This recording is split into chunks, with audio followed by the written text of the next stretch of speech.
Uh, uh, wah, wah, wah, wah, wah.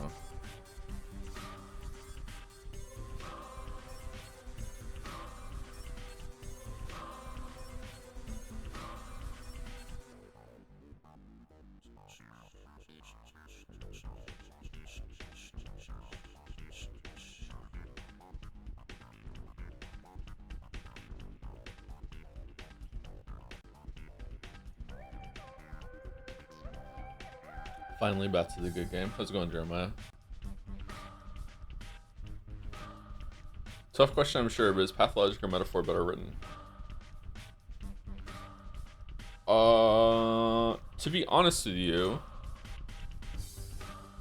for me, obviously, it's pathologic, but for most people, just by the virtue of just like sales numbers and what people talk about, metaphor must be better written because it's better, more accessible to a lot of people. Accessibility does matter, but I don't know if we want to like factor that in or not. How's the sound? Is it too loud, too quiet?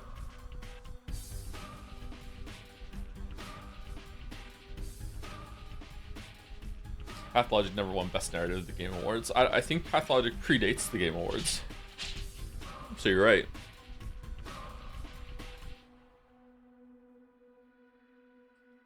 Gameplay didn't explain what has happened in Metaphor so far, and I'm happy I stopped playing it as early as I did. That shit sounds awful. Oh man, are we turning into a Metaphor hate group?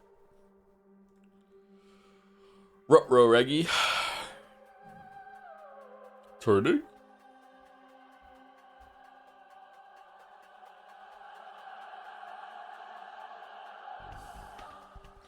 Didn't I do a hard save at the end of last stream? No? Really?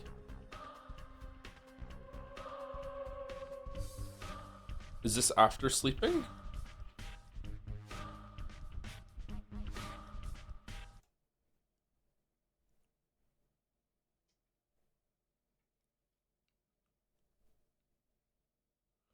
Never do a hard save, always do a sophomore solid save. Sorry, I'm a man. I have to, everything I do has to be hard and unsubtle. Whoa. Quick saving? No. Full saving.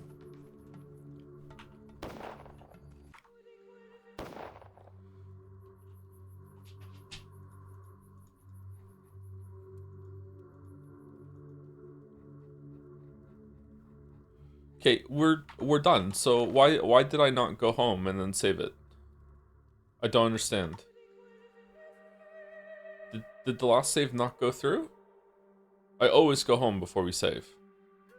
Day 10, day 10, day 10, day 10, day 10, day 10, day 10, day 10.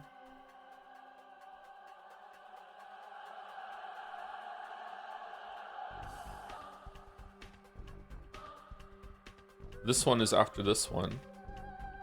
Did a save get deleted? Or did I just stop here? Maybe I just stopped here.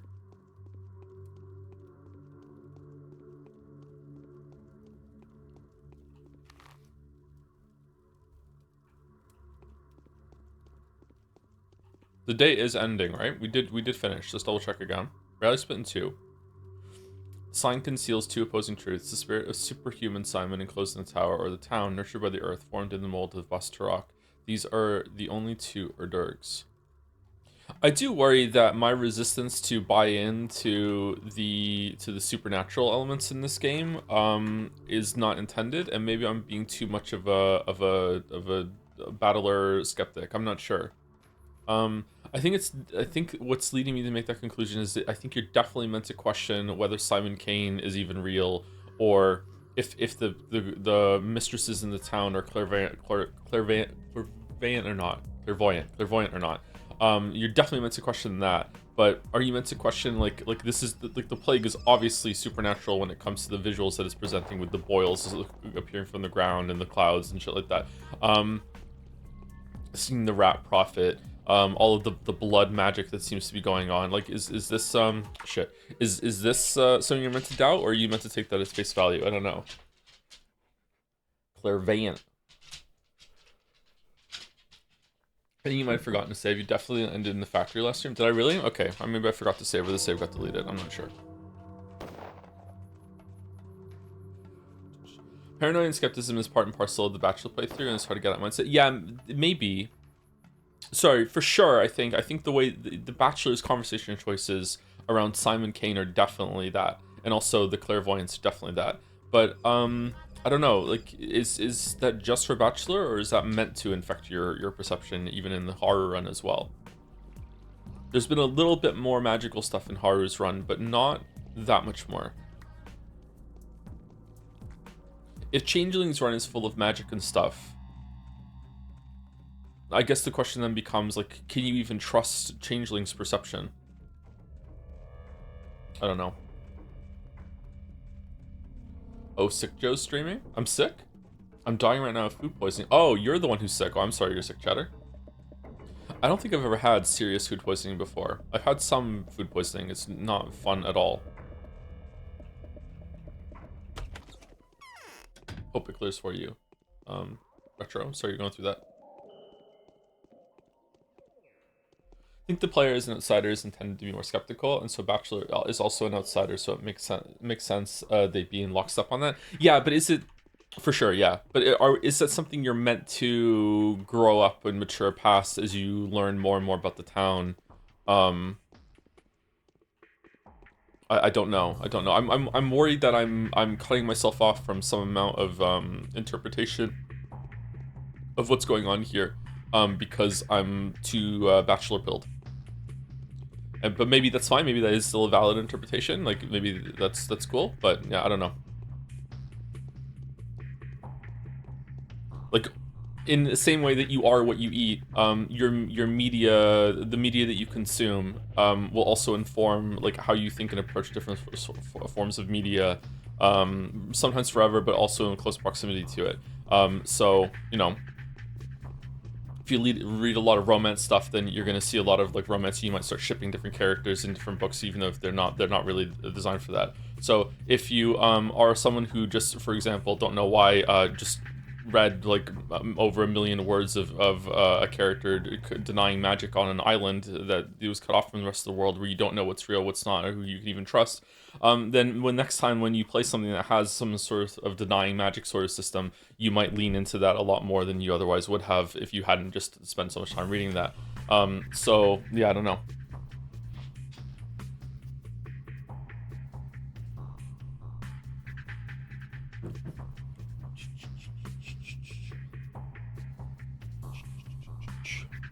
Pathologic 2 fixes? Yeah, maybe we don't have to worry about it until we get to Pathologic 2. As someone who loves games like Outer Wilds and Tunic, I feel like solving the mystery whatever in this seems interesting. Would you say that Patho is comparable in Outer Wilds in terms of the mystery solving and stuff like that? No. This game is not like Tunic, and it's not like Outer Wilds in the sense that this is mostly on rails and linear, and there's no sense of self-discovery in this game compared to Outer Wilds and Tunic. I think that's what makes Tunic and Outer Wilds better games than Pathologic. I do say that this game is still really interesting in uncovering mystery through the narrative, actually telling you directly as you do the quests every single day. But it's a lot more directed, a lot more like, this is what we're going to be doing today. And you can come to your own conclusions and make discovery there, but the information is being fed to you in a very deliberate fashion. Whereas Outer Wilds, you can get different pieces in different orders. Same with Tunic, you can make a lot of different discoveries. You can have click moments ahead of time. You can't really do that in this one. Does Patho benefit from being a game? I would say yes, but yeah, certainly yeah, but in a different way than Outer Wilds and Tunic. We want to dump our herbs off. I think we should try and make 5 panaceas, but maybe we should sleep first and see what the quest is tomorrow before we do that.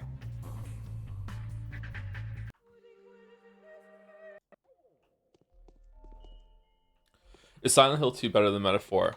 As a game, absolutely not. Metaphor is still a pretty fun game. In terms of a story being told, I would give it to Silent Hill 2 narrowly, but again, like I know people hate it when we talk about Silent Hill 2. I would like to play the remake to see more of it, but my opinion of Silent Hill 2 is that there's really not much going on in that story.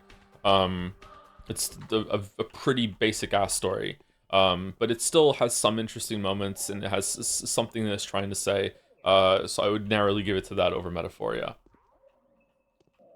Let's sleep. Let's take some drugs and sleep.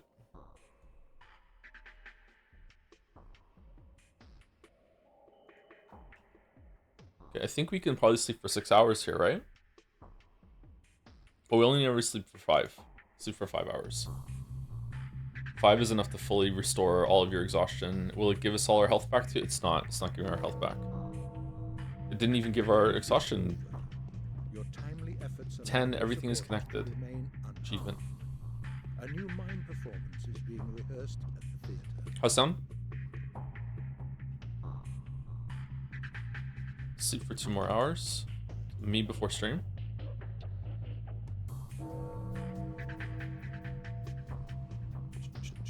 Voice was very low, was it? Reason I asked is I played Silent Hill 2 Remake, he came away with a negative opinion. I played the original, I came away with a not super negative opinion, but kind of initially a negative opinion because I was expecting to be wowed and blown away. Kind of like Pathologic. Like Pathologic is one of these games that is quite like is infamous for being an interesting experience, right? Silent Hill 2 is also infamous and known for being a cool or interesting experience in the same kind of way. Probably more of a fun experience too, but that sort of thing. It's meant to be one of the best stories in video games. So initially, you can see that, you can hear it, the disappointment in my voice at the end of the Silent Hill 2 stream, where I'm just kind of like, wait, that was it? Like that's it? Like, yeah. So afterwards, after I started thinking about it and I spoke about it and I looked some stuff up, I was like, okay, you know what, product of its time, it's not too bad actually, I quite like it. But it's not my favorite or anything like that. You know, Mario Odyssey tier 6, 7 out of 10, whatever the fuck. But yeah, I'm surprised that you think that the remake is disappointing as well, because I heard that it was pretty good. We need some food.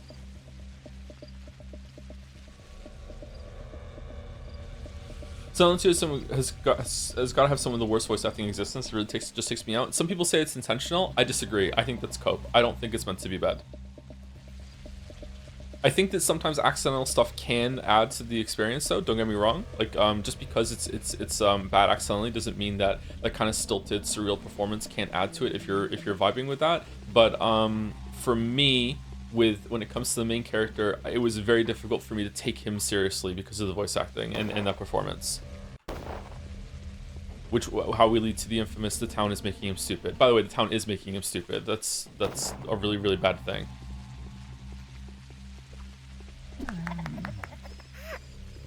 Silent 2 is a victim of its own hype. It was incredibly big narrative for the time it came out, but now games have built on what it pioneered, and so anyone who plays it in the modern day will be left disappointed.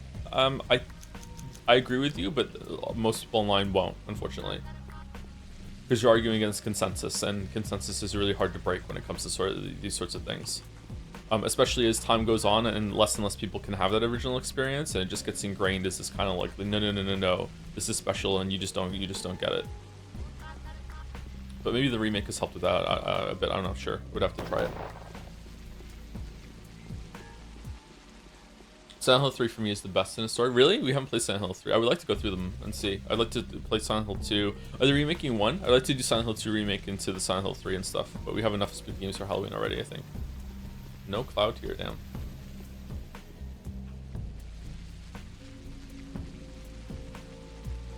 Okay, what day is it?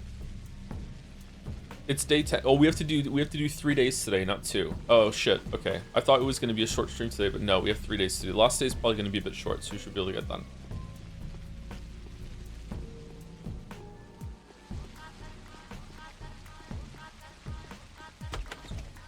The law of gravity is tragically incompatible with dream catching. Illusions have to be let go of in good time. There is a tricky way to save the specular tower, but there will be casualties. What do you say? The law demands that we remain silent. as if there's nothing to save but this ridiculous tower. There is another tricky way. It allows for saving the town of men, but it also requires a sacrifice to be made. What do you say? The law is impartial. The choice is yours. Is there an alternative way to subvert your ridiculously unfair law? We're just doing our job. Why all the fuss? You've got time. Live some more. Live some more.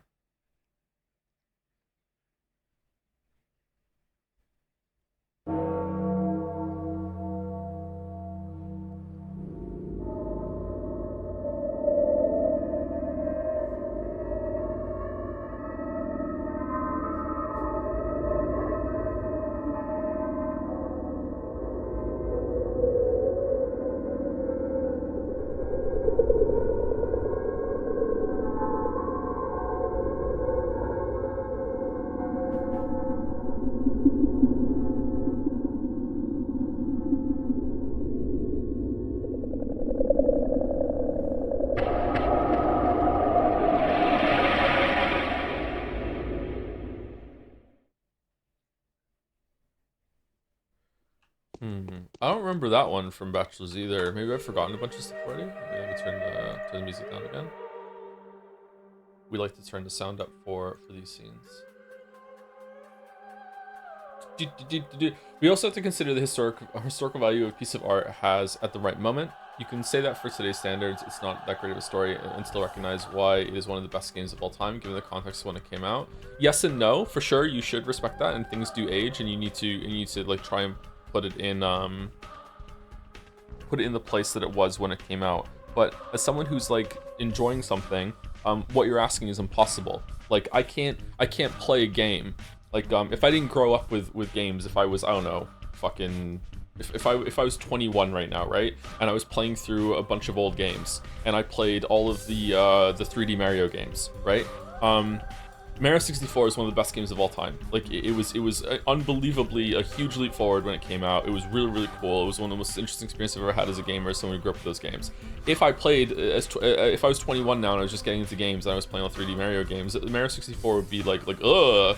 This game fucking sucks. Like the other games are so much more interesting. I don't think it's fair to conclude for someone to try to make someone conclude, hey, even though you didn't have a good time with this, you still have to conclude that this is one of the best games of all time. Like you just can't for your personal enjoyment. You can still respect it, and you can see like through the historical lens. Yeah, this is a really important part of gaming. It was a milestone in gaming, and we should respect it for that. But like I don't know. I don't think it's possible for you to just force yourself to enjoy something.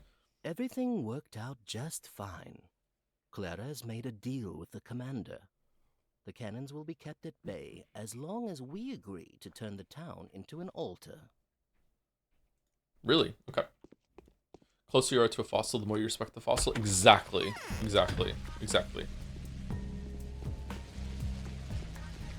Like, I respect Silent Hill 2, and I think that if I played it when it first came out, I would have enjoyed it a lot more, and it would be a special game to me. So I feel like I am doing that amount of, like, you know, respect to it, but I'm also not going to pretend and disrespect it by saying, yeah, this game is great. This is fucking classic. One of my favorite games of all time. Don't look under the mask, please. You know, I'm not gonna do that shit because, as someone who's playing it with later standards or more modern standards, and storytelling has gotten a lot better in video games. It was just like, okay, whatever. Like, this isn't bad, but like, man, there's really not much going on here. Are there any old games pre-2000 that you think still stand out in a particular way, even when compared to modern games? That's a hard question for me. Sorry. Let's basically just remember every single game that came out before 2000 that you played. Probably, yeah. Some games are timeless, yeah. A lot of 2D platformers are timeless, yeah. Like you can still go back and really enjoy Super Mario World. You can go back and really enjoy Link to the Past. Like a lot of the first wave of 2D Nintendo games are like at the end of 2D refinement. You know, before we going over to 3D. But then an example of one that hasn't really aged all that well and is really rough to play is the very first Mario game on the NES. Like it looks weird, it feels weird, the jump is really weird. It's still enjoyable, don't get me wrong, like it's not a bad experience. Anyone can sit down and play that game. It has a very like just natural sink in and just run and jump, okay, cool, I get it. But compared to the other 2D games, it's like whatever, right? Mario 3 shows that already. Mario 3 is so much better than Mario 1. Earthbound held up that well for me. Earthbound is a very surrealist game that is a lot about the vibe that you get from it. And a lot of the storytelling that is going on in Earthbound is about that vibe and like this Americana kind of exploration of like a corrupt kind of America through a Eastern viewing lens kind of sort of thing is what I would guess. It's been a long time since I played Earthbound, so I'm trying to remember.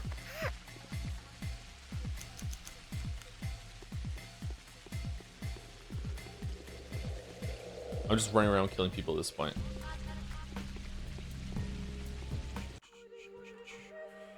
To consideration, Pathologic is 3 times as many fixes as Metaphor on AO3. Metacells are archive mobbed by Patho chads. Patho's been around for a while though. A long time. Is it day 10 or day 11? I don't know. It might be day 11. Maybe we didn't get much mail yesterday. A Doghead says this is the first time subscribed to anyone. Thank you for the, at this point, years of entertainment you've provided. Years! You become so prolific that some of brain rot has seeped into my friends' group's vocabulary. Oh, I'm sorry. Thank you for giving a genuine chance to a game so important to me that my first ever tattoo was the polyhedron on my forearm.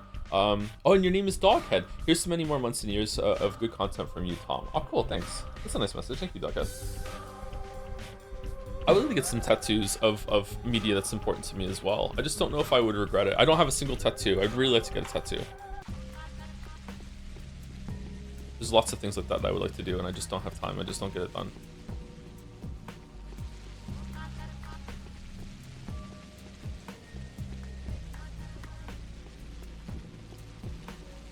The neck one that Geralt has, holy shit. I was gonna get a tattoo of Volition from Disco Elysium on my arm too, because that idea is crazy. Imagine Dragons tattoo? Yeah, whatever it takes.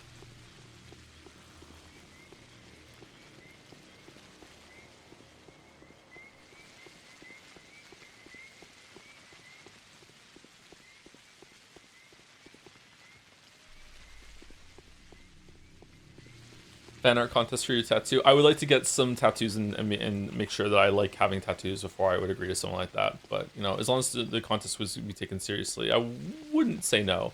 I would have to have veto power, though. Decoy tattoo, how much? Do it myself.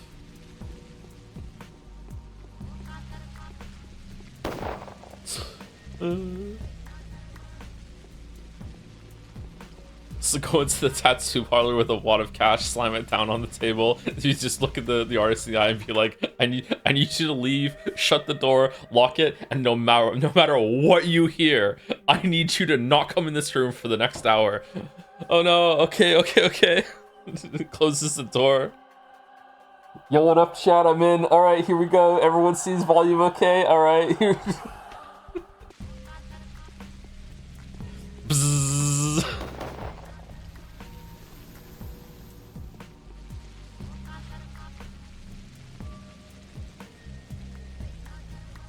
My first tattoo and only so far is a Damocles sword on my forearm because I struggle with procrastination. Was actually undiagnosed ADHD. I also have undiagnosed ADHD. What a sentence. Get a tattoo of yourself? Holy shit. Do you take into consideration the country where the games come from? Just curious about the topic as we judge indies sometimes differently from AAA games. Resources, know-how, and specialized personnel a lot of times to concentrate in certain regions. Curiosity question from a Brazilian fan. I do not. I don't know how to judge those sorts of things. This is probably one of my many flaws as a person and a critic. I have no idea how to even begin to judge something from the lens of a different country. The only thing I will do is that I will also obviously know if something has been translated or localized, or if it hasn't had a great localization. I will be like, okay, I'll try and view things with love when it comes to that sort of thing. But I don't know how to begin to deal with that. Sorry, as an ignorant person that can only speak one language.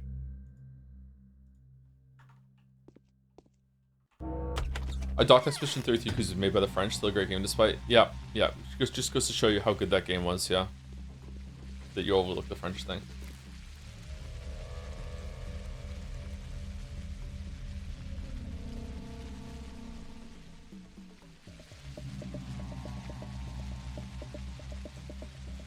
Need your help yet again? Same as ever. A friend is in danger. I'm still forbidden to go out. So did we do 10?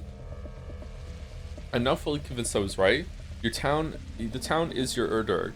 The murderous tower is your sacrifice. I've been thinking a lot, and it cannot be a coincidence that so many threads of fate were connected to a single knot. You cannot untie this knot. It must be cut. The puzzle has only one possible solution. The town does not know what is killing it. It thinks it fell victim to some distorted contingency. It is afraid. I love the word contingency. Its corpulent body is shivering. The town dreams of itself 7 years later. Protect it. Allow it to live. 7 years later.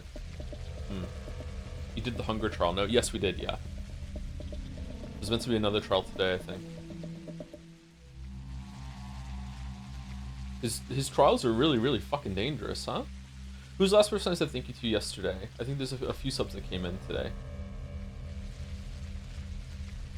Lurugetta for the 34 months. Thank you very much. Starting us off 28 minutes ago, right at the start of the stream. Thank you very much, Lurugetta. Hopefully you're still here. Sorry I didn't see it till now. Thank you very much for 34. Thank you, Arielins, for the 20 months. Do I have DMs from you? I think I have DMs from you. I think I have 4 artists for emotes and stuff right now, I think.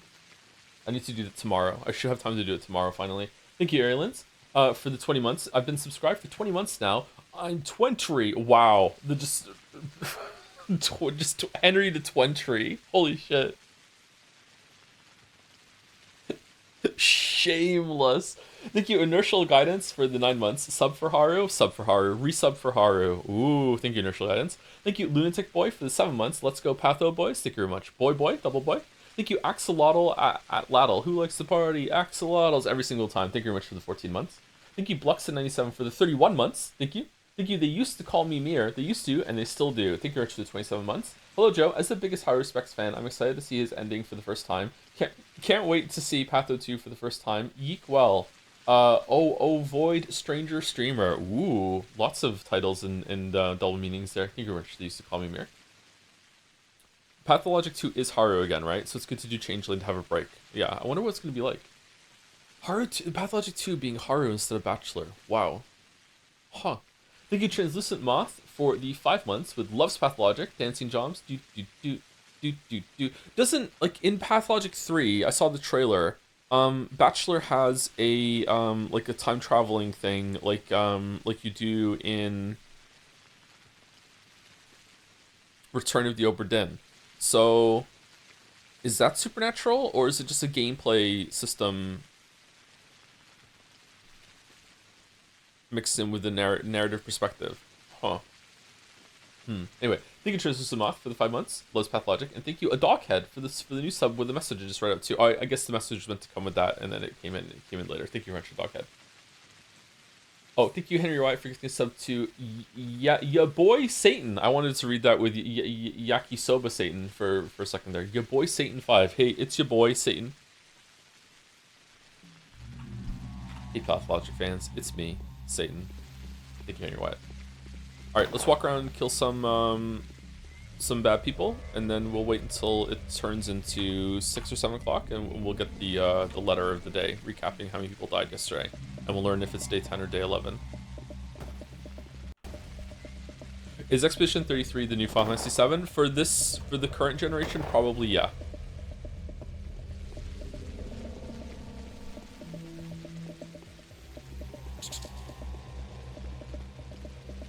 Which I'm jealous, because it's probably better.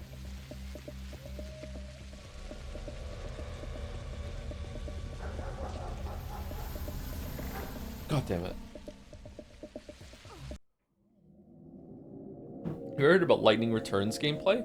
It's not the exact same as Pathologic, but it's 13 days limit with quests depending on time of day and very little help with tutorials. Yeah, I did hear that it has some sort of time limit in that game. It looks interesting. I always wanted to try it.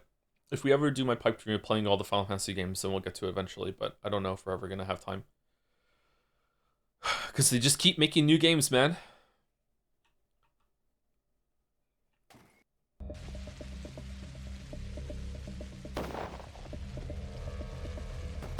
You're too moderate to be Satan? Aw, I'm a centrist? Since you love Disco Elysium, you should check out Esoteric Ebb that just came out. It's heavily inspired by it. Yeah, I saw that. Yeah, it's getting pretty good reviews.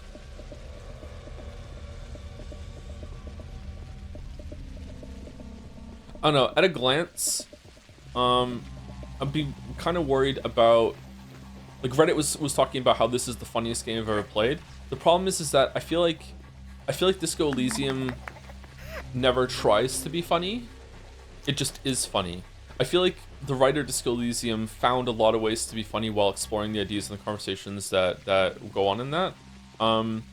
Whereas this seems like it's like, oh, lol, so wacky Disco Elysium that I feel like it might be cringe, but we'll see.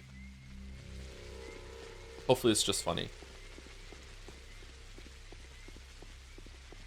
The most laughable century, someone said? Yeah, exactly. Can you judge other cultures without influence of your own? For example, Arabic polygamy and young marriage. I feel like it's very hard not to force your own beliefs on other cultures when you encounter it. It takes a lot of will. I think that it's very difficult, but some things you should judge.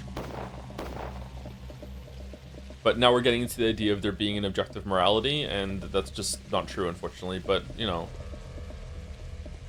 I think we can all agree, and we still wouldn't be objective morality. I think we can all agree that murder's bad. Like, people shouldn't be allowed to murder each other. And there's some other things in that idea, like really young marriage, that I think everyone should agree with that sort of thing. Even though you can't really claim it's an objective morality because that can't exist.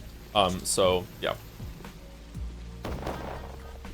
But once you get past that, it becomes harder to judge. The problem is that once you start building a framework of that and you have a bunch of things, like let's say you got it to like 6, like let's say from the idea of like we should all agree that pseudo-objectively that murder is bad and shouldn't be allowed in any culture, and we can judge people who do that. Once you get like 6 of those, like it's very easy to springboard off of that and be like, okay, well now that we've laid the foundation of this framework of morality, we can even go further, and now we can judge things that a lot of people wouldn't say is objective, and we can like impose our view on other cultures and stuff like that, and it can get pretty dangerous.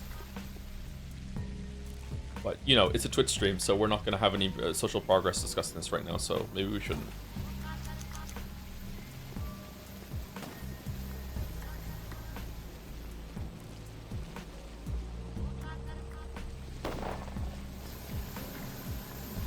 Oh, we just lost a lot of health from this dude.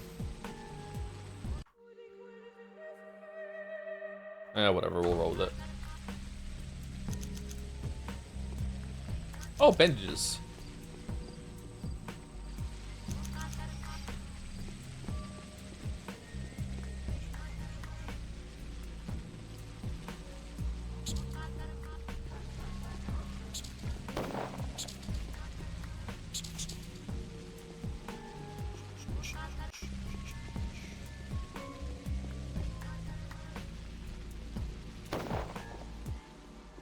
If murder is bad, how will we keep armies? War is its own separate thing. I agree with you that it's an atrocity. Like, I agree that it's not a good thing, but it is its own separate thing. It has its own separate rules and perspective and blah, blah, blah, blah, blah. I think that's tragic, but yeah.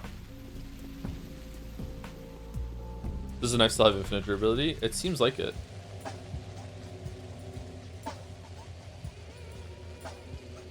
Yeah.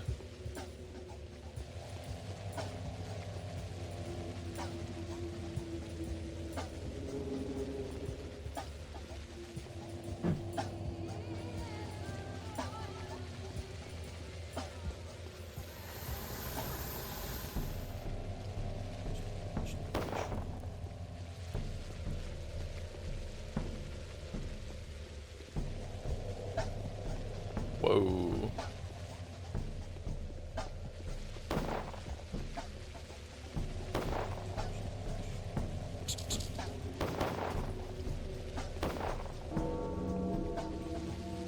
Morning 11th day is coming. It is day 11. Infected yesterday, 335. 7,000 people dead. Infected, 600. It all ends tomorrow. Really, only 600 people are infected. Day 11, in which the Haruspex finds himself trapped, for his dilemma consists of mutually exclusive truths. Yeah, that's just life, buddy. Sorry.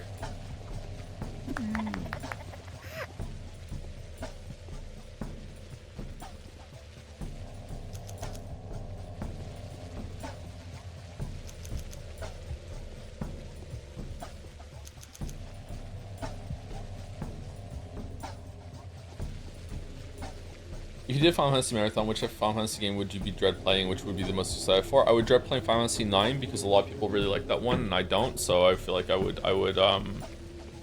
not be having a good time for that one. If we're doing the MMOs, I would dread 14 the most because it's the longest and there's just so much into it.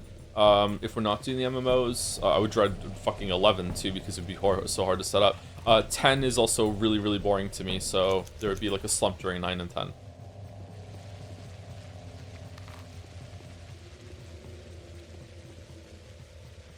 This person is sick. Don't blame yourself. Can they be helped? All right, I'll think of something. All right. So do I need to cure everyone today for tomorrow with panacea, or do I need to just give them regular drugs? Do you know bigger budgets and longer dev times have been a good thing or bad thing for gaming? Overall, a good thing, but I don't know. It's a very difficult question. You should dread 15. Is it really? What's the most you'd ever pay for a physical copy of a book? I've been looking for Women and Men by McElroy, and it's like 300 USD secondhand. I have no idea. If it was a really rare book and it was hard to get a physical copy of it, and it was the only way to get it, I would probably pay a decent amount for it, yeah. Like 300 USD is not out of the question if it was a very, very special book to me. If it was like a first edition hardcover, it was signed, even, you know, like that sort of thing, like, I don't know. Yeah. But I typically don't spend money like that, so it would have to be a very special book. If you had to guess how many people has Haru killed this route, with me controlling or canonically in the game? In terms of canon, I would say probably around 20. In terms of me, like, we must be around 100, right? Do you have a schedule set for Resident Evil Requiem? We're starting it next week. If we finish Metaphor on Tuesday, then we're starting Requiem on Wednesday, the 11th. If we don't, then we'll be starting it on the 17th, because I'm not going to start Requiem on Thursday. So probably we'll be playing Metaphor Tuesday, Wednesday, and maybe even Thursday. And then we'll do something else on Friday, then Pathologic on Changling on Saturday, and then we'll start on the 17th, probably. But if I finish Metaphor early, then we'll do Requiem the next day.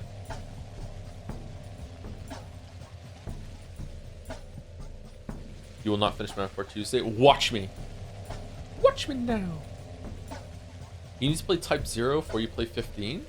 The Final Fantasy game that people only bought because it came with a Final Fantasy 15 demo. What? I don't know what that is, sorry.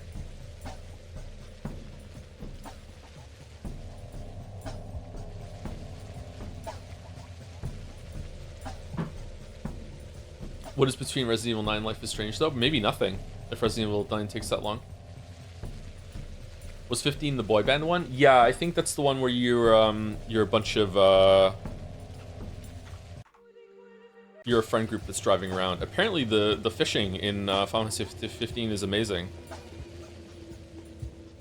One of the best fishing systems and minigames in all of fucking gaming. Clara's invitation. Please make sure you speak to me before you go to the abattoir. I will be in the cemetery lodge with Grace. They will attempt to take your life today. I can tell you how you might survive and lead your opponents into the trap they themselves have set. Okay, so today I'm going to do the main quest, obviously, as we always do. But I'm also going to see about making a bunch of panacea and curing everyone that currently has a executor outside the door. I don't think executors can show up on the last day, right? Please correct me if I'm wrong, chat, because I don't want to waste panacea. It's today that I have to cure them, right? Have you seen that? Seen what? I haven't slept for 3 nights in a row. I don't think I'll manage another one. Yeah, me too, buddy. Everyone goes through this, okay? Have you seen that? Zunama? Yeah, with the fetus that's in the tower. It's different for Haru. What's the new map mean? I interpreting it as I said it last week. I'm interpreting it as the blood makes flowers bloom, and with the magic, and that all of the blood that they put in the town and the polyhedron is like a giant flower that's emerging from the town the same way that everything else is emerging. Something is being brought back to life, either the idea of Simon Kane or some new leader or the new future being represented by the baby in the polyhedron. That's what I'm guessing. Probably the baby could turn into multiple things depending on our choice.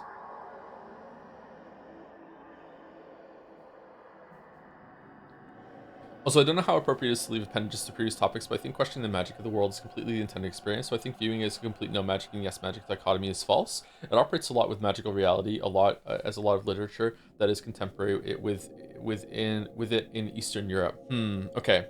So that's where it's going to be difficult for me, because to me, there's either magic or there isn't magic, which probably is too rigid and flawed of a distinction for me, as you say, like a false dichotomy. So I'm probably gonna have to fight against that within myself for that then, because like to me it's black or white. Either there's magic or there's not. Okay. So did you find out how to acquire the blood? They're expecting a sacrifice. What kind of sacrifice? A proportional one. I don't know what can be proportionate to the town. It is the town. Maybe there are other ways to get the blood? I have no idea. Have you heard of the legend of blood puddles that appear by the polyhedron base from time to time? The legend? Children stop playing and become gloomy when that happens. They think it's a bad omen. A legend? How real is this one? Who can tell me more? I wonder if she can be saying this to us even if we didn't do the side quest with Murky. The foreman can probably tell you more about this, and I'll find out everything today. What kind of sacrifice do they expect from me? I don't want to talk about this, this barbarity, this savagery, this superstition. Is it possible to get the blood without making a sacrifice? Why do you care so much? I want to stop the plague. I want to use your panacea to save the infected, and that means we need a lot of panacea, wouldn't you agree? I see.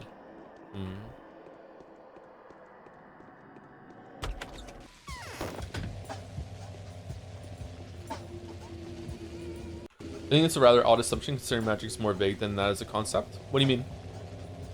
Like, magic is like the moon. Either the moon exists or it doesn't, right? And you can do experiments and you can see. You can look up in the sky, is the moon there? Yeah, the moon. We can verify the moon exists. Same with magic. Like, either magic exists or it doesn't.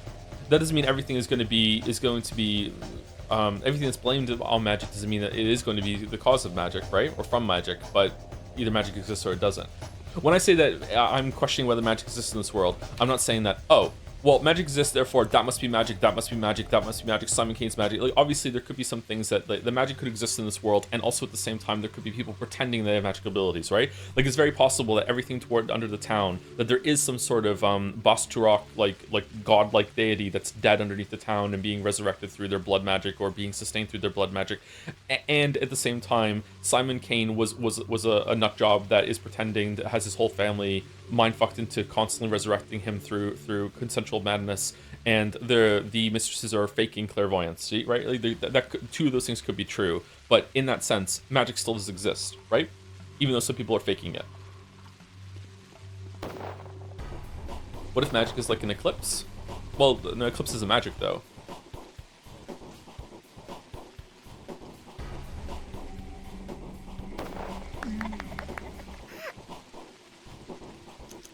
Like when I don't what's a safe word to use here instead of primitive?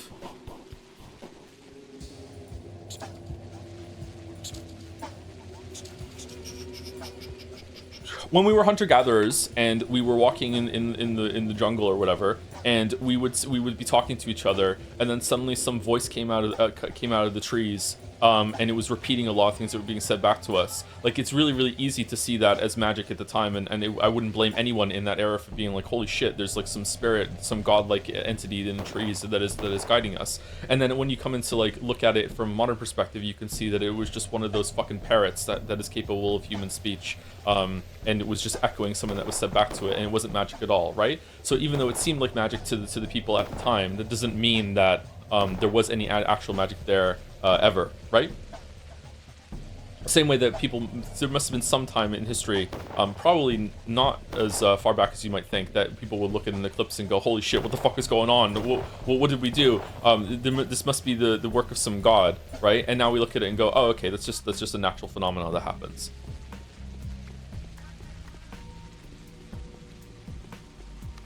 Oh, I just walked past Bachelor. I'm sorry. I'm just fucking riffing with chat today instead of concentrating on the game. My bad. Even today's scientific has to be considered today as universal might turn out to be completely wrong. Will sound like magic to people of the future? No. What do you mean sound like magic? Yeah, there's lots of things that we might consider that are solved that aren't at all. But I'm not sure why we would consider it to be magic.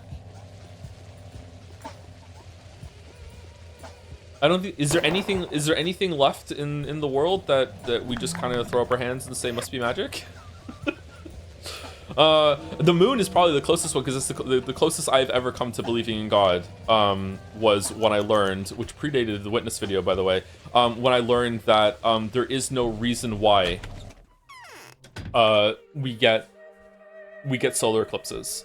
It is just like the moon didn't have to be that size. It didn't have to be that distance away. Like the coincidental like clusterfuck that had to exist in order for there to be like a moon that size, that distance away, and the sun is the same size of it, and it's just so that when the moon goes in front of it, with the fucking orbital path that it does, that it gives us solar eclipses. That's a unique thing. It's crazy.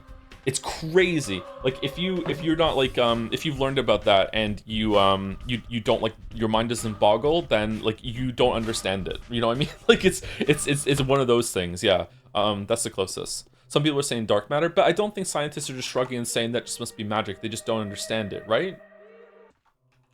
What? I got it, Timmy. I cracked your puzzle. It does indeed have to do something with the most high-level mysticism. I'm listening. Your Erdurg is Simon, or rather, not exactly Simon, a structure, an architectural complex. So you see, the town aspect of the sigil is preserved. It's actually even emphasized. Now imagine the structure taking in Simon's soul to become alive. How could it be? I don't understand. I know it's almost beyond comprehension. A phenomenon that can have both a scientific and a mystical interpretation. Okay, there we go. I can't explain or prove it here and now. Aglaya's got the blueprints, but it's true, trust me. A structure absorbs the soul and comes to life. Really? Dude, absorbs the soul. How exactly? Well, it hasn't happened yet, but the Canes guarantee they can do it. It's an interdisciplinary effort that has to do with both optics and human psyche, and certainly a breakthrough. So structure becomes a vessel for a soul, like a body? Precisely. Personally, I am overwhelmed and humbled. I could never have imagined something this could be possible. A chimera made of the living and the non-living. I am absolutely positive, Artemi, that this is your Erdurg. Are you aware that Simon was one of Isildur's last patients? I am. Perhaps you're right, Anyan. I'm tired. I've I had hope enough. I hope I managed to convince you, but who is my sacrifice then? I don't know. I think it's all superstition anyway. Okay, dude. Without sacrifice, they won't give me the blood that the serum requires. I must choose the right one. Why don't you ask openly? Let the foreman tell you what he wants from you. He wants me to guess. Well, intimidate him then. I haven't seen the foreman. I don't know what type of person he is, but I think that a solid threat can convince anybody. Intimidate him. How? Kane gave me a hint today. It seems like the foreman had something to do with your father's demise. Big Vlad is also in on it. Didn't he tell you? That's news. He didn't, but he will. I have a Can we still talk to Big Vlad? I thought Big Vlad was like, because he was stuck in the termitary, that he was kind of like off the board, so to speak, and he was like forcibly retired.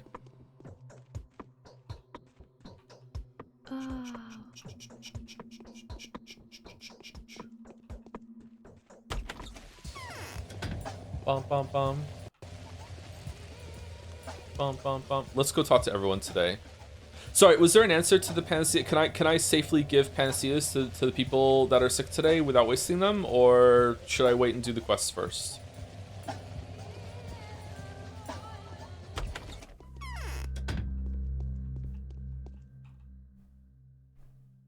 No healing.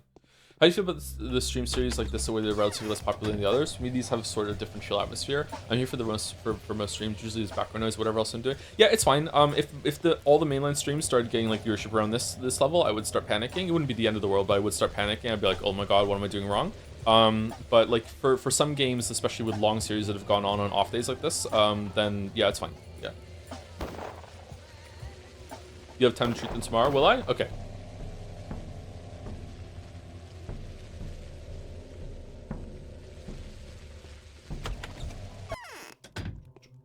Is there anything these days you would call magic, if lack for a better term? Just curious on a gotcha kind of thing, haha. In growing old? I'm not taking it as a gotcha or trap or anything like that at all. Don't worry about it. I don't believe in magic. I don't believe in anything supernatural whatsoever. Don't believe in ghosts. Don't believe in monsters. Don't believe in what, Bigfoot. Don't believe in aliens. I don't believe aliens have come to Earth, but I do think there are aliens out there. But then that isn't supernatural at that point, is it? Like, that's just part of our universe. Don't believe in magic. Don't believe in psychics. Don't believe in telekinetics. Don't believe any of that. Do you believe in goth chicks? Yeah, but they don't believe in me, which is a real shame.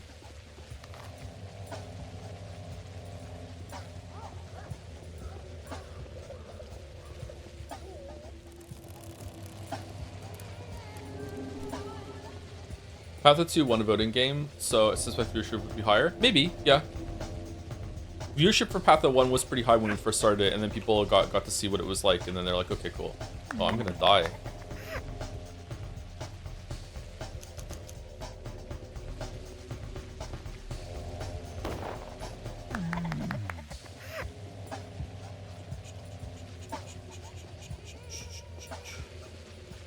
It's worth noting that definitionally anything that nothing can be supernatural. Ghosts would operate the same as aliens. If they were proven scientifically to exist, they would cease to be supernatural. Yeah, of course, but I think that when people say, like, do you believe in anything supernatural or anything like that, I think that we all understand what they're trying to say with that, right?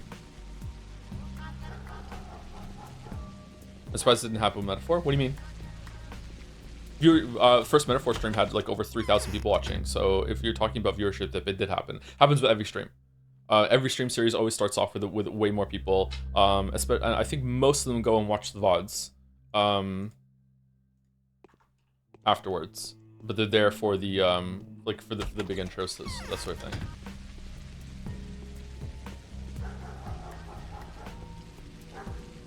Joe, do you believe in deep sea gigantism? I don't think I have to believe in that. Isn't that just true? Isn't that documented with some stuff? Aren't giant squid real?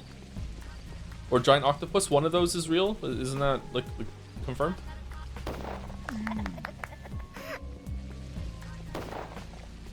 Do you believe in gravity? Yeah, of course.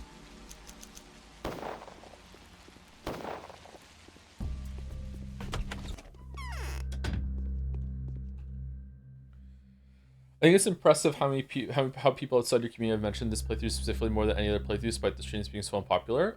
Have they? I didn't know people were talking about this playthrough. Oh, you have a lot of stuff. That's news to me, actually. Shit.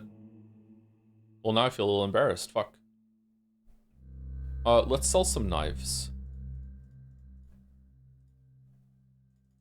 And get these things to heal.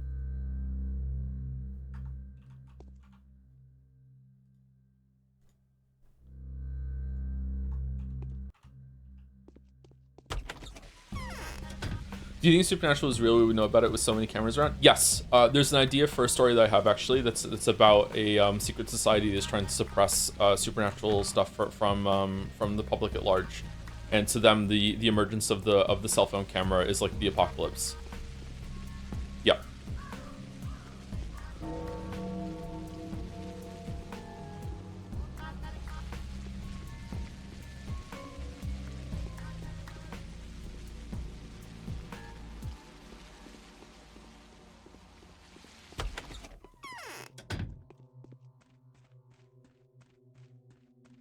What?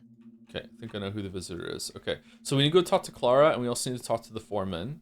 We talked to a Glayla. Let's go and talk to Clara first.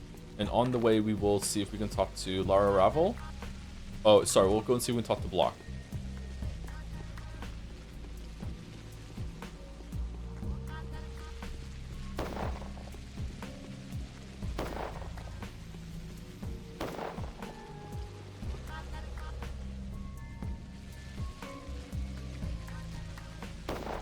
Gonna be a cloud here, isn't there? Joe, when are we watching anime with you? I don't know. I'm sorry. I know that I'm really behind with doing that, but I'm behind on a lot of things right now. My life is not in a good place. I'm feeling like I'm in a better place. It's not a great place, but I'm feeling like I'm in a better place. But my life is still absolute fucking unadulterated chaos. So I don't have enough time to cook. That's how low time I have. Just popping to make sure you're alive and well. Okay. Especially on weeks like these where my sleep schedule gets completely fucked and I'm losing a lot of time to just, I can't sleep. So, yep. Haven't ordered my computer parts either.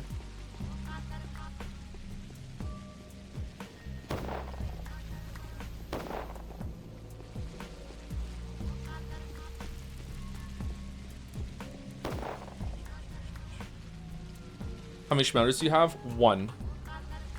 We have one schmouter and we have 0 panacea, but we have the ability to make 5 panacea from the blood that we have. So if you are putting schmouters and panacea together, we have 6. I'm a bit worried though that one of the quests today is going to be make 4 panacea and give it to Anna, give it to Yulia, give it to Lara, and who was the other one? Was it Aspidi? Can't remember. At one point in Bachelor's Run, Haru gave 4 women each a panacea.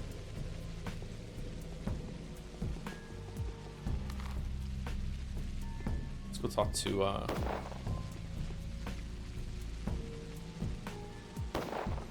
Little Vlad. Oh, went the wrong way.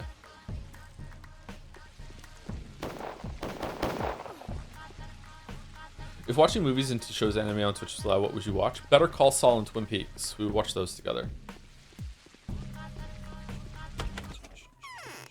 So time ago, I think that our understanding of quantum physics is just limited, and that's why we have these unintuitive, to say least, concepts like superposition. But after reading some experiments, it really seems like reality may not work like we think, and the logical stuff like that is the only things that seem like magic to me. I don't know. It's hard for us to believe in things that lie outside of our scope. I understand where you're coming from, but to me, magic is like the concept of magic and the idea of blaming things on magic is like a relic of the eras before we developed like the age of reason, scientific method sort of thing. So like I think now anything we encounter today when it comes to understanding the world, if we don't get like some people are saying dark matter, like no one's looking at dark matter and shrugging and going, well, must be a witch, must be God. Like instead they look at it and go, okay, there's a piece of the puzzle we don't understand here, like we don't get it, right? So like yeah, I don't know what kind of like scientific revelation would have to happen. Like I guess a scientific experiment that could be conducted where it proves that the universe's rules change randomly or don't make sense. Like they explicitly prove that there's some fuckery going on. Like and then you can only explain that by some sort of like mischievous entity that's just fucking with the system, like in a simulation sort of sense. But even then, wouldn't you like conclude that's not magic? That's some nefarious force. Like I don't know. This is I'm too stupid to get here. Like how would you prove that something's magic?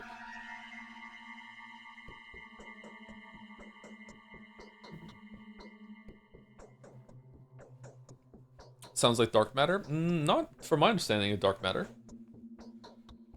There's one final thing left to be done. The saddest and the most essential. I cannot escape it. And happiness. Happiness demands self-abnegation, does it not? You're scaring me. Maria is coming into power. The polyhedron will cease to be the Republic of Children soon. The toy will finally go back to its original purpose. And young Casper feels it. He's hesitating. I want to extend a friendly hand to him. I need a middleman for them. Are the children that are playing in the sand in that ending? Are they an embodiment of all the collective children thinking about how things were going to work in the future, or is it literally just everything is just a game? Are they gods? Are we real? We have to be. There's no way the whole thing is just like Lamayo is just kids playing in the sand. That's I will reject the whole game if that's the case. Maybe that's the point. Maybe the final misery that Pathologic inflicts on you is that you're just a piece on a board of some game that of some forces you can't comprehend or playing, and you have to realize that, and then you're meant to look at it and go fuck you. I hate that. I don't accept that. Even though it's true. He's hesitating. I want to extend a friendly hand to him. I need a middleman for that. What? Tell him that I propose an alliance in 10 years, and he knows full well that this is how long it will take for my chapel to be built. He will have my hand, and I will become his wife, and we will end the age-long conflict of our families. Whoa, so you found yourself a lucrative match already, haven't you? This is no laughing matter. I do not love Khan. I doubt I ever will. He is heartless. He is a Cain. Will you do what I'm asking of you? How am I supposed to get to Khan? They won't let me in. You're on good terms with the Bachelor, you're not? He fawns upon you a lot anyway. Oh yeah, he does. Oh, you have no idea. You have no idea. Yeah, There's a reason why we are struggling to develop this cure, because we're too busy doing some other things too. The Utopians respect him. He knows how to get there. Are you absolutely committed to doing this? Yes. Okay, I'll do as you say. Guests?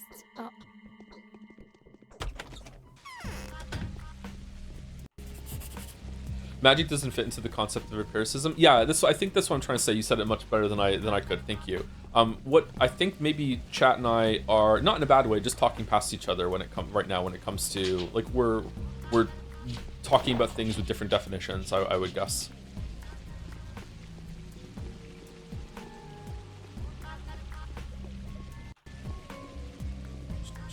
Which is fine. It's okay.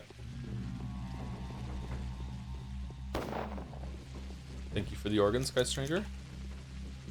Okay, so let's go here, then here, and then on our way back we'll visit all these people too, and then we'll go and talk to the Bachelor about that.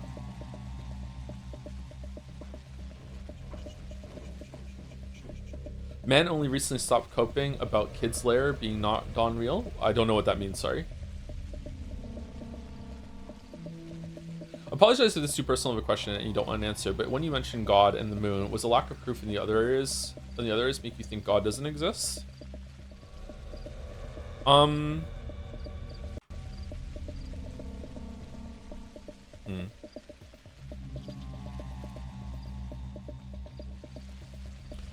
This would be a very long conversation, and I would have to talk about a lot of personal stuff, as you said, and I would have to talk about like how just the sheer amount of time I've spent like my whole entire life, even as a child, just laying awake, just thinking about things that were really above me, not in a very smart way, just in a very much like I couldn't sleep for like long stretches of time, so I just had nothing to do but sit around and think.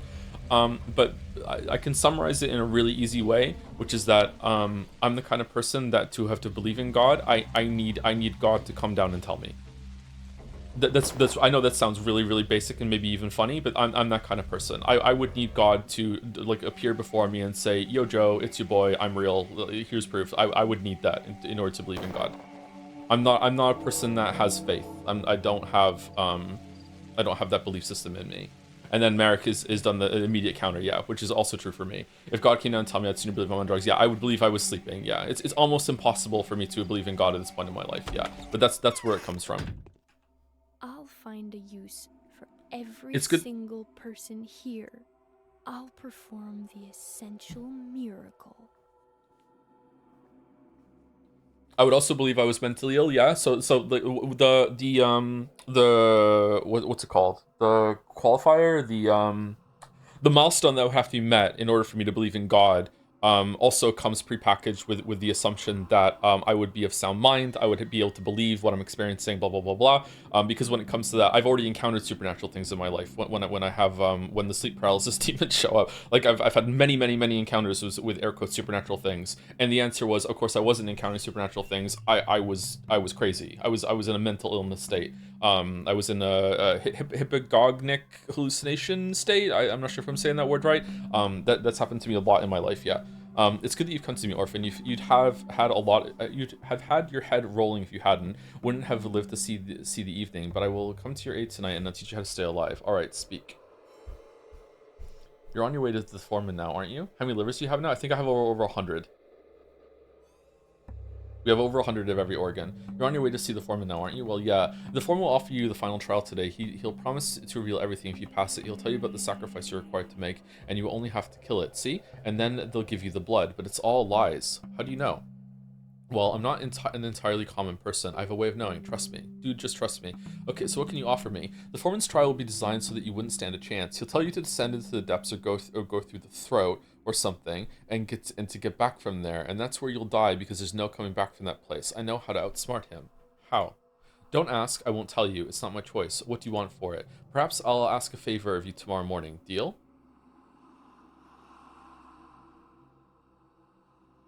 This is the good changeling. Sure, deal. What is there to talk about? Why are you hesitant? Now? Deal, heir to your father, future priest, head of the kin. Why are you helping me? Do you remember the tale of an orphan? A butterfly Papa helped him, and he helped her in return. So this is your plan. Okay. You wrote to me, and nothing spoken can disavow that. So what? I wanted you to have one more chance, an option to make a free choice. You're lying to yourself. I know your kind of possession. I believe you. Perhaps I'll give you some panacea I'll give some panacea to your bound. Pupae? What's wrong? Okay, was she meant to tell me something? The spirit will bow before the power. The bachelor knows how to get inside the wretched tower. He's been on the very bowels of it. He's been to the very bowels of it, which is something I do not require. I only need to go as far as the threshold. I really enjoy that, like, this is bachelor's bullshit and this is our bullshit. I wonder if we're gonna have a moment where we go in here and then immediately get like knocked out or something in the same way the bachelor was like the game was saying, like, no, you're not allowed in here. I wonder if it's gonna be the same thing for that. All right, do we have to go and speak to the foreman before we come back and get this advice from Clara or what? I feel like she was meant to tell me something here. Sorry again for the personal question, and if it was in bad taste. It wasn't in bad taste, no, you're fine. I wasn't offended by it or anything like that, it's cool. You have nothing to worry about. You don't really have to worry about asking me anything.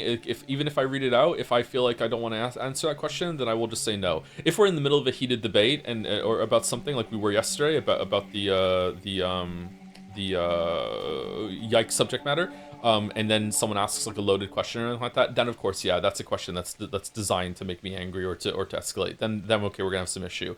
But like if you just have some like idle curiosity, you can ask me anything, and if I don't feel comfortable answering it, I'll just say no. Like when it comes to the kids, a lot of people ask questions about the kids, and they're like, "Hey, like, how's it going with raising them, with school, that sort of thing?" I usually say I'm not talking about that because I don't want to. Like, I don't feel like that's my place. And usually the stories I share about the kids have been like curated in my mind ahead of time. It's just like a funny little thing that happened. I'm not gonna tell you like serious stuff that happened with the kids unless it's more about me and what's going on with me. The kids have like a right to a lot of privacy and that sort of thing. That's one of the reasons why they'll never be on the stream. Unless they're old enough to like know what they're getting in for on the stream. Obviously, when I was at the house, sometimes it was impossible for them not to be on the stream because they'd like come into the room or whatever and talk. But it's not like a structured, "Hey, the kids are on the stream today." Like it's like, no, you can just hear them in the background.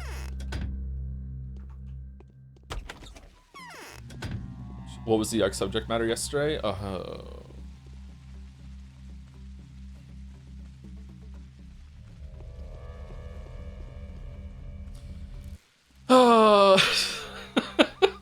It's a fair question. You're curious, but like,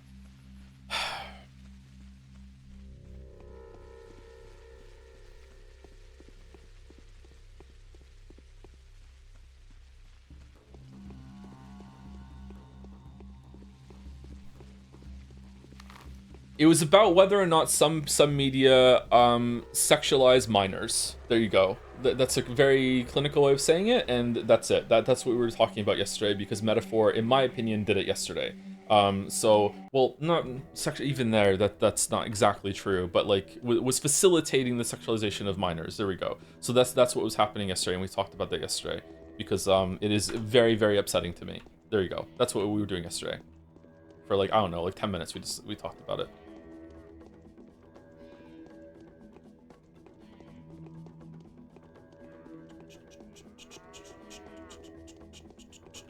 What are the worms doing?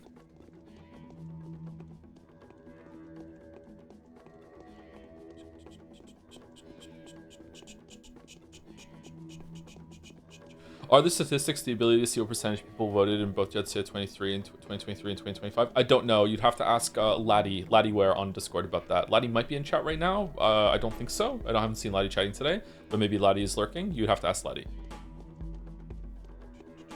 Is there something I need to talk about with the Jedsea team still about setting some stuff up ahead of time? Like I've been absent from that as well.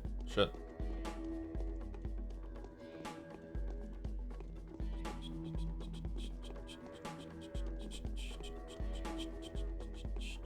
Topics I listen to as VODs at work or home are wild sometimes. Yeah, I don't know. Sometimes I think maybe I speak my mind about certain things. I take it a bit too far. Maybe there's certain subjects I shouldn't broach, but at the same time, like, this is gonna sound really sanctimonious, but like I feel really, really strongly about that media shouldn't do what Metaphor did yesterday, and if I don't address it, like this is thought in the back of my head that makes me think, am I just enabling it then?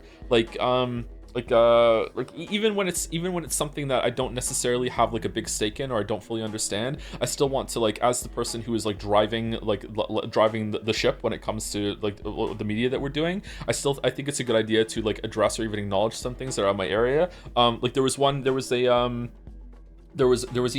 a crossdresser or a drag queen in Yakuza 0, and I remember being uncomfortable with it, but I still wanted to bring in the subject, and I just said to chat, like, I'm deferring to you here chat, is this offensive? Is this okay? Like, I don't know, like, but there's something in me right now that's being like, I don't like this is making me uncomfortable. And so I think as someone who is again driving the ship, that is my responsibility to bring up those subjects. Even when it's not something that I'm really fully secure with the opinion on, but something like yesterday, I'm very secure on the opinion, and it really, really makes me angry, and I feel like I would be doing a disservice to like myself, and also society, as sanctimonious as that is, if I didn't like bring something up. Yeah.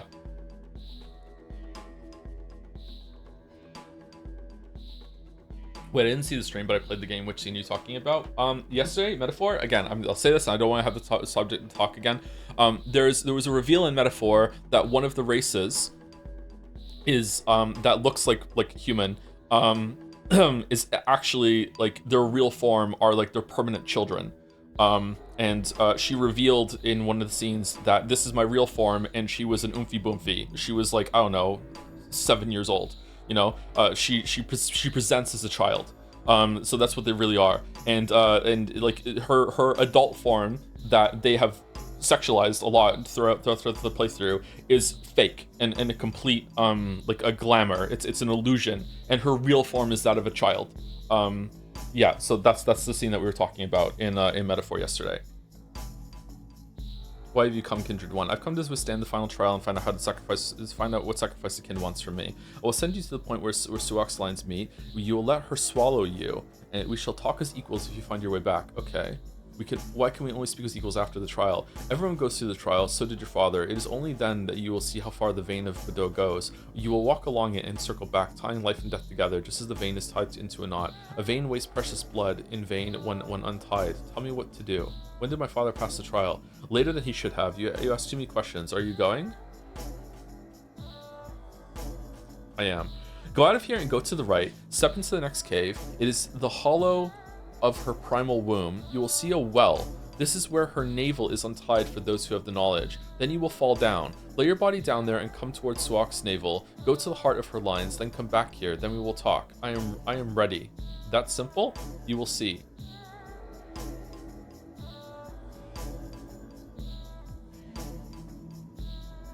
Is he trying to kill me? You will see. They call her Earth. You are bothersome, half-blood one. Is it true that you killed my father? Yes. And so you die. Oh, what? Oh, he really is the Minotaur.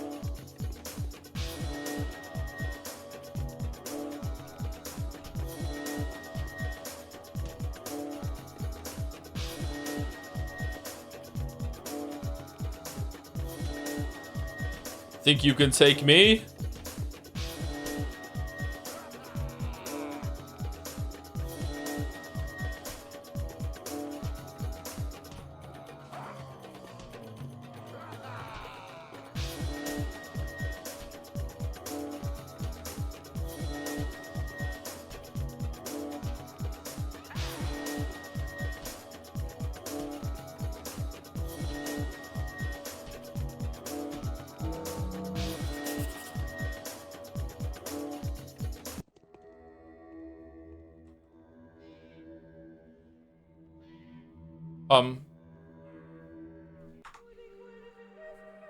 Okay.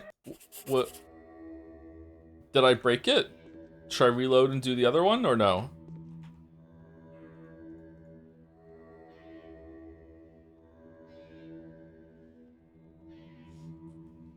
The ultimate trial of the Warden. To learn who the appropriate sacrifice is, I will have to descend to the very bottom of the inner cavity within the womb of Suak. Getting there and back again is my ultimate trial. Only he who delivers the kin from an unworthy warden and takes his place will gain access to the bowels where the sacred blood flows. How do they call upon the Menku, the faithful of the warden kin? Known by their hands, for they are butchers. Known by their eyes, for they are surgeons. Known by their deeds, for they follow the lines. Freezing within the burial hole, silent at the threshold of non-existence, the kin do not greet the worthy warden, if only you arrived earlier. Oh yeah, the unworthy foreman proved to be a disproportionate sacrifice.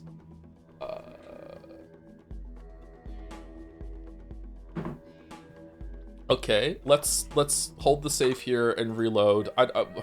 How did we conclude that that he killed our dad?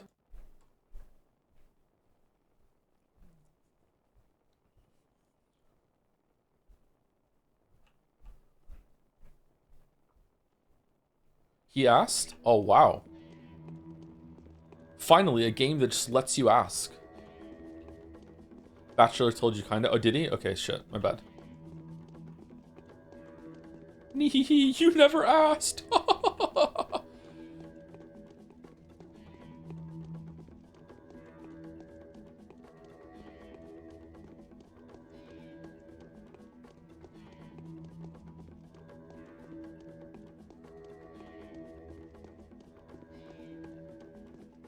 If he killed our dad, then that means the plague didn't kill the dad, which is what Bachelor concluded on his line. Is that a difference in this line, or is that always what happens? Is that Onion kills Istor?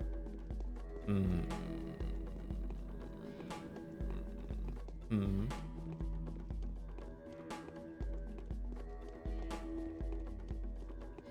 Man, it goes to show you just how much good writing can elevate a whole experience. Because if the dialogue, like the air quotes prose of this game, if it was trash, I wouldn't be taking this game seriously at all. Like it is really important that the dialogue in this, like the moment to moment interactions you have with the characters are written so well, because that is the only reason why I'm taking a lot of this seriously. Hello Raiders, thank you very much for the raid. Not so Nito, what were you playing? Also, thank you to Frosty McDougal for the resub. Didn't see it till now, 23 months. Resubbing now to Dodge Metaphor. Nice. We respect the Metaphor Dodge. Ban again? Shit. Okay, we just reloaded after this, so let's go. I'm ready. Okay, and Suok is waiting for is it true that you killed my father? Why? I did what I did. Are you going to avenge him? No. the mistress has. Okay, so he said go to the lab. So the appropriate sacrifice, so we'll have to descend to the very bottom of the inner cavity within the womb of Suak. Getting there and back again is my ultimate trial. There and back again. I should have read what he said again. Shit. Oh.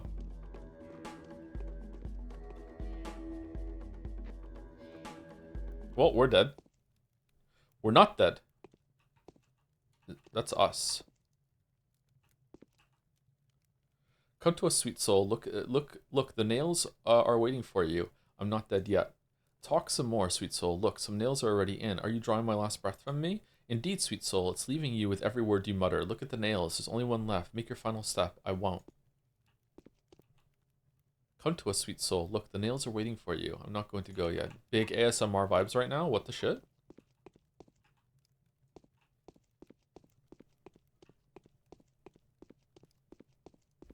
What's the best death scenes in media? There was a really good one in this is a Curse series now. American Gods, the TV show, had a really interesting one where I think there was an Egyptian god that was like that weighs your life against a feather. It was a really cool sequence. Lara's here. I hear a man breathing. What are you doing here? Will you answer a question for me? I will. Go ahead. Who's the sacrifice that the kin is expecting from me? Who killed my father, Isidore Barak? How did you die? Who's the sacrifice that the kin is expecting from me? I don't know. The future turns inside out when I turn towards it. I'm losing my mind, but there's definitely a false bottom to it. Be careful. You didn't answer my question. Who is the person I meant to sacrifice? It's a trap. I shouldn't tell you. Don't ask me about the sacrifice. Just follow your heart. Fine. Should I follow the clanking of the beaks? No, wait for now. Why aren't we being prepared for Do you choose me? No, I don't. Are there more people here? It's a new. Oh yeah, it is Anubis. Yeah, sorry. Another dog head. Yeah, of course it was Anubis. I really like that show. I really like season 1 of that show. Way better than the book even. What? Don't listen to the demons. Move down the tunnel. You will see female silhouettes there. These are fated souls. Choose the one to go in instead of you. Make a deal with any of the three and regret nothing. Talk as little as you can so that they who are beyond the wall won't hear you. Where did these women come from? These are not women. These are their techie? They're what? These are techie. A techie is the clot between the warm and the cold. It's like a soul, only smaller and able to talk. It escapes the sick and the sleeping, hanging between the warm earth and the cold sky, so that the spirits could whisper in its ear, demanding to hear the story of the person's life. Why are they here? I made them stay here for a while. How did that happen? No need for sorrow. They are all dead anyway. Don't waste your words in vain. Save your breath. Fine, I will remember this. When you have chosen a soul, ask her what you want to know. She will tell you the truth. Use the opportunity, then walk through the black opening. It will let you through. I will. I'm surprised you're Walk still along the tunnel. alive. Don't hesitate. Move faster before they are disturbed. Here I go. All right, this is a really fucking cool sequence so far. What the shit? Oh, are these the 4 that we gave Panacea to? Did Artemi feel Bachelors, guilt and gave them Panacea afterwards, just in case? Who is it? I want to ask you a question. Go ahead, just be quick. It's hard for me to stay here for long. Who is the sacrifice the kin is expecting of me? Who killed my father, Isur Brak? How did you die? Am I dead? I don't think so. The host is merely asleep. How will you die? It will have something to do with the girl that came to town a few days ago. She'll have a hand in the death of the host. Are you telling the truth? I cannot lie. I believe you. I could have been a famous singer. Should I stay here or should I go back to Anna? Stay here. Stay here for now. Oh, did we just... Did that pick her for it? Thank you for the 20 gifts. That was base jerky. Very based of you. Thank you very much. I never got into jerky. Should I go through a jerky phase? Thank you very much. Won't they at least evacuate the uninfected? Off with you. The Pavlor became an ordeal that I will no longer endure. I'll be on my way. Oh, yeah, we did fuck up by saying that. Okay, hold on. Jerky is amazing, IMO. It's expensive, isn't it?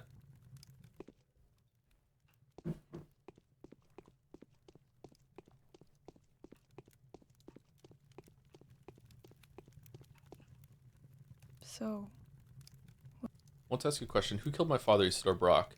So you must be Artemi Brock? Yes, answer the question. Your father has been killed by the foreman Oyan. He'll pay for that. Are you telling the truth? I believe you. Okay.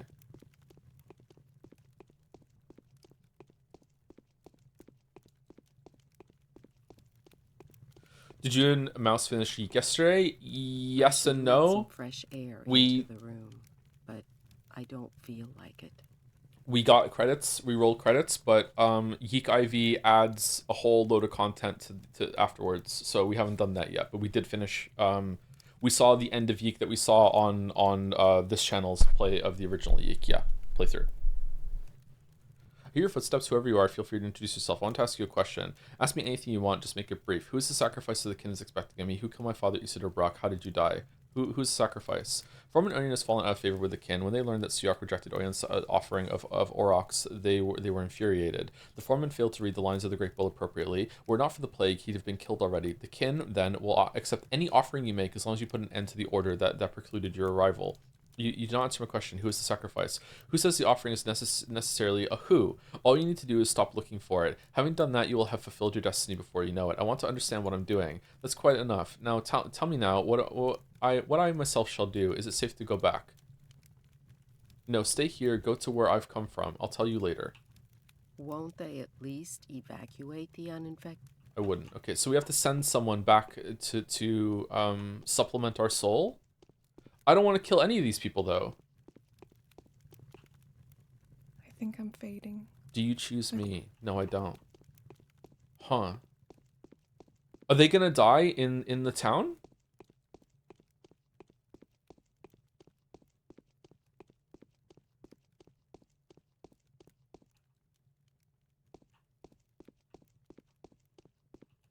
The devoted have agreed to help me.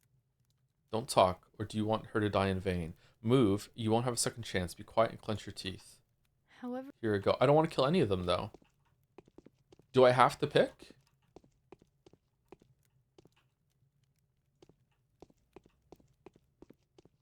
I guess we do. Okay.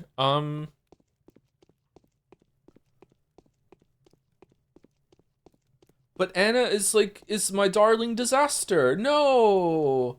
No, no, no, I don't. Bachelor's planning to save You're Paul's the children worst at any person here, cost. so it should be you, but you're also the best person here. Oh, you know what? Fuck it. Yulia's going. Fuck it. We're Yulia, go. My chest.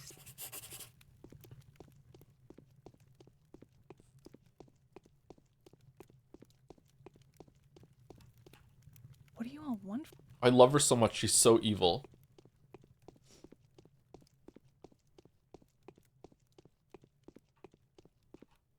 the devoted. Here I go. All right. I'm not ready to go yet. I'm not ready to go yet. I'm not. Oh wait, what? Are we not done?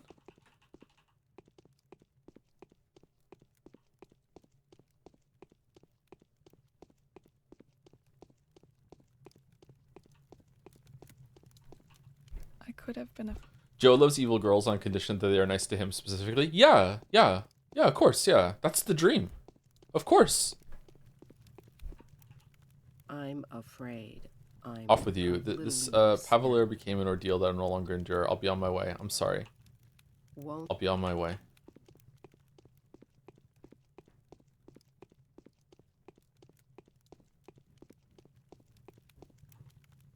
It's not. How is our hunger and stuff going down still?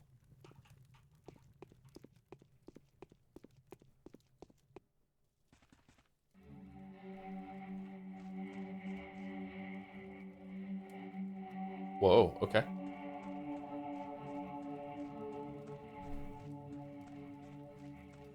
Do do do do do do do do do do do do do do do do do do. Da da da da da da da da da da da da da dun dun dun dun dun dun da da da do do da da da da da da da da da da da da da dun dun dun dun da da da do do do do do do. Is this magic enough for you, Joe? That is kind of almost undeniable, yeah. But maybe he just hit his head. Do you think it's justified to be angry at games like High Guard Marathon, etc., under the pretext? Oh, that's not that. That was a different hole. Holy shit! I'm pretty justified against games in the service bubble, even though these games aren't that bad enough to warrant all the hate that they get. They are quite faulty in some areas, obviously, but do you think the hate is overblown? I don't know. Sorry, I don't like to talk shit. If I don't know something, I'd rather just say I don't know. I don't know. I didn't play High Guard, I didn't touch it, so I don't know anything about that. I played Marathon. Marathon's biggest offense to me was that it was just a shit game, so I don't like Marathon for that reason. But when it comes to games as service, blah, blah, blah, I don't like how heavily monetized they are. I don't really like approve of that sort of thing. But I'm not the kind of person that even buys microtransactions and shit like that. Like, I spent a little bit of money in Genshin Impact because it was a free-to-play game. So I gave about the same amount as like if it was a game that was paid for, because I was playing it so much, which is how they trick you. I've also put some money into Hunt Showdown for like a battle pass or two here and there. But also you also get blood bonds for playing the game. So I don't know how much money I put into Hunt Showdown, but it's probably not that much actually. The game itself was pretty cheap. I'm not someone who buys a lot of stuff in these sorts of games. Oh, to answer your earlier question for you, Jed, say I think we maybe want to do an earlier nominations this year for categories that will need clips. Yeah, I thought were we gonna do some sort of submission thing that you could submit things throughout the year? Maybe we're supposed to talk about that. I can't remember. How did you justify the albino with logic again? Chatter, what the fuck are you talking about?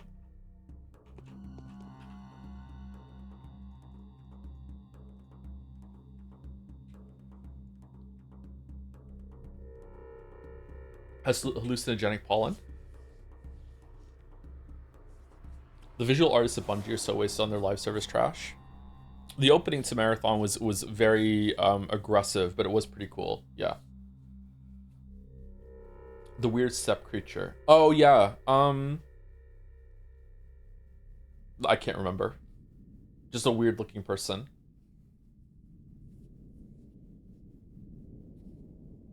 Clara's invitation, please. Oh, that we already won that one. We did that one. Not Kin, where's the bull Barak? Did you take him off the stake? Oh yeah, we need to go check. My final request is of a tragic sort. I didn't want to bother you with something like this, but all our plans are at stake. Please come to see me if you can. We already have that quest from her, right?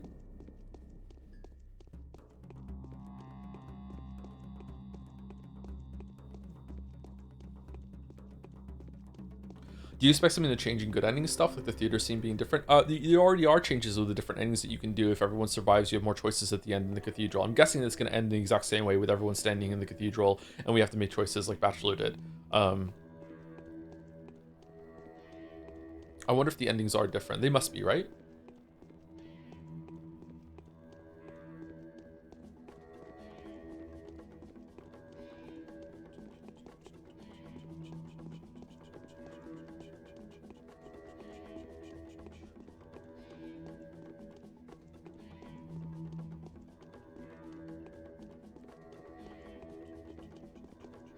I really hope you give Marathon a try. Again, it's a really brutal game, but really fun. Like, the game has cool progression outside the matches while being pretty hard and intense in match. The only thing I absolutely hate is the UI, which is not very appealing and also confusing. That's one of the biggest reasons why I won't play it again, actually. Sorry, it's just like, I have enough things to do. I have enough games on my plate that I could be playing. And if a game is going to make itself so inaccessible that it's really even hard to just understand what equipment you're taking even and what you're picking up, and yeah, just like very, very bad onboarding process. Yeah, I don't think I'll give it another chance.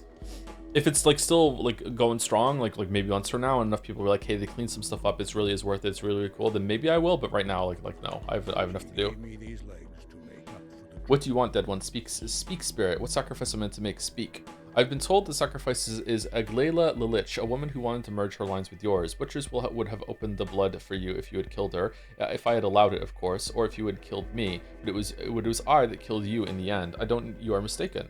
You went into the throat, you followed the path of water, you couldn't have come back, or are you a sorcerer that dared to break the lines of the House of Suak with his black magics? So you have led me to my certain death, haven't you? Now I know who may have killed my father, and you know what that means?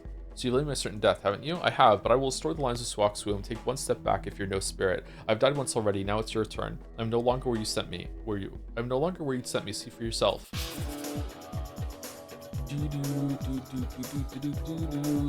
Alright, should we reload the other save after this? Is one of his arms bigger than the other?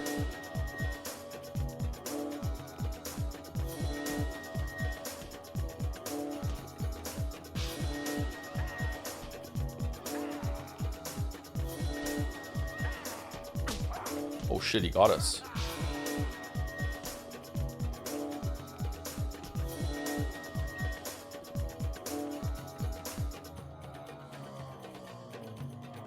Only he who delivers the comfort unworthy warden takes his place will gain access to the bowels where the sacred blood flows.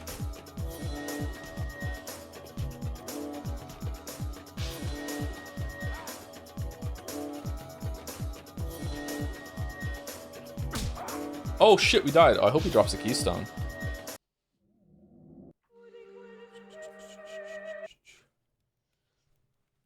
One second, chat. I need to blow my nose.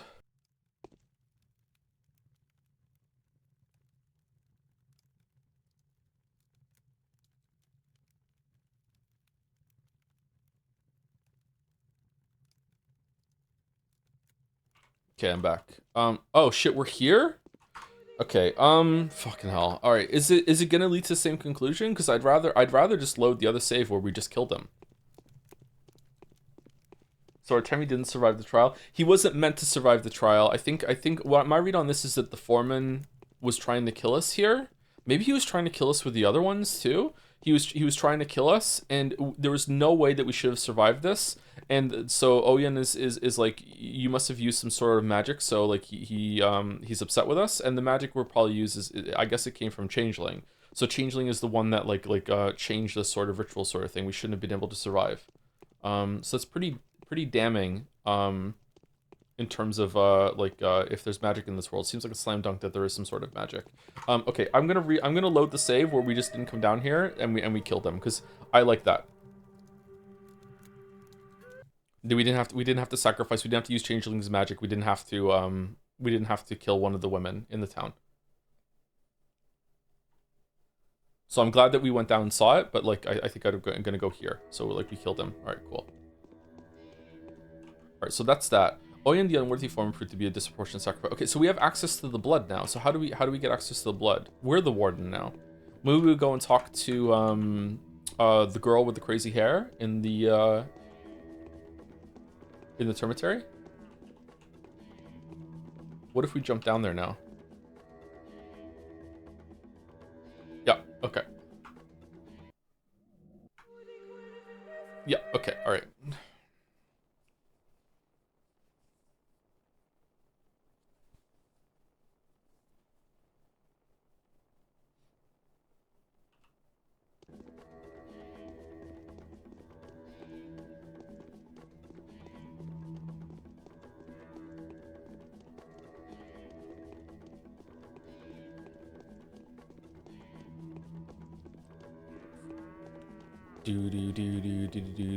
How did the hole just appear? Was it always there? It's opposite of the Silent Hill 2 hole?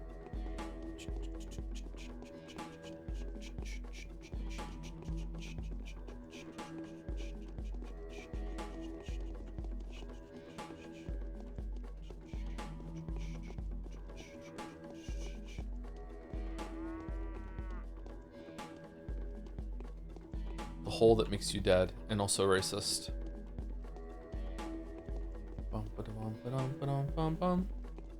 Started playing Expedition 33 2 Pathologic streams ago. Nice unit of time. Finished it 100% yesterday. It's funny to me how I noticed the same problems with the plot that you did, but I came to a different conclusion about the game scenario is trying to say. Not to start the conversation again, let's just say it's funny only rich people can be interesting to you. Fair enough.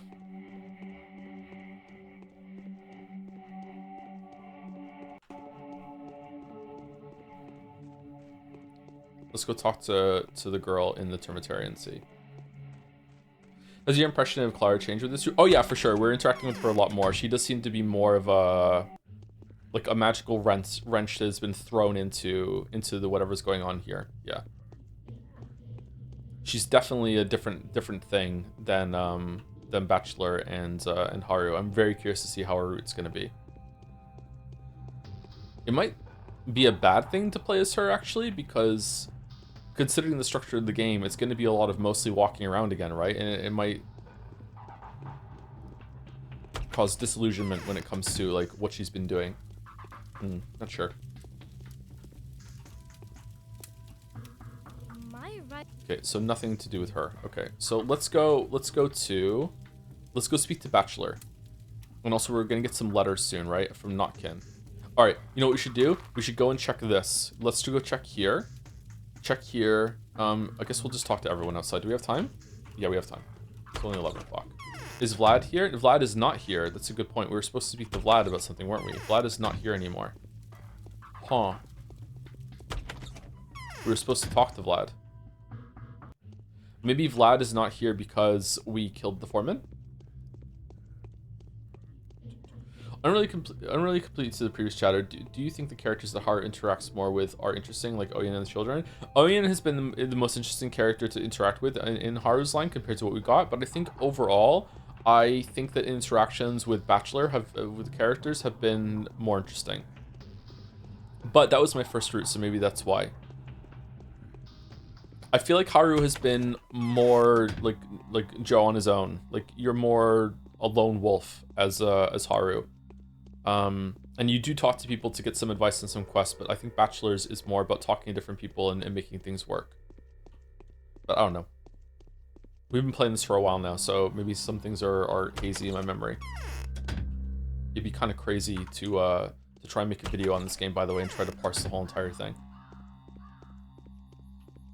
Okay, so we're gonna go talk to Sticky, then... Okay, talking to Stamatins has never been worthwhile, but we will talk to Sticky and see what he has.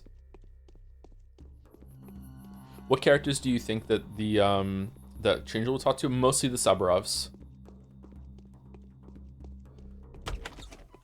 Probably Grace. Maybe Aspity, I'm not sure. Where did the bull go?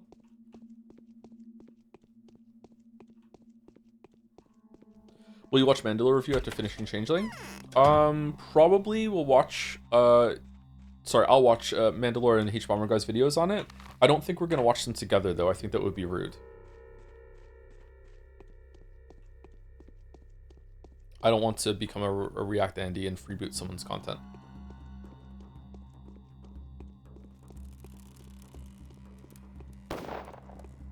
Full time? Yeah, let's go talk to Stamatins just in case. And the Saburovs. Just want to be thorough on the penultimate day. Ask him to co-stream with you. How much pull do you think I have, Chatter? Truth is... I'm just a little guy compared to Mandy and H-Bomber Guy. I'm just a little guy.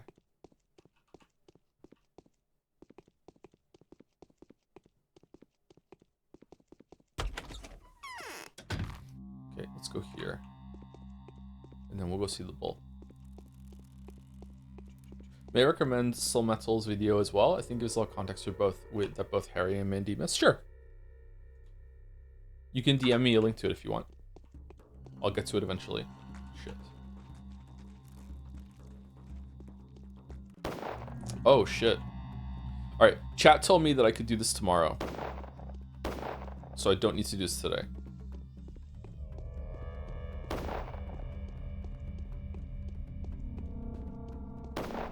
Also sick. Alright, so we need 2 panaceas so far. 3, because one of the canes is sick. The one staying outside Vlad is because Vlad is, air quotes, deed, so it's not that. I'm hungry. This is 2 streams in a row now that I didn't have time to eat breakfast for the stream. I really hate doing this. Let's go over here and check the pub. I did have a protein bar and a coffee though, so I'm okay.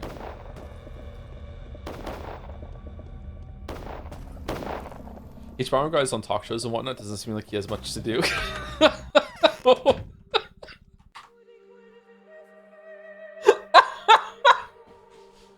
Sorry.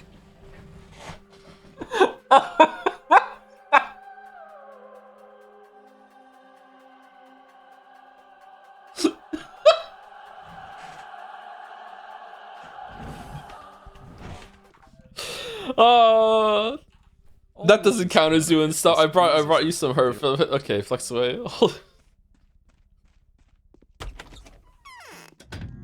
Matt, I'm right. Oh shit! No, okay, we're good.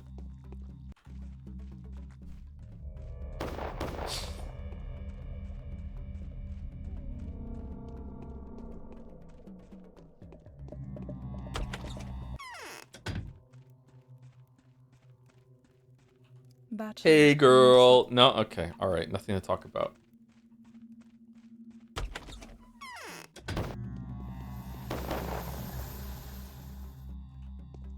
I spill my drink.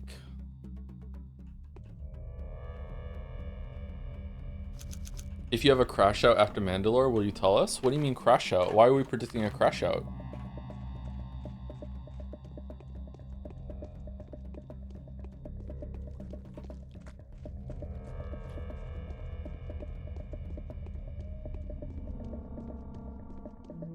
Here we go, here we go, here we go. Is the bull gone? Excuse me? It's gone. Okay. Huh. Hmm.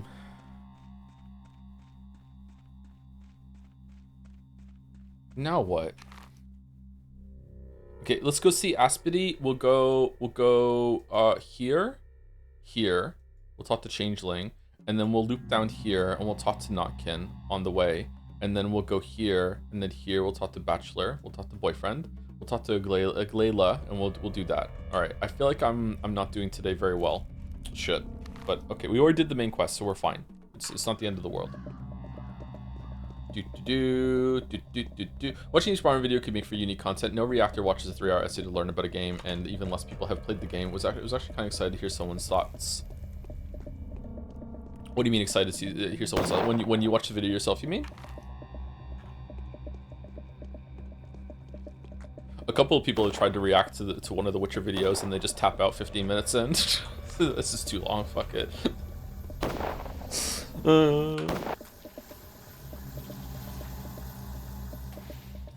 Man, that rat's fucking cooked. I'm eating rats. Tasty legs and crispy thighs. No! No! Worst person here is sick? Really? The worst person in town? Can't they be helped? Alright, I'll think of something. Alright, guess we can't talk to her. Fuck that then. Alright. I've been recently playing stuff like the old Final Fantasy Resident Evils. What was it like to be alive for the PS1? It was pretty cool. I also didn't have PlayStation 1 until much later, so I learned about a lot of PlayStation 1 games through the lens of a lot of people in school. They had PlayStation 1s. Most people in my school had a PlayStation 1 because it was easy to chip and everyone was pirating fucking games instead of buying them, whereas I had an N64 because I liked Nintendo more. And PlayStation back then seemed a lot more grown up, a lot more mature experiences compared to, like, you know, Banjo-Kazooie and shit that was on N64. Eventually I did get a PlayStation 1. It was cool. It was I feel I don't know, like, you could say about any time in your life, whenever you were born, you'd be like, oh, I feel blessed that I was able to see this historic thing happen. But being alive to actually, like, play through the transition between games moving from mostly 2D into a 3D format was really, really interesting. By far and away, the most magical experience of gaming I've ever had was playing Ocarina of Time for the first time. Like, oh my god, that was such an amazing weekend. My parents let me take the Friday off. The game was delivered, like, we pre-ordered it, and it came in the mail on Friday. I don't know how they pre-ordered it, actually. I don't know how it got there, but it came in the mail on Friday when it came out, and they let me take the day off school so I could play it. I just played it. They even let me play in the living room instead of on the smaller TV, so I got to play on the big TV, and I just played that, like, all day and then throughout the weekend, and it was just so fucking cool. It was just an amazing experience. The only thing that's ever come close in my adult life to like in terms of video game experiences when it comes to that was playing VR for the first time. Putting the VR headset on and playing Half-Life Alyx for the first time was just like, whoa, like it's on that level. But I would still probably give it to Ocarina of Time for just how special it was. Did you ever use strategy guides? The only game I've ever used a strategy guide for was Earthbound, and that's because the copy of Earthbound came with a strategy guide. It came. You can look it up right now if you want. Earthbound Super Nintendo like box. It was a huge box that was the size of the strategy guide. It wasn't like one of those smaller ones that most Super Nintendo games came in. It came with a strategy guide. And instead of it being just like a strategy guide that told you what to do, it was like flavored. It was like written like a supplemental piece of the game itself. It had like scratch and sniff pages where you could scratch some shit and smell it, and they give you like a smell of what something in the game would smell like. A lot of the guide was like presented like a newspaper thing with a lot of headlines to give you like clues on what to do if you didn't read the strategy guide, that sort of thing. Like yeah, I still have it somewhere. It's in the basement of the house somewhere. That's the only strategy guide I've ever used. Has the bull from yesterday really broken free? Thank you. Where is he now? We'd like to bring him here. I don't know. Is it gone? I thought it was your handiwork. Sorry, I guess it's just that I was counting on you. What happened? The girls reported there's no longer a bull in the bone steak lot. I thought he was taken off the stake. Was he alive? I'm worried. So you had nothing to do with it at all? No, nothing at all. I'll check on the situation. I was mean to you anyway. They're waiting for me there. We were just there. No, nothing at all. Check on this. What the fuck? Oh, okay. All right. Let's go. Stick to the plan. All right. We're gonna go see Murky, and then we're gonna go see Bachelor. That's actually probably worth some money. It's not in good condition, so I doubt it's worth any money. Did you grind for the 1% Starman weapon drop? I tried to, because it's the only weapon that Pooh can use, right? And I don't think I got it. It took too long, and I just gave up. Yeah, Pooh is unarmed without that, right? Did you see the Earthbound Stinks review with scratchy thing that smelled like farts? I think that was in the guide that I'm talking about, yeah. One of the creatures, like one of them smelled like strongly like a pepper sort of thing, yeah. Joe, do you genuinely think there's some chemistry between Daniel and Artemia, or are you just okay? I genuinely think there's some chemistry between them, yeah. Definitely more than even between Max and Chloe in Life is Strange 1, yeah. They could definitely fuck. I'm straight, by the way.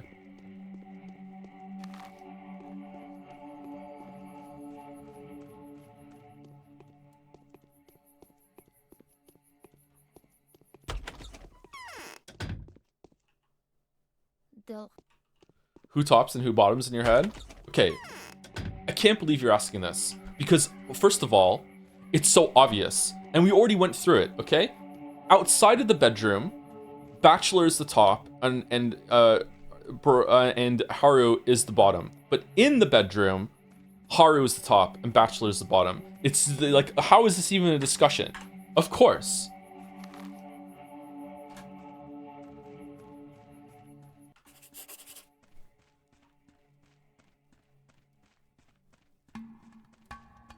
What were some games that amazed you graphically for the first time in terms of realism? Believe it or not, Deus Ex.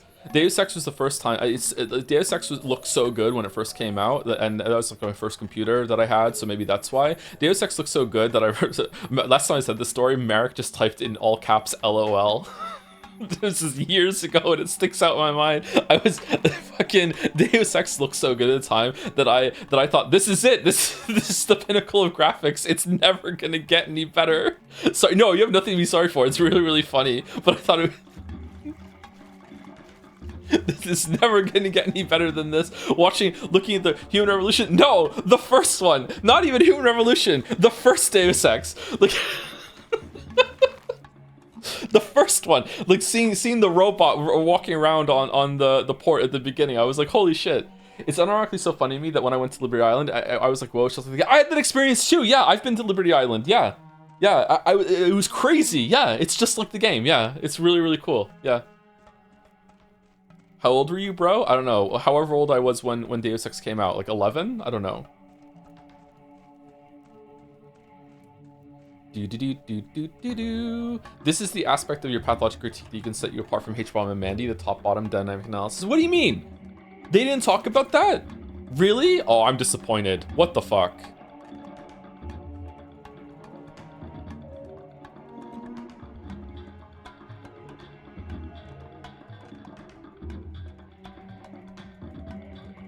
They really don't so much hate?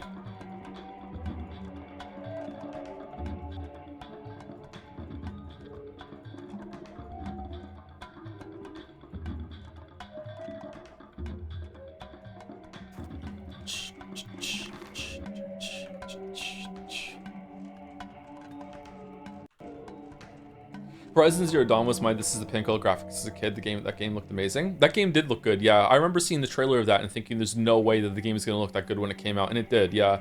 Like big graphical moments, like the jump to 3D, obviously, like I said, Deus Ex, but also Mario 64 and Ocarina of Time were really big. The VR, it's playing Alex. That game looks like amazing, and it really feels like you're in that world. One of the coolest and most recent like graphical things was when picking up a bottle in that game that has like the shaders to show all the liquid in that game was really amazing. Like you can actually lift up a bottle and turn it in your hand and see the liquid slosh around. That's really cool to me.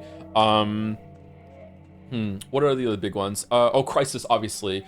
Far Cry 1. When Far Cry 1 came out, like a few months before Half-Life 2, Far Cry 1 looked amazing. Again, the early PC game looks like shit now, but it was really cool. And then Crysis a bit later was just incredible.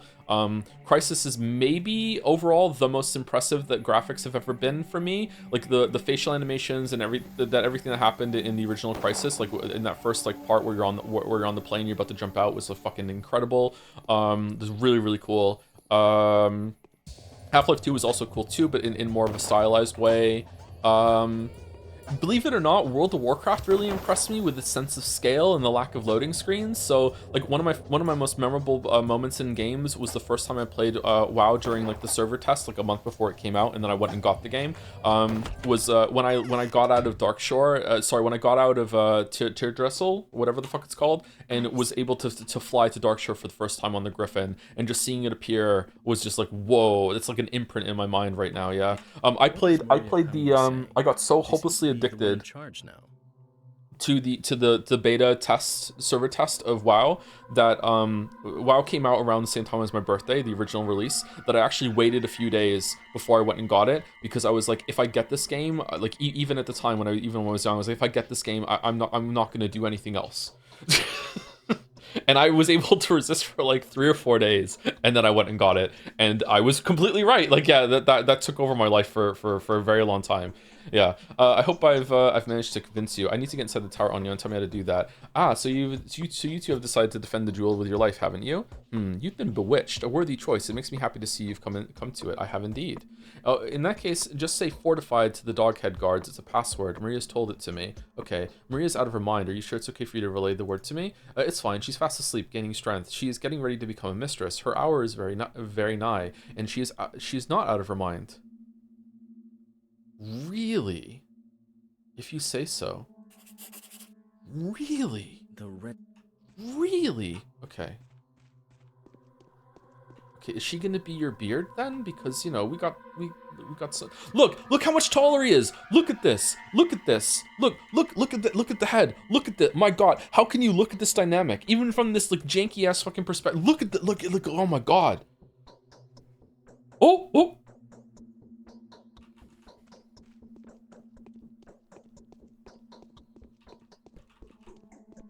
We're in.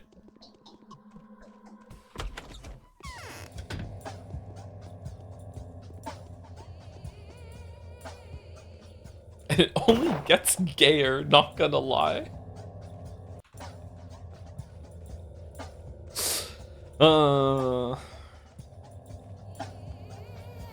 You're so yaoi pilled. It's streamer strategy. I feel like I can perv on the girl characters if I also perv on the male characters. It's balanced, right? There we go. Done. No! Oh, what the f—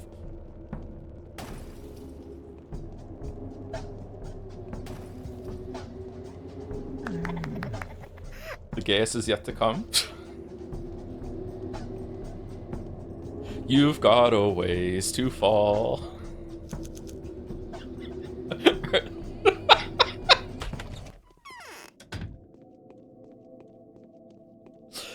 Hey, girl. All right. You know what? Gotta say, kind of girl bachelor.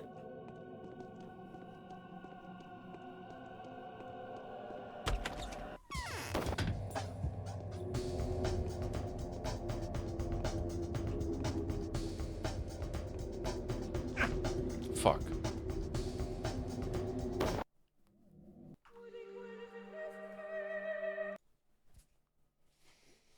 There's so many uniforms that look so obviously designed to accentuate female curves, and they're just slapped onto male characters, so nobody may complain.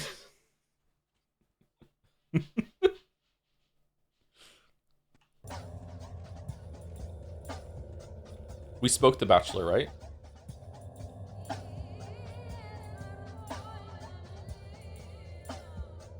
Yeah, we did. We did, right? Yeah, we walked. Yeah, okay, we're good.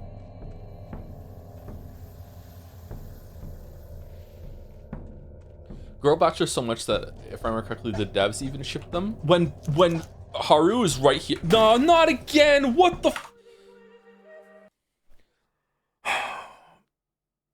I learned no lessons. I learned no lessons.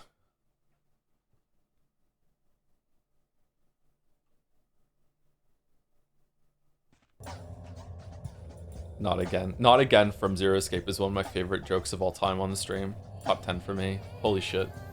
Thank you, Nick Bottom, for the 45 months. Thank you very much. Would like your opinion on the Bachelor and Haru thing for absolutely no reason. Thank you very much, Nick Bottom. Can I please get a Joms with a Joms in your resub? Thank you very much, Joms. Thank you, F Roland 08 for the 28 months as well with Mew badge. Sorry, new badge, not Mew badge. New badge. We should get some new badges made for the higher subs too. Maybe do a sub badge refresh as well. Oh wow, 5-star pull on this guy. Holy fuck. True neutral response. Ooh, centrist on it. Interesting. All right, not negative though. That's good.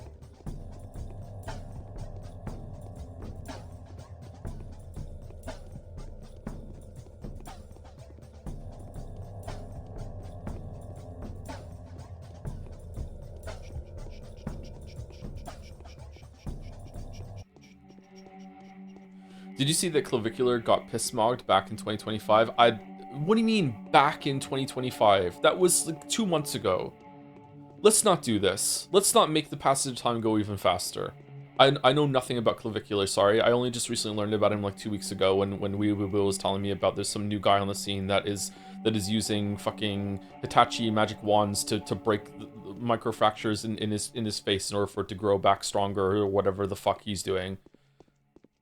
Dude is a grifter.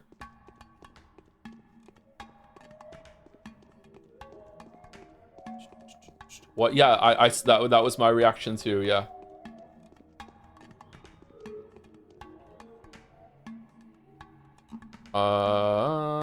What do you want, Barack? Occupied, fortified, nothing.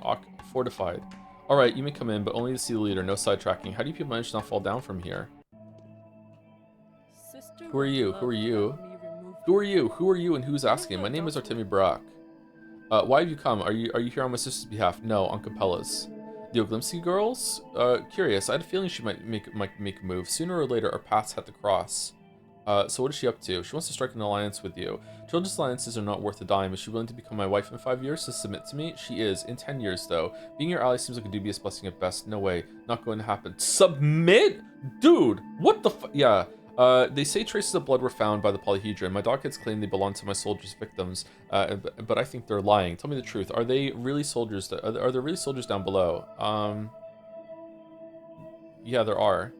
Tell the glimpsy girl that I shall come. Let it be so. The proud Capella made the first move, so she will have my support. She offers to strike an alliance, and we accept her offer. You have my word. Farewell, Conky. Tell me what's going on. Capella would do it better. As to why I've agreed, I won't tell you. The Cane's business is not the termites' business. I'd love to teach you good manners. Go ahead and try later. Okay. Interesting. I'd like to leave. What the fuck is this?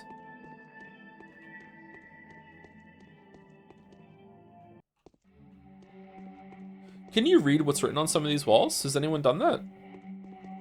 Maybe in the next game it's more clear?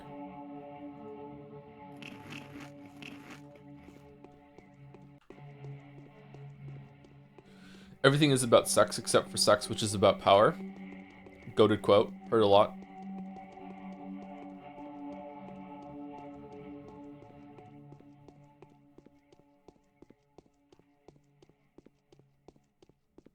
Sex is kind of annoying sometimes. It's kind of like being hungry. Just wish you could just kind of turn it off. Biological functions in general can just be really fucking irritating sometimes.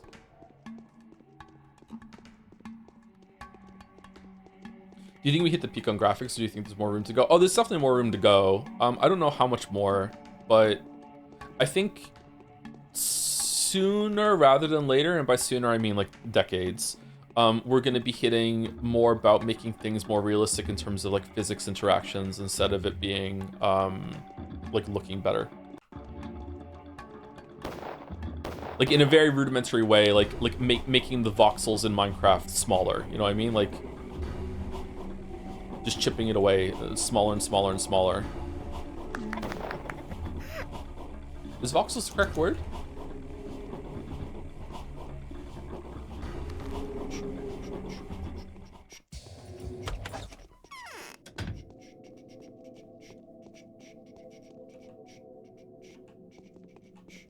Okay, where are we going?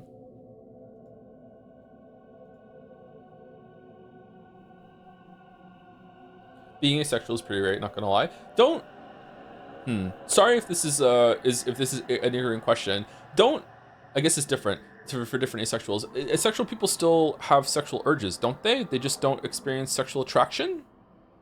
Or is that a different term?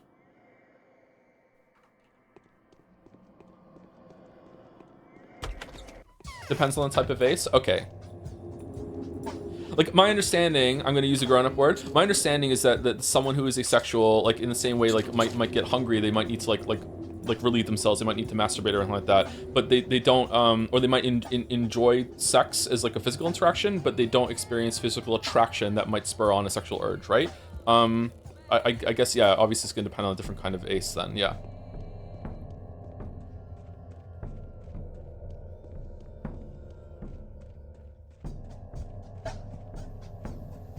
Are you gonna stream more Me Jax on Monday? No, probably yes. I'm ace. I have interest kinks, but I don't have sexual attraction to people IRL. Yeah, there we go. Yeah. I'm also guessing there's probably a gradient, that there might be exceptions to the rule, like, or there's probably some people that are asexual unless they have a romantic interest in someone, and then they might develop it later on as they get to know the person. In my experience, I find people. I can find people attractive, but if I get to know them, the more I get to know them and the more they like them, it's really kind of a weird thing to accept and acknowledge, is that if I get to know someone, they will literally become more attractive to me. They're already attractive, but like if I get to know them and I like them, they will literally become more attractive. It's weird. Like they're not physically changing, but it really is like a change that happens.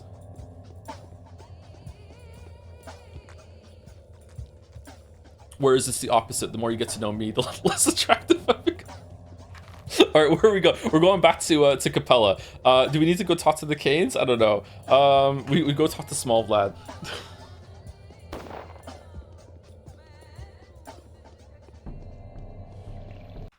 Thank you, Bad Blood C for gifting a sub to Brat Daniel. Yeah, pretty much.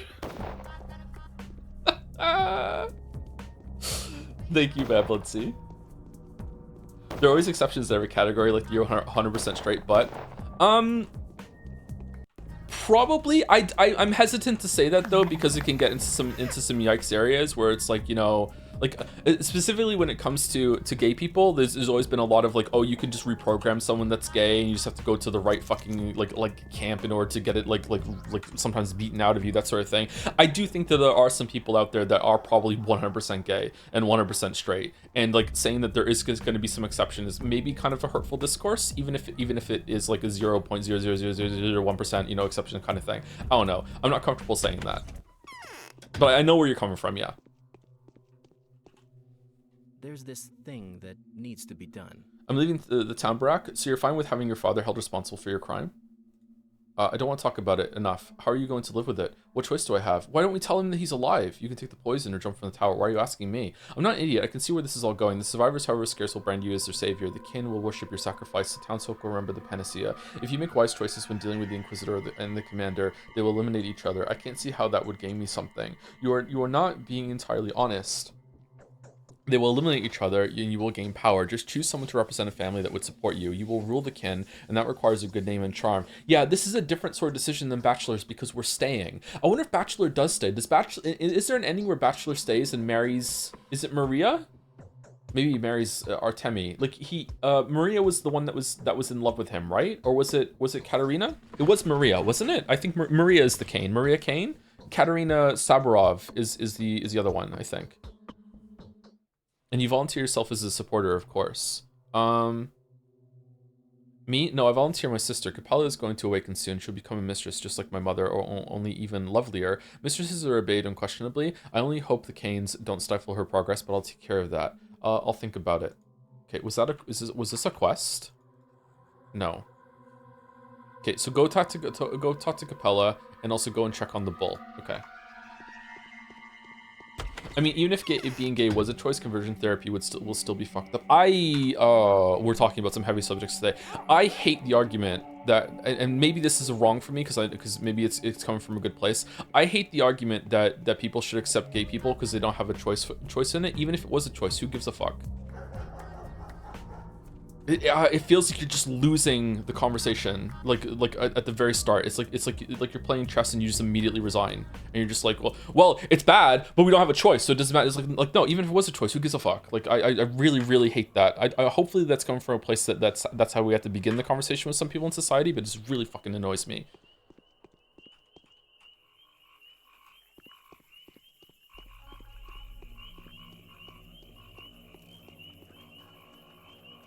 But I don't know. Maybe that's ignorant. Maybe it's like culturally good. I'm not sure. Did you do any metaphor grinding? No, I didn't. After last night's stream, it was Eek with Mouse, and then I just went to bed. And I wish I slept, but I didn't. I didn't sleep for a while, and then I finally did fall asleep. And then I woke up like 5 minutes before the stream started, so I haven't had any time. We're going to Capella. We're going down there. I think there's stairs there, and then we're going over to see the bulls. Okay. Is there a side quest that I missed, by the way, or no? I wish you a happy finale for Haruspex run. Am I saying that right? It was really good. I'm already looking forward to Changling run. I personally only have vague memories of it, so even more excited to relive it with you in chat. It's also pretty good for people to play Pathologic 2 and 3 because this is the only time you can do Changelings, right? It's my birthday month. Happy birthday, and I want to share it with you and the community in chat. Please remember that your work is valuable, right, and important. Keep it up. Oh, that was a bit message. Oh, that came with the bits that just came in. Oh, thank you very much, Face Jerky. Also, the reminder to try some jerky. Thank you. Glad you're enjoying the playthrough. Aglaya announced that Clara was cursed and banished her. Serves her well. Aglaya was in the right. What name did she just say? Aglai? Who's that? Is that Aglaila? Is she talking about the Lich? It was her? Okay, alright. That's what I thought. I'm saying her name wrong, like differently every single time. Alright. You have Khan's consent. It didn't take long. It's such a cool name too. Aglaila Lilich. Like man, it's so imposing. That means he will leave the tower tomorrow or the day after, and so will his minions. You know how to make a lot of panacea already, don't you? You can count on me. Allow me to thank you. You will assume authority over the kin soon. If everything goes well, and I assume authority over the town, we will rule together, you and I. Cherish my gift. Let it bring the soft memories back to life. The memories of the little girl that I used to be. Thank you. What's your gift? It all ends tomorrow. A single day can change a lot. I can sense almost nothing now. Are my fosterlings fine? Can the mutineers kill the Inquisitor? If Aglaia Lilich falls, even destroyed by petty scheming, we won't be able to protect the town. Don't you worry about a thing. All right, this is a lot more hopeful than the ending of Bachelors right now. Like we're actually within the schemes and plans, which makes sense because we're from here. Ostensibly. So the matchmaking was a success. Capella has moved to the final figure on the board. A sad move. She was clearly trying to pick the lesser two evils. It's strange how calm and collected the lad was, as if he always knew it was going to happen. And there's Haruspex disagreeing with me, saying that this is sad, whereas I'm thinking more of the well-being of the town, way more than I was on Bachelor's Run. So at this point in the Bachelor's Run, I was extremely fucking frustrated, and I just would like fuck it, just burn the whole place down, just shoot it. Whereas here, it's like we're actually building something. That's a really cool subtle change that the game's made between the paths here, huh? And then we have to go to the bull. Sorry, did chat tell me if I missed a side quest? I asked and then I just got reading. She gives you an amulet? Yeah, wasn't it this thing, right? Capella's necklace. Necklace of the Mistress of Light. Before it was passed on to Capella, it was worn by Victoria Oglimskaya. The necklace is carved from the bones of massive animals that no longer live in this land. Okay. I wonder how many sprouters you can buy with it. You didn't miss anything? Okay, cool. Let's go do the bull then, and then we have the day done.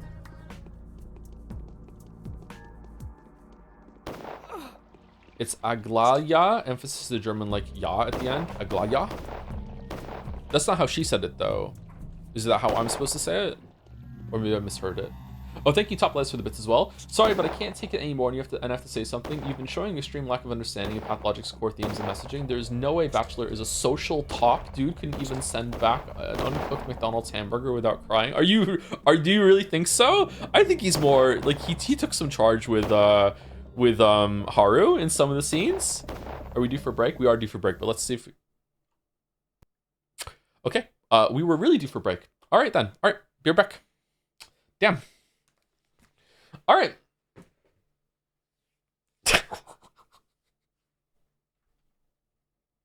Be back in 5 minutes.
Allow me to remind you that an epidemic of unknown origin has already eradicated a few genuinely distinctive towns in the northern part of the country. The cause and circumstances of these tragic events remain uncertain. There is a lot that we cannot explain yet. It appears as though the plague has a mind of its own, as if it is driven by some irrepressible will. Why else has no one managed to fight it successfully? Why does it target the most precious aspects of our existence? The sand plague picks its victims fastidiously, and the same principle always draws it back to whoever tries to oppose it. Surprisingly, we've yet to hear a single word from the powers that be. Okay, I forgot that it said that at the beginning. So is it the same plague that is going in different settlements, or is it different outbreaks? Is there a plague that's coming from the steppe people that is separate from the one that is coming from the blood, or what? Ever heard of dominant bottoms? Kind of an oxymoron, isn't it? I guess it depends on what you're saying with bottom. Power dynamics can be very fluid like that, yeah.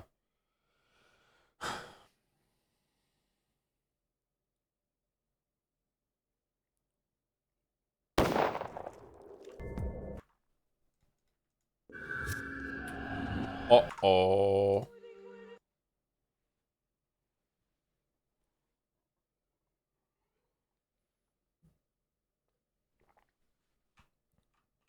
I think we're gonna have some explicit language to discuss that topic, chat, and I don't really want to discuss it, if that's okay with you.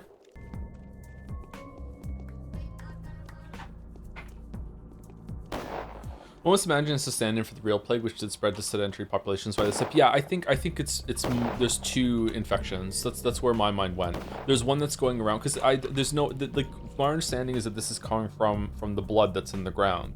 So there was the outbreak that happened from the steppe people that was one that had the outbreak years ago. I think this one is different. I think so. All chatters really struggle with that rule. What rule? Oh, a certain word that's banned. I don't know if it's banned in our chat. I can't say it because I said it on stream once, and then one of my videos got demonetized. So I can't say that word, even as a British person. But I don't know. I'm fine with you using that word in chat. But if enough people are upset by it, then you don't need to.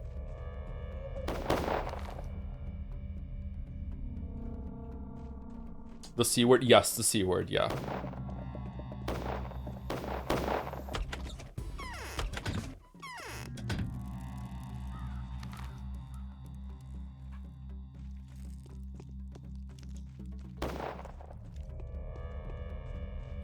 Well, is there explanation for it? Whether that's right or not, people thought the Black Death came from underground vapors.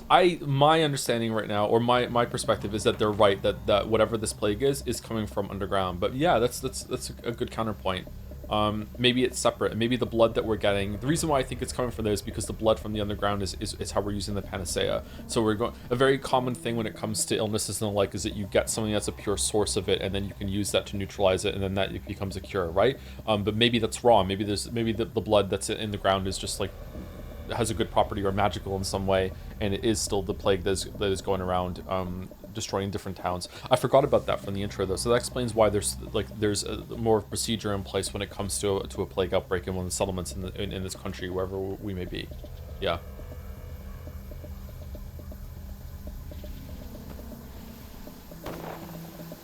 Oh, okay. So we broke this quest by coming here earlier.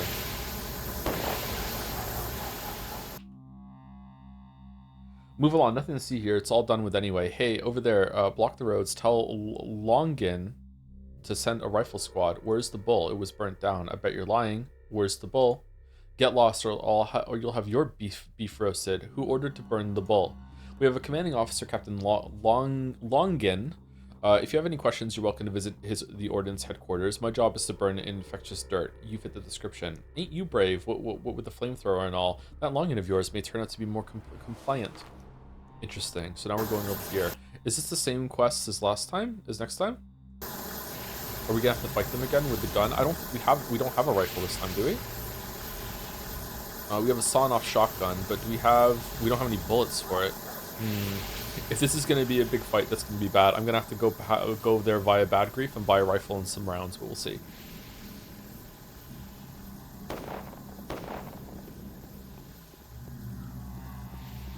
Thoughts on lotion? I'm a big supporter of lotion. I moisturize a lot. I moisturize twice after every shower.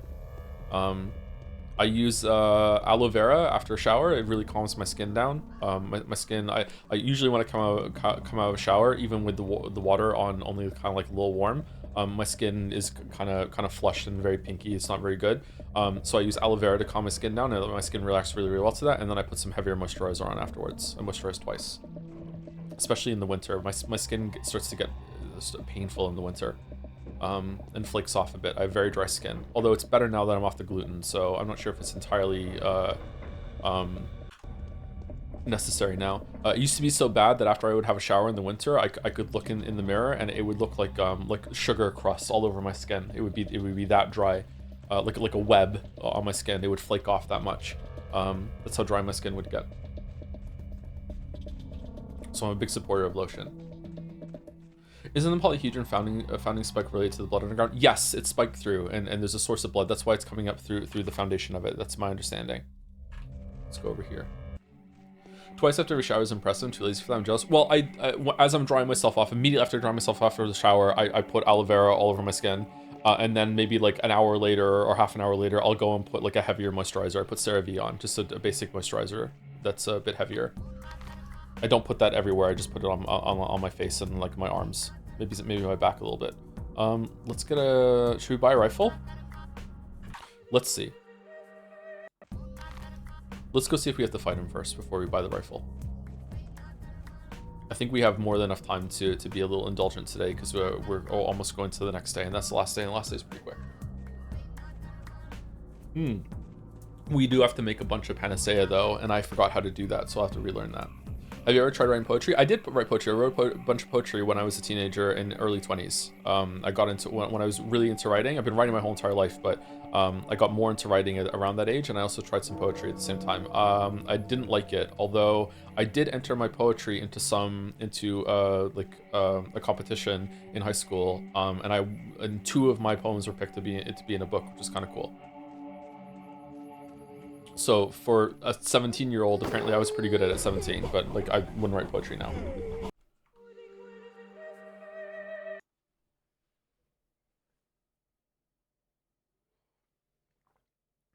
Is Moncton a low humidity area? I would assume it's pretty humid being close to the sea, but maybe it's too cold for that. I don't know how to test that. I haven't really looked it up. I don't know. Could Google it, I guess. Canada in general gets pretty humid in the summer. And then the winter's bad. Thank you, Astralis Spirit, for the 12 months. 1 year. 1 whole year gone by. Does that make me anniversary? Yeah. Thank you very much, Astralis Spirit. Thank you, Knockbree, too, for the 15 months. Catching the stream late. Go Onion. Go Onion. Go Banana. Thank you very much, Knockbree. We're at the end. Did you try Slay the Spire 2 yet? No, I haven't. No. I've been pretty much live on Twitch since Slay the Spire 2 came out. Metaphor into Yeek, into just going to sleep, and now right back on Pathologic. So like you've been privy to most of my life since Slay the Spire 2 came out. So no, I didn't get to see the kids yesterday. I need to go see them after this. Miss my little critters. Any interest in Fatal Frame 2 Butterfly remake? No. I'm not really interested in Fatal Frame games. If people wanted me to play it around Halloween, though, I would. Yeah, I'd be willing to do that. How would you define the word panacea? I think the word is more loaded than this game presents. It's discussed more in Patho 3. It's just a cure-all, isn't it? Panacea is meant to be like they say, diet and exercise, or if you're overweight, losing weight is like a panacea for your health, right?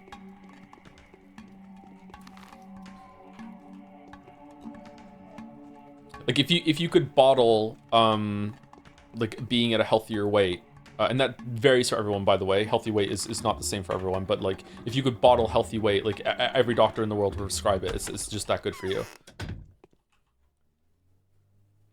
It improves all of your bodily functions. I'm listening. Was it you that ordered the burn of the bull? As an officer, I'm expected to be addressed as sir. Self-respecting people address soldiers likewise. I'm a step man. There are no sirs in the steppe. So, do you even realize what kind of creature it was? Thousands of panacea samples could have been made from it. The flamethrower cord burned everything that is a sanitary hazard. A bull in a lot went very much against sanitary regulations. In all honesty, the whole town is abnormal. Who gave the order? Was it the commander? There is an authorized agent commissioned with supervising the sanitary situation in the town. Bachelor Dankovsky, he is in charge. Ooh, uh-oh, trouble in the bromance. So that's who's doing it is.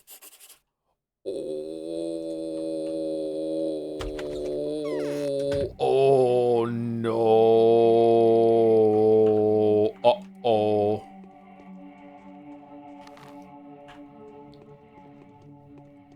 Switch and divorce.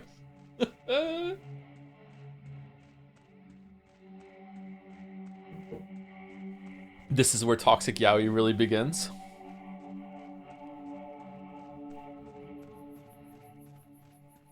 This was a side quest in the Bachelor run. I remember, yeah.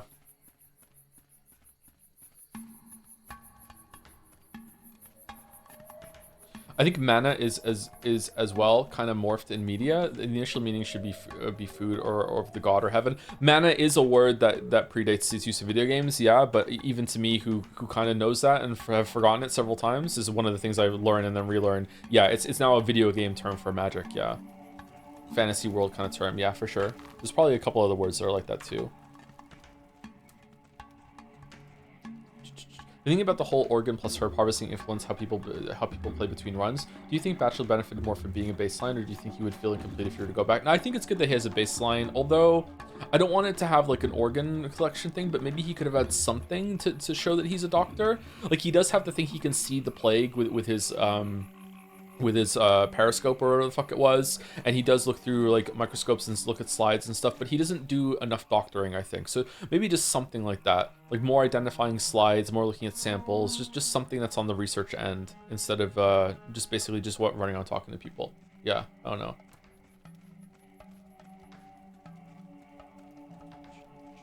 Patho 3 fixes this, so does Metaphor.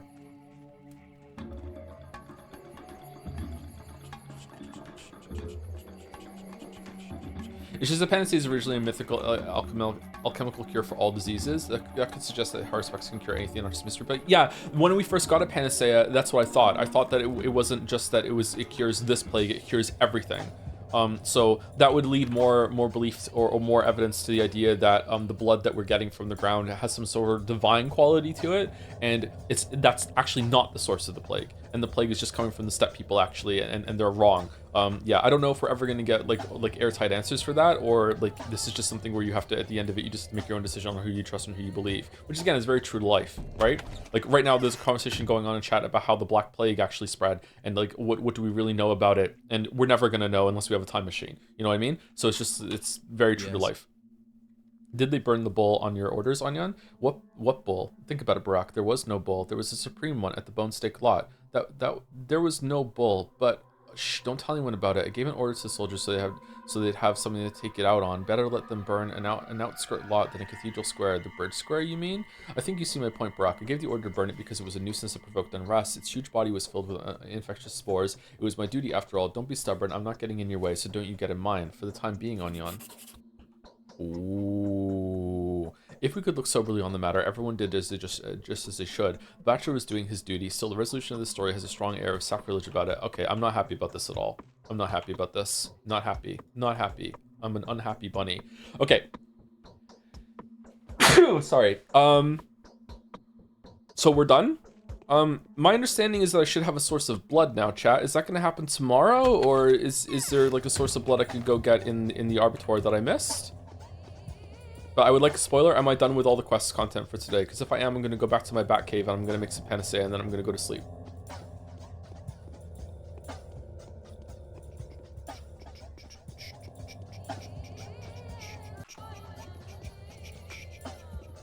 Metaphor fixes this, but do you think it actually fixed anything? It is an improvement in the persona formula in some ways, yes, but it didn't really fix anything.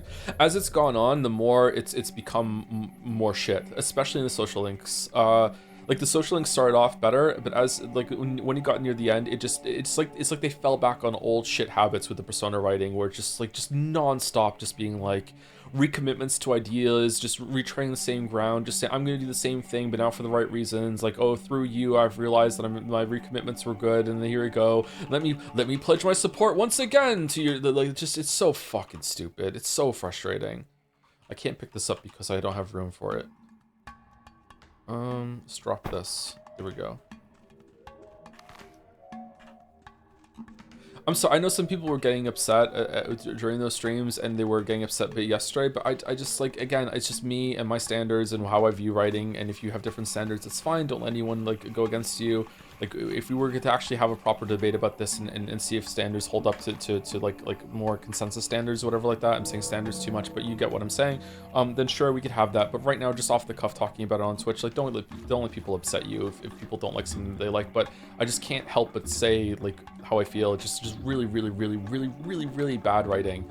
It just reminds me of my DeviantArt days when I'm reading like someone's first stab at a short story, and just like seeing potential there, and it's like, okay, yeah, you obviously have some skill, you're developing it, that's good, but here's some feedback. And it's kind of wild to see so many parallels drawn between that and something that is made like 4 games in by like a huge dev team that sold millions of copies of their game. Like, it's unbelievable to me how bad the writing is. Specifically in the side link quest. In the main quest, it's bad, but it's also entertaining. I can see a lot of stuff to like there though. But the social link stuff in all of these games is just dog shit, man. It's just filling space. It's just putting words on a page and just like whatever. And they chose to have the social link, so it's just crazy.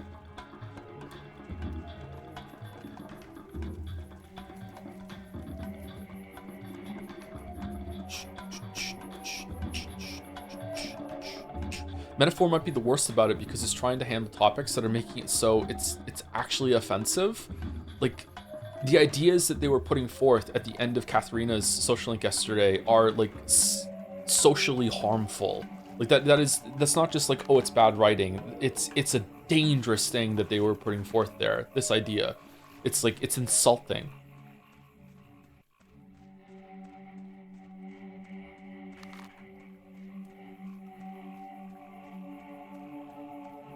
SMT fixes this by not having social links. Maybe that would be better, yeah.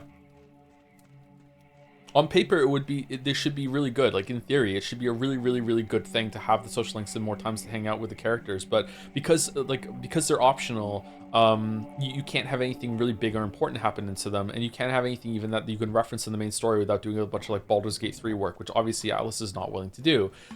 So because of that, it's just like filling space, and they just end up being just a waste of time. So maybe if they weren't there, they would have more hangouts that are like unavoidable. You can't skip them. They're part of the main hangout, and then they could actually have some worth to it. Okay, now my durability is going down because it unequipped our knife, so it was a bug. Okay, so we need to make some panacea. I'm going to use the 5 arbitoire blood. Okay, hold on. Let's just put everything in here. Oh god. Droning. All day Joe is just droning. Okay, so what was it I had to do again? I need to make a source of this that is high, like around 90% or something like that. And then after I make it, I mix it with the blood, right? That's what I do. So I want to make... Wasn't there one that was like 90?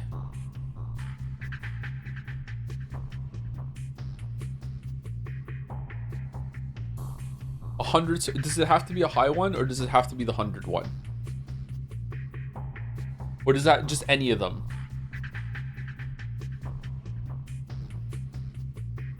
Let's just do this one. All right, so 1 stem of black tweer, then 1 stem of brown, then 2 steps of sweevery. So I need 5 black, 5 brown, 10 sweevery.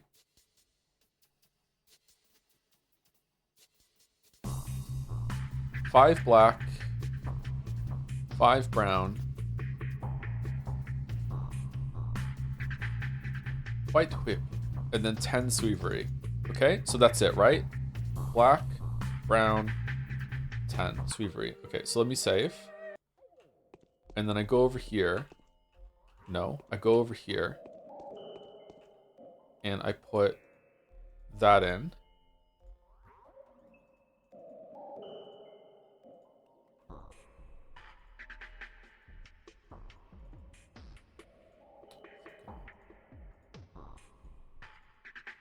I'm having such a good time with this right now.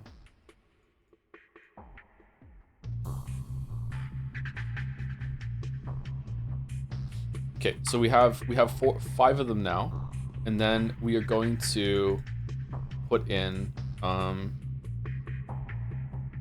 that, and this should make a panacea. Yeah, all right, so we're good. So we're doing it. I don't know if this was the most efficient way. Maybe any of these concoctions works, but here we go.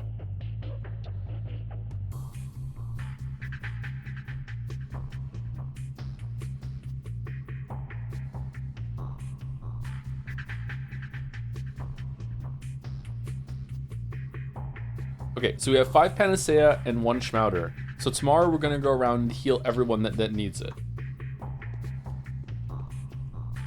Do I have to do it today or do I have to do it tomorrow?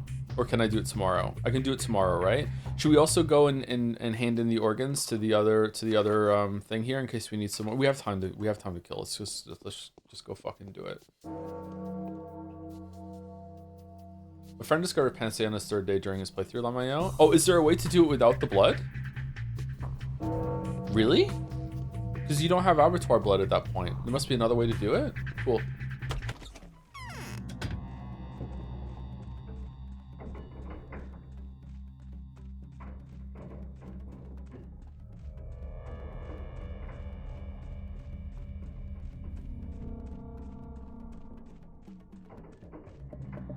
Or is there a source of blood that you can find early on? Today on games that have a higher score on Metacritic than Pathologic 1. Metaphor Refantasio. Yeah, that tracks. Fucking hell. Do they mean Schmouder? Also hear about this for the first time? Maybe they meant Schmouder. What do you think if Stroll would be written as a stereotypical Russian minor noble of 18th, 19th century, writing poetry for money, drinking, gambler, and radical, but unable to plan a political assassination discreetly? His socialing would be helping him not die in a duel. It would make his actions have more sense. Sounds more interesting than what we got. I feel like the writers are really out of their lane because the story tries to simulate social commentary, but it seems to be very comfortable with the status quo that is presenting. They almost seem scared, like they wrote themselves into a corner where the material demands of them are some critical thinking that goes pretty much against their style of storytelling, which is mostly based on the aesthetics of rebellion and nothing more. Pretty astute observation. I would agree.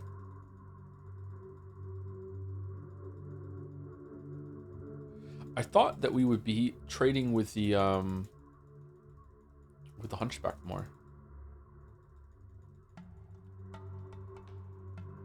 Do you think there's a difference between realistic writing and good writing? Like a story could be weird only because characters talk too much like in real life rather than the service of entertaining. Realism is not the goal. Sometimes I say logical or rational and people think I'm saying realism. That's not what I mean. We're talking about authenticity, so we're talking about that we can understand why the characters are making decisions that they're making, or in the space where they're making illogical decisions, you can see that what's wrong with them that is causing them to make illogical decisions in terms of their framework and how they view the world.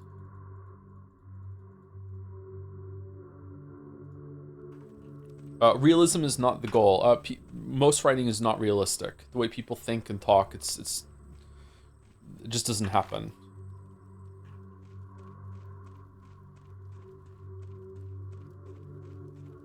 Like if you wanted a realistic story, you know, every single day that you do a story, you should just like roll a dice out of like one in a 10,000 just to see if someone randomly dies of a fucking heart attack or something, or oh whoops, they just developed cancer. Okay, all right, here we go. Well, now that's part of the story. Like you'd have to have some sort of random chance or almost. So like the hand of the writer is some sort of fate or destiny that is moving the plot along, so it's not going to be realistic. That's why they say truth is stranger than fiction. That's where it comes from. There are higher standards for fiction than there is for reality sometimes.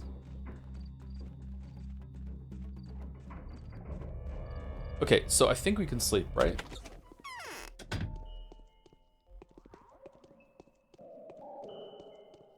I wrote an example of this in Dragon's Den, and I don't know if it's worth repeating, but I'll try and go through it again.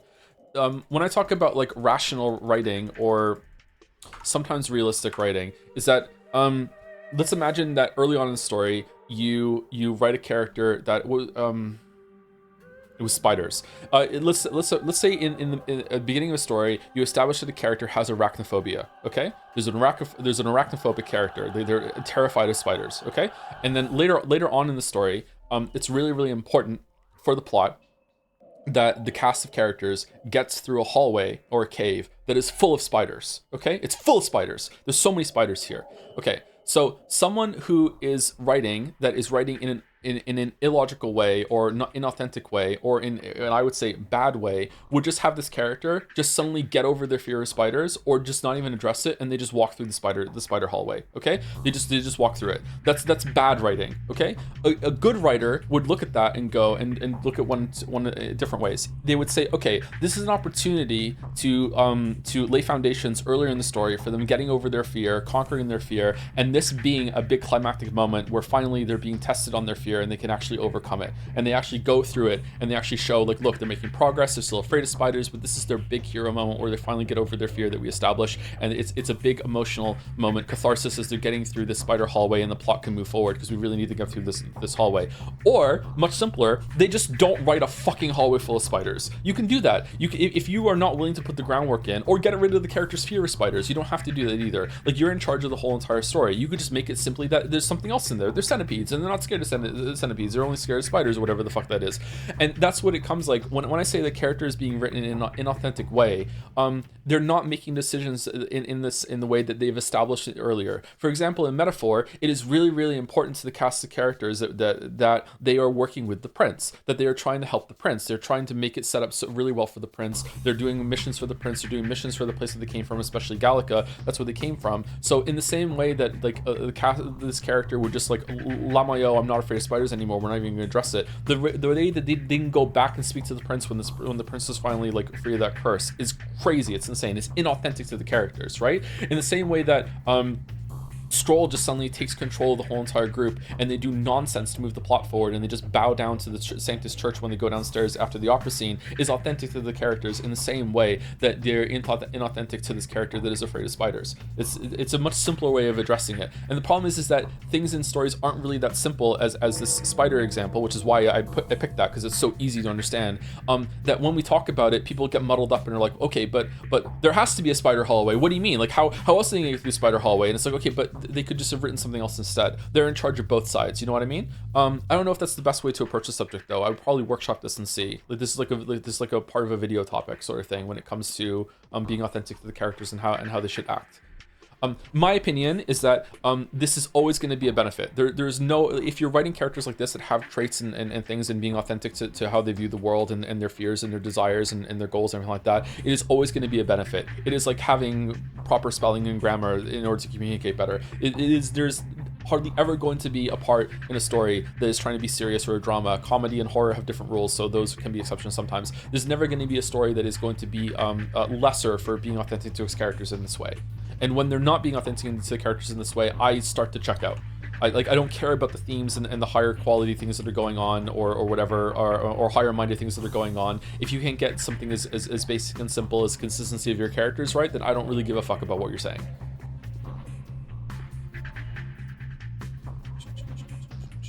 Honestly, if you set a character with arachnophobia and set a scene in Spider Cave, you have to do it on purpose to advance the plot or offer character growth. You set it up such a huge conflict, you must write a good conclusion to it, or not write at all. Exactly, and that's what stories like Metaphor and Persona do all the time, with setting things up like that, laying your groundwork, and then just being like, yeah, nah, and just ignoring the whole entire thing that they did. It's like they think the character traits and desires are just set dressing, and they're not a part of the story whatsoever. Like, everything to do with Hulkenberg's character has been undermined continually throughout the whole entire thing, to a point where it becomes a joke, and her defining trait is that she just likes to eat food rather than her allegiance to the prince.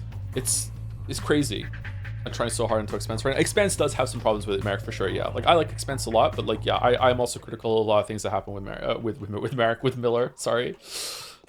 Anyway, that's it. Let's not talk about it much more. Let's take some drugs and go to sleep. So story should exist in a physics simulation of the events involved. I don't think that's what I said. I don't know what you mean by that. Sorry, chatter. I don't think so.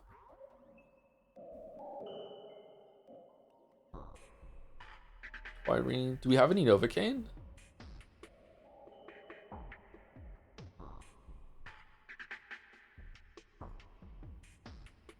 No. Can we go get some? Do we have time to go get some Novocaine? Maybe? Fuck.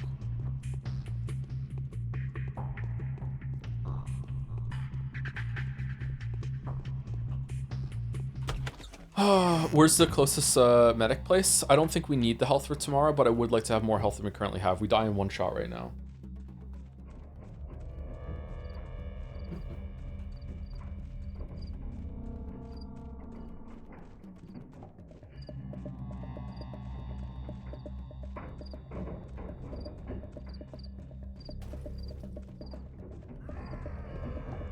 Do you think Bachelor buying the Cane's bullshit is consistent with Bachelor's character? I think so, by the way. I think that there are different versions of paths that the characters can take in these stories, and there is one where Bachelor gets kind of indoctrinated to everything that's going on here, or consents to the madness. And it's just that when we played him, we didn't do that. But there was a path to do it.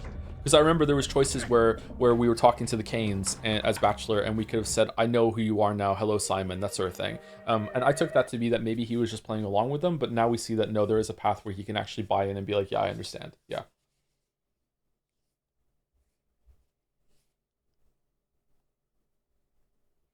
I'm imagining Lanky Kong and Donkey Kong 64 inflating. What are we talking about?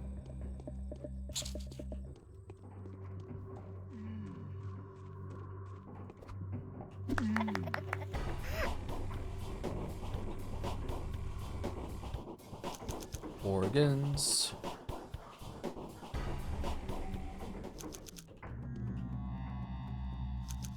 By the way, chat, why one of the reasons why I get really incendiary when I say something is dog shit writing when it comes to this, everything I just described about character authenticity and consistency and everything like that is like basic writing 101. You're meant to learn this in your first like couple of years of becoming a storyteller. Like there are exceptions, don't get me wrong, and especially if you're doing like parody comedy, that sort of thing. That's why I think a lot of things are parody. Like that's why Xenoblade Chronicles 2 was so funny to me, because it just breaks all these fucking conventions all the time, and it just becomes so on purpose that it must be a joke. Like fucking Metaphor is a comedy to me now too, so I can enjoy it. Like this is basically like one step above like spelling words correctly in your story. Like this is super elementary, rudimentary, blah blah blah blah blah things when it comes to storytelling. What do you think goes wrong in the writer's room for Final Process to be like this? I don't know. Maybe anime writing has different standards. Hopefully people don't call me racist for saying that. I don't know, but like maybe anime writing doesn't give a fuck about that. Maybe it's just a collaborative experience of writing all things together. It's really hard to write for video games. It's really hard to write as a group. I don't know. A Torfine? That's really expensive. Meridorm's probably good. Let's get 2.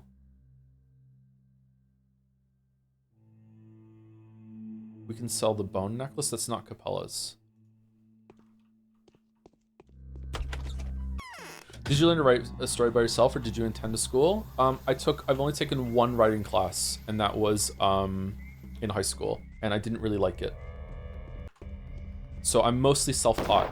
I have done a lot of work, like talking to other writers in my life, learning from them, reading a lot of their work, critiquing it, getting critiques back, that sort of thing. So mostly self-taught. I'm not a fantastic writer, by the way. I think I'm pretty good. The works that I have available are like not my best foot forward. They were written very quickly. I've said this a lot of times before. I still think they're decent for what they are, but I'm not like the be all end all. I don't think I'm like a fantastic writer, but I think I'm pretty good. I have a good handle on storytelling and stuff like that. Still have a lot to learn, obviously, but this is the kind of thing that you will just learn, like any artist, you will learn for the rest of your life. I use a lot of my writing experience when it comes to the YouTube stuff, surprisingly. There's a lot of similar like storytelling almost when it comes to the essay format. I don't really think that what I write are essays, but it's just the best word for it right now. The more that I write the videos, the more that I lean on creative writing, especially when it came to when I started writing the Witcher video, was Witcher 1, was when I started really like consciously leaning into more of a creative writing space when it came to video essaying. Before that, I was trying to be more analytical, more like try to be more dry with my approach. And then I realized over time that that was probably a mistake, and people were interested in more of the creative writing going into it. So that probably peaked with the end of the Witcher 1 video, when I talk about everything to do with Alvin, is when I probably leaned the hardest into trying to marry creative writing ideas with essay writing ideas, nonfiction, fiction together. And I think it worked out really, really well. I also did a lot in the Shadow of the Erdtree video, which I think, as it stands right now, of the videos is on the channel, is probably the most creative that I've gotten in a video. Still have a lot to learn though, could still be a lot better. Okay, so let's go with let's take a hard save and do some Meridorm and go to sleep. And we sleep for 6 hours.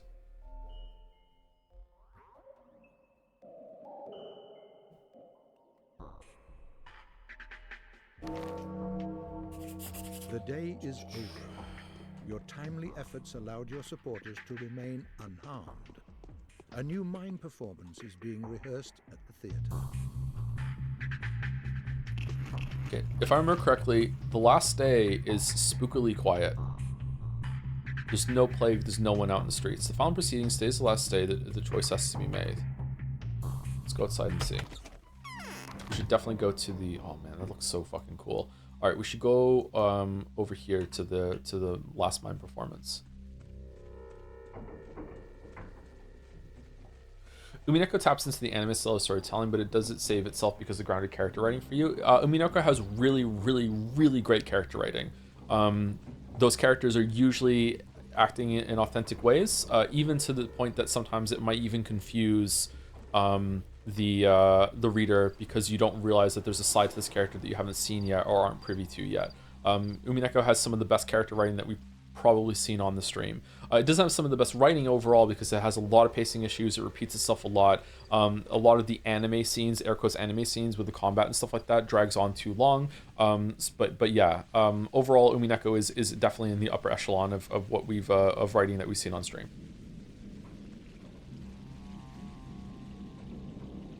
In other words, Sumari, you should watch the streams. Yeah, they're good. Thank you, Altel RRR, triple R for the 50 months. Thank you very much.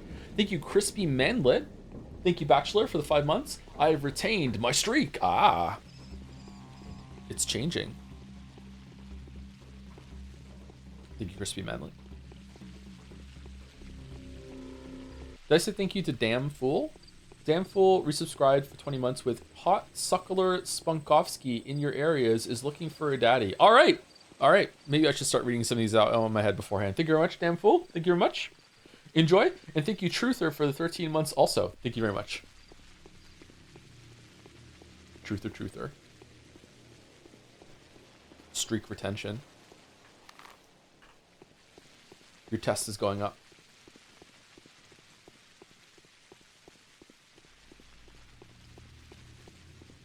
Who's the best written character in the Personaverse?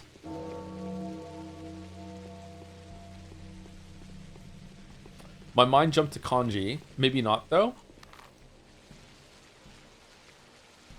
Definitely not any of the main characters.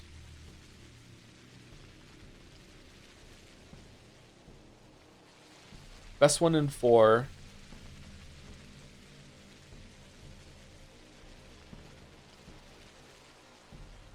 Kanji Naoto. Definitely not Yukiko. Definitely not Chili. Definitely not Rise. Definitely not Yosuke. Yosuke could have been the best one if they actually actually addressed some of his bullshit. Adachi,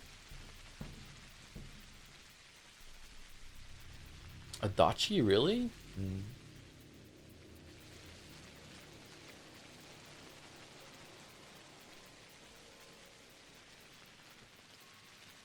I think that the cast of 3 has the best potential out of all of them, and they start off as being the most like people to me, and then it just nosedives as it goes on. So I don't know. 4 and 5 do the best with the hangouts, I think. Oh. I don't know, sorry. Junpei was really well written. Junpei does have more of an arc than the other ones do, which is sad to say. Maybe Junpei is a contender. Whatever you Shit. do, you'll have to sacrifice something. Destruction is inevitable. There's no miraculous way out. So that's what their thought process is, see? There was nothing to hope for from the start. Each of them should simply fulfill their purpose. At least, we'll see which one works best. Each of them wants to save that which is dear to them. Perhaps they could get along? Out to the question. The meeting chamber is tight, with the general sitting at one side of the table and the Inquisitor sitting at the other. Only one of them will decide. The others will die.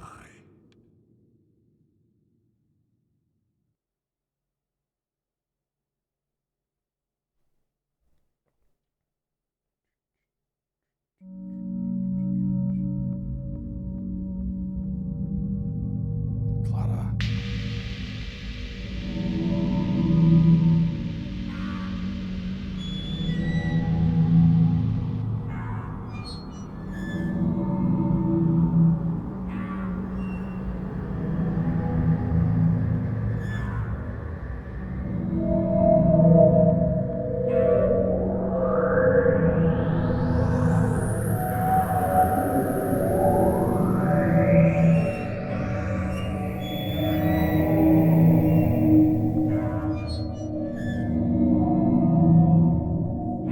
Even this is framing it as just being between Bachelor and Haru with Changling in the background.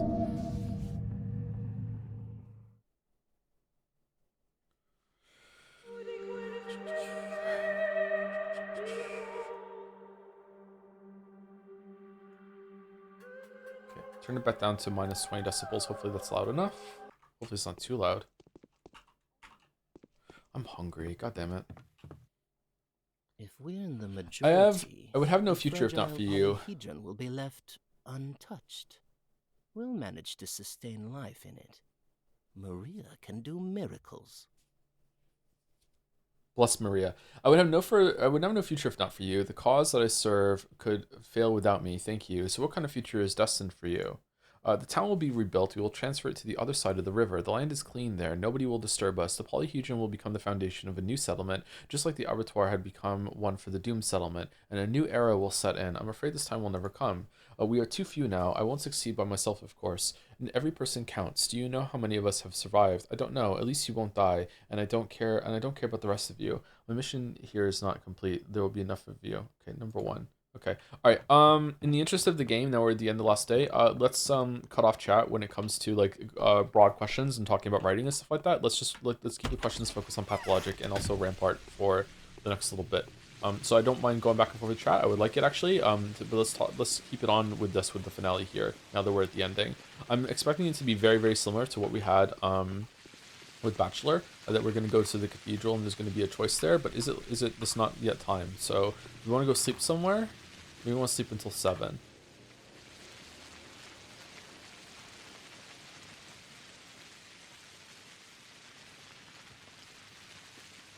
Maybe we want to go around and heal everyone while we have time with the panacea. Okay, this is a new one. The Bachelor, proof of Aglaya's deceit. Aglaya Lilich made fools of us all. Both of us were pawns in her terrifying maneuver. That's the way it is. Ask her yourself. Block and I have her cornered. We have completely disarmed her, so she has no choice but to confess. My dear Barak, she is your sacrifice. I don't think it is at all necessary to slit her throat with your own knife. You see, if the town is destroyed, the head of Aglaya Lilich will be separated from her shoulders in less than a day. This is from Bachelor? Oh man, he really wants to fucking marry into Maria's bullshit in this line of in this cycle of what happens here. Holy, this is completely different than when we were Bachelor. We were quite fond of Lilich there. It is transpired that this whole situation affords her a stay of her death warrant. If she presents the town entirely purge of any disease to the powers that be, she is granted pardon. The issue is, it is impossible. The disease has soaked the town. It keeps rising up from the very roots of it. It is doubly deplorable that that when she deceived you, she didn't merely save her life. She pursued her own purpose too, which is to destroy the polyhedron. The disease can be destroyed only if we destroy the town. There is no other option. By your own reasoning, I cannot be wrong about it, can I? Please take this into consideration if you come to the cathedral. How your precious Lich lied to you. Who's this? Your sacrifice is Lilich. I don't know how exactly you're supposed to kill her, but there's little doubt that the offering is her. I am telling you this in my capacity as a true mistress. Treat this as the first of my prophecies. This is the truth. This is the reason why Lilich deceived you. The reason why Lilich deceived you is that she wanted to save her own life. Don't try to prevent the destruction of the town. By this, the prophecy will be fulfilled and the kin will accept you. Ask her yourself. I doubt she has what it takes to deny it. This is Capella? Or is it Clara? It's definitely one of those two. Who is this? A letter from the Lich, tomorrow's council. This is to remind you of the council tomorrow. Commander Block and I have reached an agreement. He will hear out any reasonable suggestion of how the town may be saved. Owing to your efforts, we have a suggestion, don't we? After that, we will hear out the mistresses. The young Glimsky girl and Maria Kana were invited. I guess Katerina will tag along. Are you in any way related to Capella? She says she will lend her support to our cause. Is she all right? We won't be able to resolve the proceedings without the mistresses. They are the guarantee of the town's obedience. Those wielding emergency authority will leave soon enough, but the mistresses will remain. It isn't possible to keep the town in submission unless the population behaves. Quiet as to not evoke the ever-present threat of death. P.S. Block doesn't know that we've met or exchanged letters. He also doesn't know of your friendship with Capella. This could be important. I put my trust in you. Yours, A. Oh. Okay.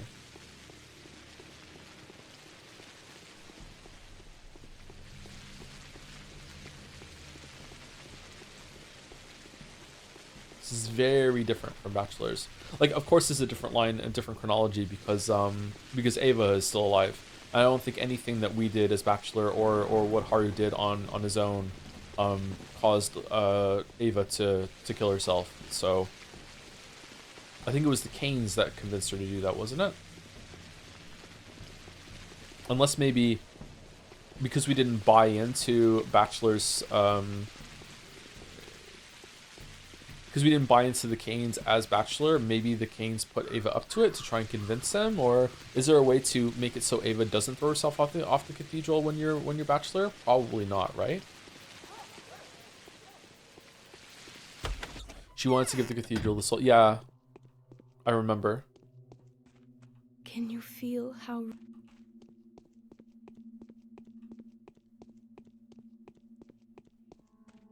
Oh, he's here. Sorry, but I have to get back to work. So have you made a decision about what? It's high time we make choices. As for me, before the artillery starts firing, I'm packing my belongings and leaving this town, having grabbed some people I want to save. I could have found my own solution, but I don't have time. What would your solution be? I could make them destroy the settlement along with the Bull Project, yet the polyhedron would remain. Block assured me he'd fire a strike so precise that the other shore of the Gorkon wouldn't be scathed. The river will swallow the plate, he said. The people will die if we destroy the town. I like your decision, Onion. Let Simon be the Erdurg.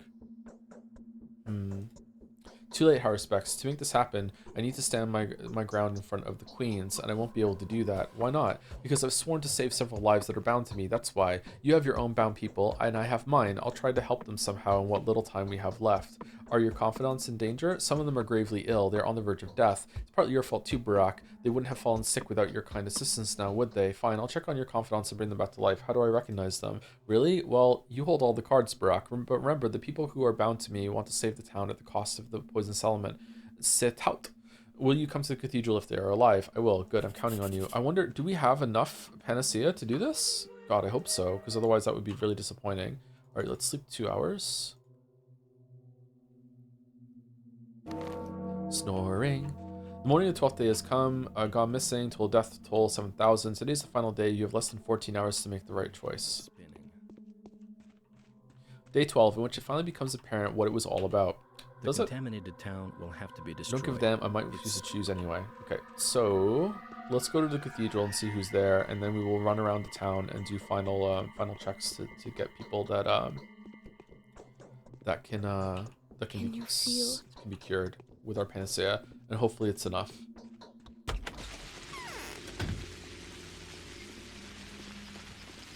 I don't know if you remember, but in Bachelor's Root, the Kings tell you that Aglaela is Nina's sister. Yeah, I remember. And that they hated each other, and that Aglaela might be trying to get rid of the polyhedron for petty hatred, and you can often believe it. Yeah, I remember that. Yeah, it's also been brought up again here, isn't it? I think when she first arrived, there was a reminder. All right, you don't let me in until later, right? Isn't that what happens? You are too early. The Queens will be deciding upon the fate of the remains of the Stretcher Town at 7 o'clock. But as for now, the cathedral is closed. I want to speak to the Lich. She is undoubtedly equally eager to see you, but you will meet her at 7 o'clock and not a minute earlier. New powers have come into play now, the powers that even a government inquisitor cannot oppose. We are only doing their bidding. What powers? You'll find that out. If every power whose life has, if every person whose life has been in your hands for the last 12 days has a chance to say a word before the council. Some of them are worthy of living. Undoubtedly, it has nothing to do with morals. It's about whether or not they will be able to speak up by the time this town's fate is decided. History loves to weave human lives into chains. Misplace one link and the whole chain is broken. Interesting that you have to kill someone though, because one of the women have to die if you go down the hole. But if you don't go down the hole, then the foreman dies. But the foreman can die anyway. Ava had to die in the other one too. What are the powers that prevent me from seeing Aglaela care for these people? Stop being a smartass, Barak. You don't have to worry about those powers. You don't have to repair human chains. Who dies, dies. You just do your job. If you want to get to the council, honor your commitment. No one's expecting you to do any better. What commitment? There are a few lives that you personally are responsible for. If these people are safe and sound by the evening, you'll be allowed to access the council. You'll see Aglaela the Lich. Perhaps tears will still be shimmering in those wonderful eyes. She's been crying at night, you know. There seems to be something on your nose. It's all sticky. I think that's why you're sticking it into something that is absolutely not your business. Want me to shorten it for you?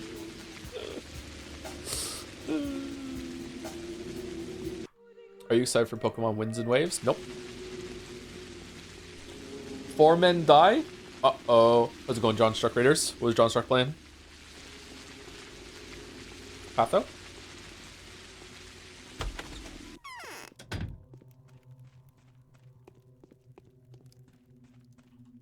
I'm too old. I would know a future if not for you. The cause that I serve could fail without me. Thank you. So what kind of future is destined for you? The town will be rebuilt. We will transfer to the other side of the river. The land is clean there. Nobody will disturb us. The polyhedron will become the foundation of the new settlement, just like the Arbitor become the doomed settlement, and a new era will settle in. I'm afraid this time will never come. We are too few now. I won't succeed by myself, of course. Every person counts. So you know how many of us have survived. I don't know. At least you won't die, and I don't care about the rest. Okay, so this is when everyone starts saying everything, the same thing, kind of like a cult. Like this, the new phase of the town has become this sort of mantra that is on everyone's minds.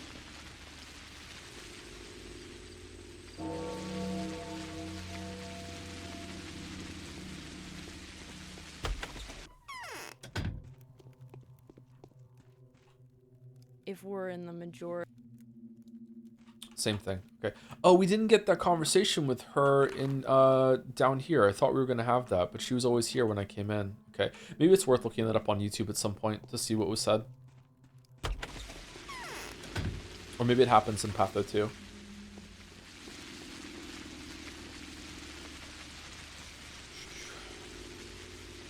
Okay, all of my people survived, so we're fine.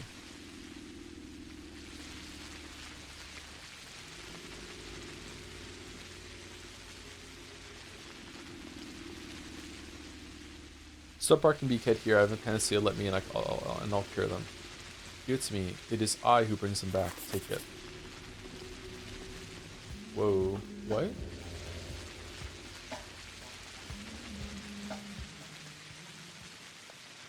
Clara's letter. I know you're interested in pairs, oppositions, and other meaningful similarities, so let me remind you of something. The first pair should be read as follows. If the Urdur your father spoke of is the town, then the polyhedron is your sacrifice. There is no other way, since the two are correspondent to each other. Crush the polyhedron, and rivers of blood will flow, the underground ichor emerging from within the hollow rod on which the tower stood. We didn't find that out on Haru's run. Huh. Wow. So it comes across as way more mystical as for Haru. Shit. The second pair means if Aglaela is your sacrifice, then Simon is your Urdur. In this case, you will have no other choice but to protect the polyhedron. I am staying in the left wing of the dormitory. Come and see me if you please. My plan is the only one that is feasible. Nothing will have to die. Okay, termitory for Clara. Ripper, we thought we should write because we don't seem to be listening to what we tell you. You've gotten completely out of hand. As of late, you keep doing whatever you please. This is unacceptable. You are spoiling the game. If this letter reaches you in good time, do come to the polyhedron. They will let you inside. Keep your eyes tightly closed. Send to the bottom and say 3, 4, 5. Open your eyes. We'd like to have a little chat with you. The people who own you. I remember that. Should we go do that now? It's like something is...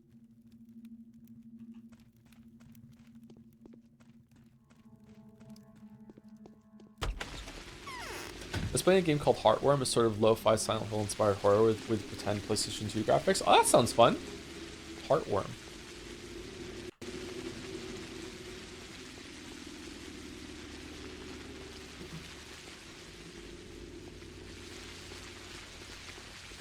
Tasteless and Christmas on my mind.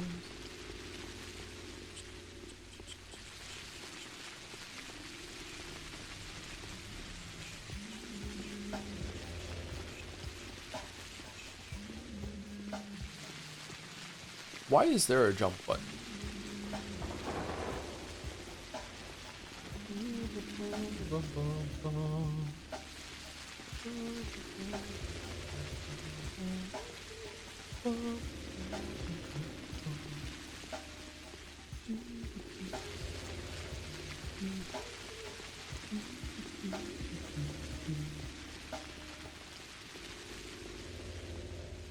Dodge the plague clouds. Did you get a burst of speed when you jump? Is it easier to dodge them with it? Why is there combat? Well, combat has a point. I just don't remember at any point in this game needing to jump.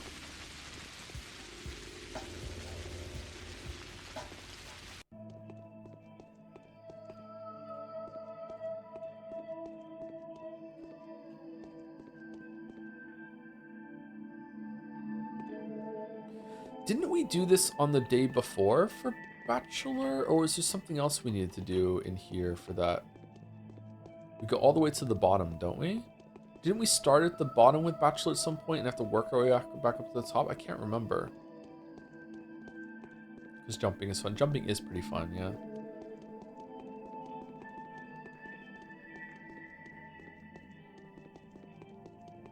Interesting that we get to come in here even as Haru, so Haru gets to see everything in the town. I wonder if this is a location that you could only get to as Changling. Here we go.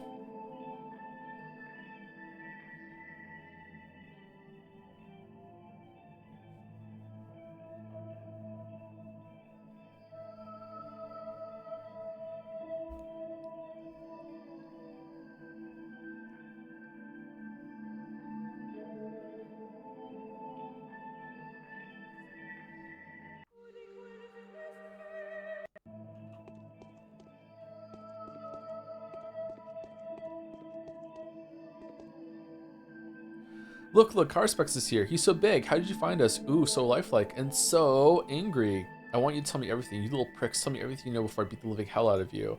Hey, you keep your hands off. Hands yourself, little doll. A little doll smarting around. A doll, me? Yeah, well, you personally have grown a bit big. I'll rip your heads off. We didn't touch anyone. We're playing town here. It's so fun, you know. You were there too. Well, we thought you were there, but you turned out to be real. So you thought I was a plaything? No, you aren't our plaything anymore. Now that I found out about you, you are my plaything. Show me your sandbox. See, doll? It was us. We arranged this. Turned out to be great. We've never made a world like this before. It's magical. We planted it, and here's what has grown up. But now there's rot everywhere. Okay, so I don't know how to broach this subject.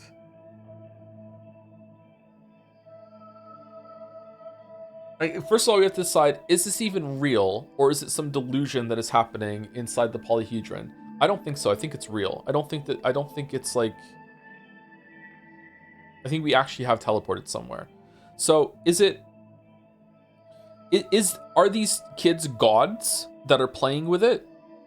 That are playing with forces that they understand or that they don't understand? Are they just kids playing a game and they're not gods?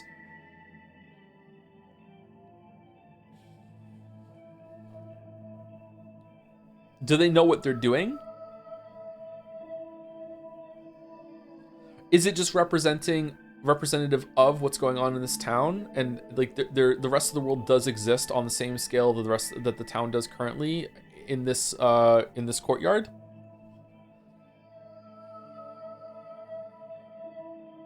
I don't know.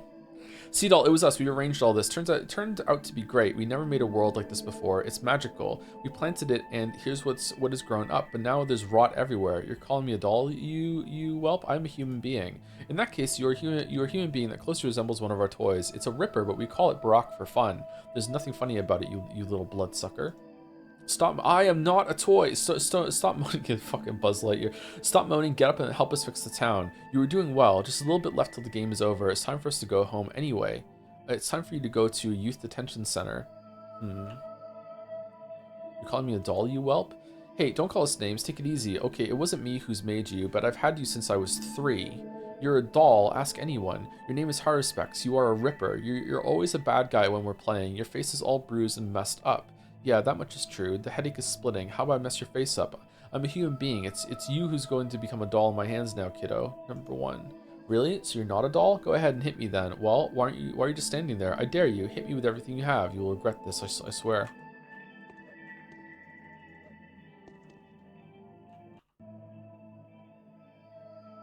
I'm so sorry I can't break your neck.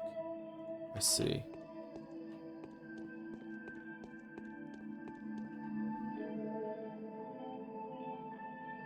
What's the difference for Haruspex if they know what they're doing or not? They still say they're in charge and you can't really do anything about it gameplay-wise. I'm not talking about from the perspective of Haruspex. I'm talking about my perspective of the story. Like, what is this framing? Like, is the whole story just a bunch of kids playing with dolls in the sand? Is that it? And you're meant to be upset about that? Or are they gods? They are gods no matter what. They're gods that are in this world. They're playing with it.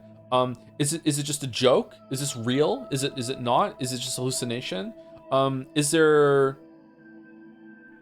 rest of the world exist outside of this one or no? I'm not talking about from the perspective of Haruspex. I'm talking about from my perspective as how I'm viewing the story. I don't know. Because on top of this, there's also the meta layer that they just completely acknowledge that it's a game. So is this just the meta layer of the, is this just the theater troupe just fucking with Haruspex just to make him upset? Because the tutorial parts of this game, like the executor, like the gameplay stewards, kind of, the executors, the guys in the masks, they really like to fuck with you. They really like to fuck with Bachelor and Haru. Don't be upset. Being a toy is also nice, but why did you play it like this? We've been to a funeral. We just come back from a cemetery, actually. Oh, I see. So who died on you? We won't tell you. In fact, it's all just fantasies anyway. No one's died. It doesn't work. It just doesn't work like this. There's no death. Get it? But why did you need dolls? Couldn't you have played without us? Well, we did need to find some use for you. We never liked you all that much anyway. You've always been the scary doll. Playing with you was no fun, so you stuck the throwaways into the thick of it.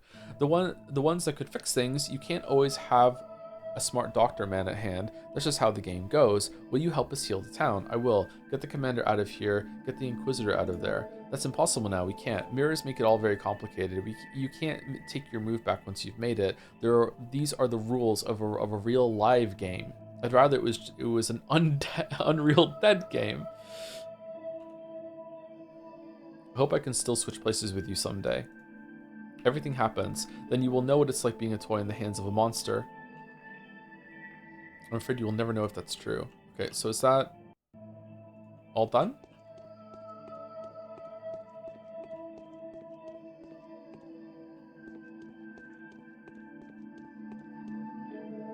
Is this a grave? Did they make this over like a tombstone? A monument? Huh.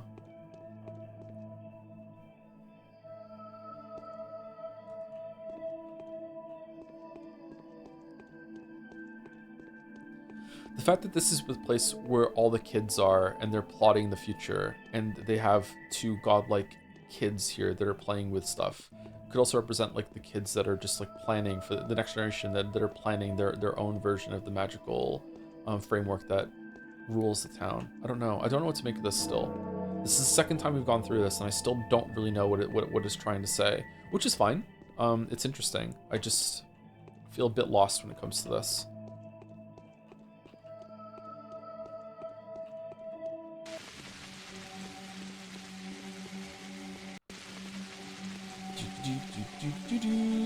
Check the map, Joe. Sure. Looks the same to me.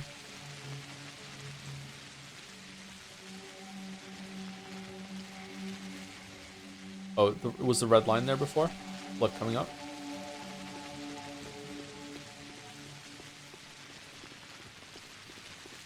I really like your interpretations. Oh, I'm glad that you're getting some value out of them. I'm not sure if they're intelligent at all, but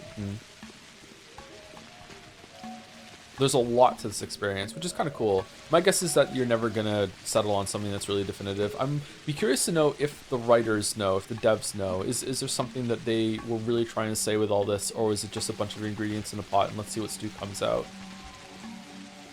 I think the former.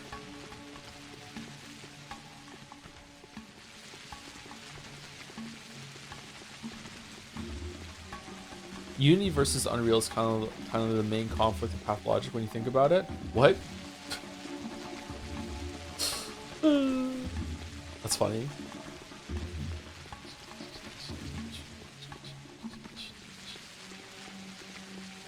Okay, so we're going to go to everyone's house now and see if there's anyone that needs a panacea. So let's go here, and we'll go down here, and then we'll go up here, and we have to go to see Clara in the Termitary. Should we go see her first or see her last? It's raining.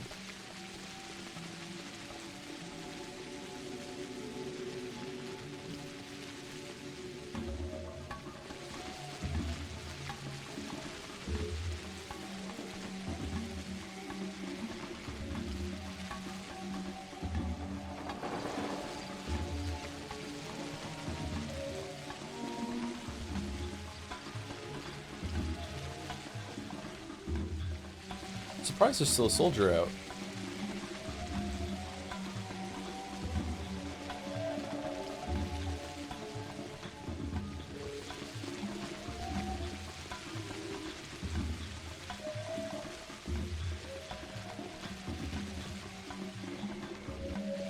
By the way, all your bound have unique dialogue today in case you don't want to miss it. We're going to go visit them anyway, so we'll find out. I don't remember the bound having unique dialogue with Bachelor. Did we miss those? Murky is one of our bound. Yeah, we're gonna go speak to Murky. Our bound are the children, and yet the godchildren outside of the town that we just spoke to, they fucking hate us. We're the bad guy.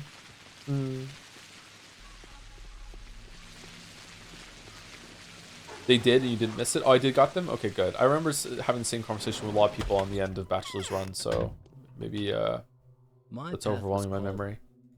Okay, same thing. Wonder if the rat prophet is back in the well.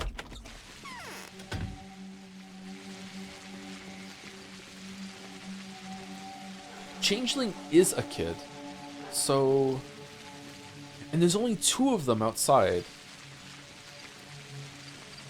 Wouldn't there be 3 of them? Is there gonna be someone else outside when you go there as Changeling?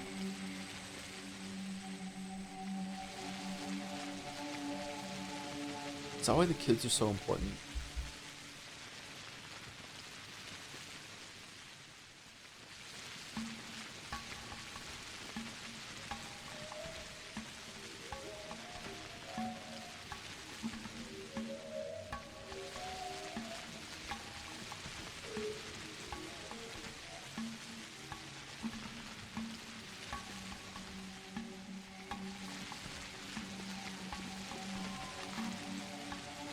Alright, we made it.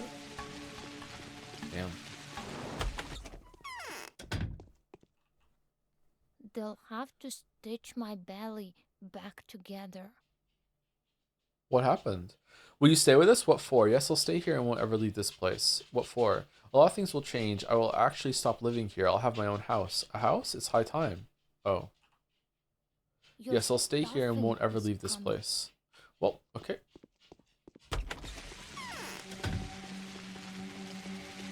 She should have a house. I do think living in a train car is kind of cozy, though.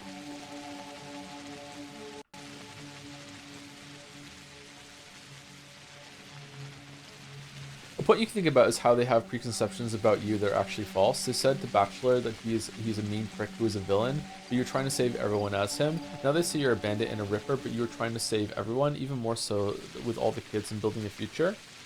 The way they described this was not accurate to who we are, yes. But I don't know if that's commentary on the decisions that we could have made. Like, we still did kill a lot of people, right? Like, I don't know. I don't think this game has reactive dialogue in that way. That like, if we do all the side quests, then things change. Maybe they do? I don't know. I would have to go through the game and intentionally not do side quests. I know that some of your bound die if you don't do a main quest, but is that just because they do the main quest for you and it continues on, or what? So I have to fight fight for power in a couple years, you and I, right? I wonder how that'll go. You'll be old already, though. I just spoke over him, sorry. Are you already thinking about ousting me from power? Ain't you a quick lad? I'm kidding. Khan is the only one I'm really after. Ooh, that's the guy I'll have to meet head on. Khan will grow to inspire true terror. Has he really abandoned the ways of his family? Who could have thought? Nina's son switching faith. What does he believe in now, by the way? Let's start with you. What are you standing up for? I'm not sure yet. The balance is constantly shifting. The disposition of forces will be different. It won't be like the previous standoff between the termites and the utopians. Capella has already considered everything. It's good that she's tamed Khan. We are sick and tired of utopias. Let's build a new world, a better one. Me and you both, buddy. I can already see the seeds of future rebellion in you. It's you who'll become the new utopian, not Kin. Yeah.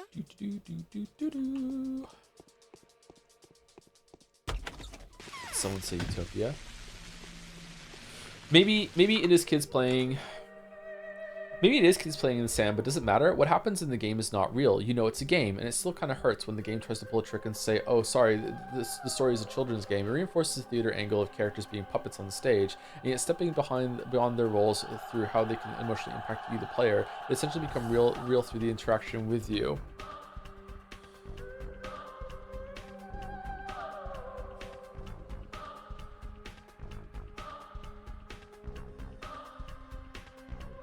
I think that you're looking at this too much through the frame of the character in there, whereas I'm trying to understand the layers of how the story is being presented. You are right though, like a lot of things you're saying are right, but when I was just brainstorming and asking questions there aloud, that wasn't really what I was getting at.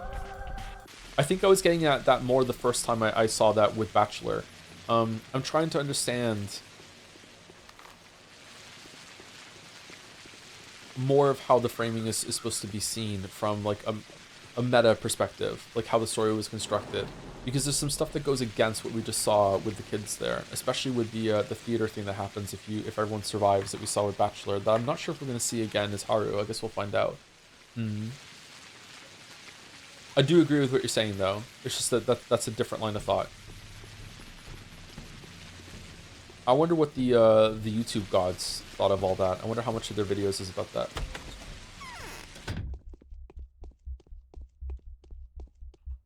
A dreamless man. Thank you. I need to live a little longer. There's one thing that has to be done. My death will not be purposeless now. Do as you will. What kind of thing?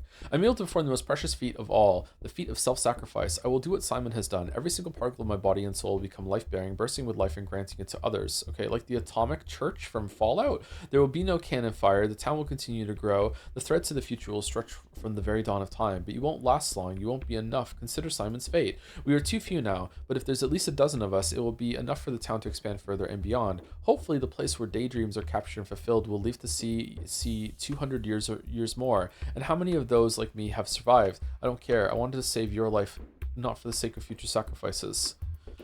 Didn't expect you to go crazy, Bad Grief. Really didn't expect you to go crazy. You seemed that you were one of the sly ones that were more grounded. That was ripped straight from one of the videos. What was the message I just read out aloud? Okay, Panacea. If so, I hope that more people don't do that. I don't want videos quoted at me. My last legs. I can't change until we're done with the game. Thank you. I need to live a little longer. There's one more thing that has to be done. My death will not be purposeless now. What kind of death? Okay. Oh, so this is. Are you Clara's bound?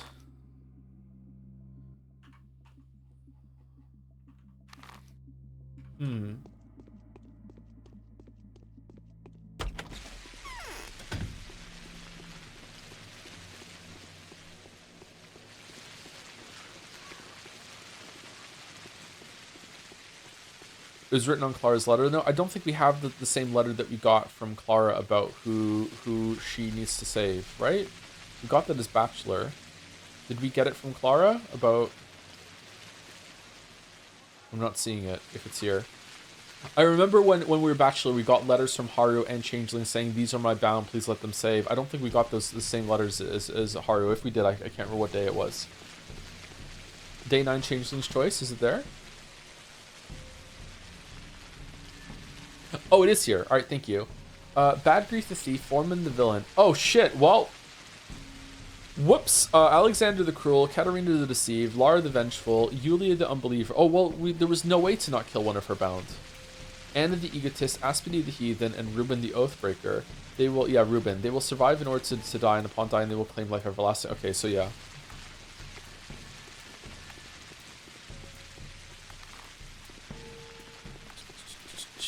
She sacrifices one of her bound for you. Huh. I wonder if that's unavoidable, so I'm guessing that it's fine in the same way that Ava died for Bachelor. I wonder if one can die. I wonder if that's allowed. The winter I would not have comes lived to soon, see today if not I for you. hope. Okay, you're done. Now, if my design works, I will be ill to revive the town. I am grateful to you, Warden. I'll never forget it. What is your plan? The outcast children who have left the polyhedron will establish a new town. They will become new mistresses and rulers. They will lay down a new triangle of powers and beginnings. This time, it will stand firmly on its base rather than trying to balance on one of the vertices. Why did you choose the outcasts? It's not a cause, it's an effect. They have left the polyhedron because their fate lies elsewhere.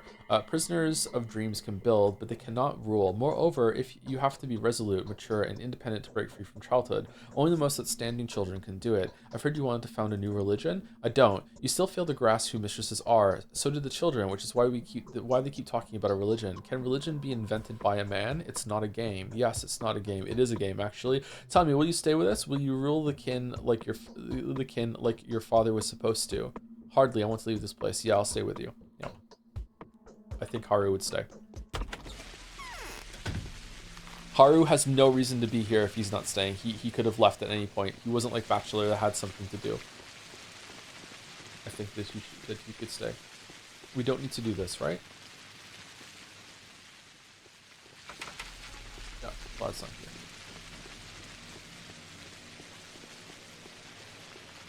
When I played the character I picked just got infected and I could cure her. Oh shit, maybe we fucked up then by killing the foreman. Whoops. How long have the kids in the polyhedron been in there? At least 12 days. Rory spoke to Mark. Let's go talk to him. Wait, what?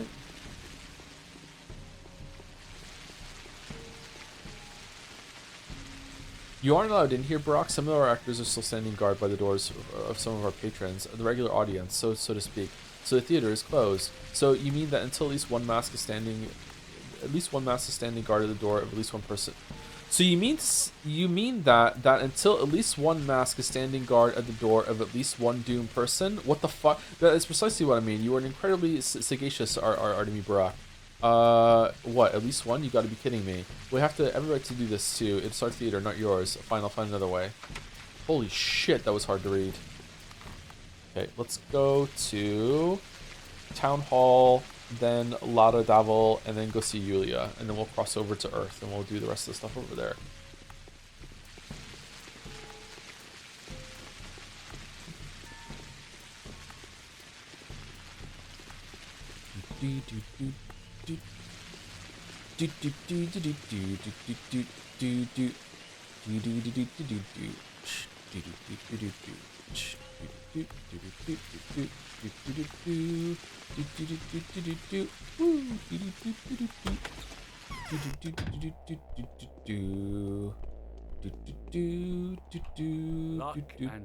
So today is the end. At 10 o'clock, we're taking the army southeast to the main road. At 11:50, we're firing. Your choice will decide where the shells go, Surgeon. The council will be held at the cathedral at 7 o'clock.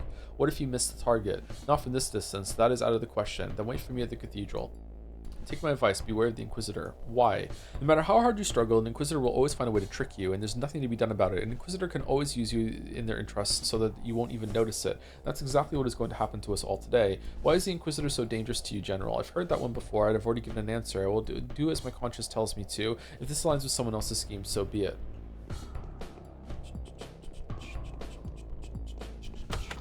Do you think the game would be improved if when Haru says, "Don't go all bossy on me, clever cogs," Bachelor moaned a little bit? Yeah, for sure. Yeah.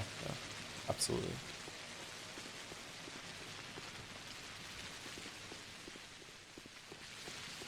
I think this game would be much better if I wasn't allowed to stream it on Twitch. Yeah.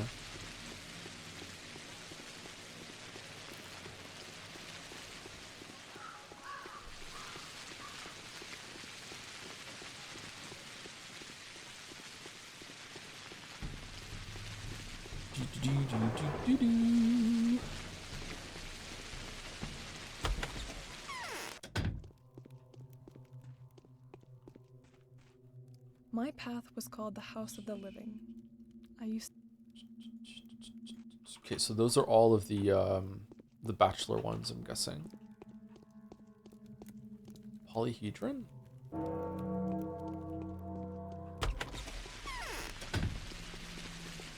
I need to get some art of corpses to put around my apartment. Apparently it's lit.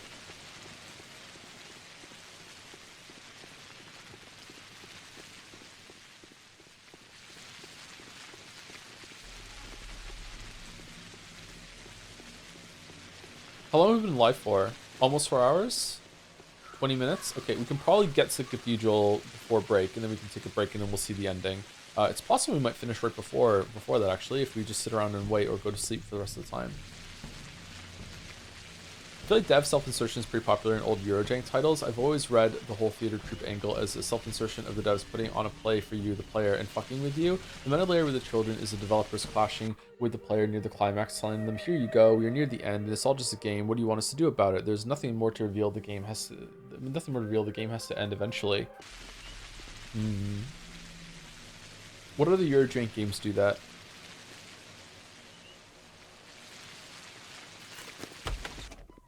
Have you created everyone? No, not yet. We might run out of Panacea. If we do, then I'm fucked. I'm afraid I don't know if we're going to be able to do it. I think we only have 2 more.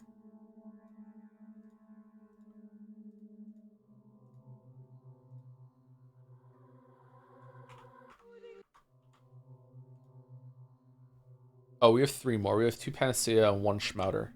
Okay. I'm sure one of the Sabarovs are sick. And Aspity is sick. So if anyone else got sick over here, we're fucked. Or if more than 2 people got sick over here, we're fucked. I'm going to give Aspity the Schmouter instead of the Panacea. Just to be mean.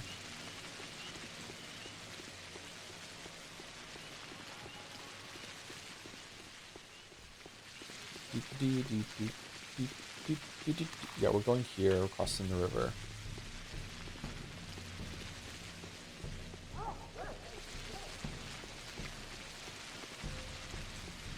Do you think considering the time when this came out, 2005, the polyhedron could be read as a metaphor for video games in that only kids get it and that all adults in town are concerned that kids aren't playing normal games anymore?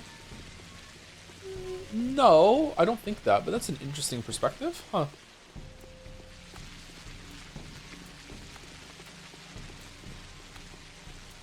That was how video games were seen, yeah. Joe, do you like it when a story has a purposely unsolved mystery? Usually, no.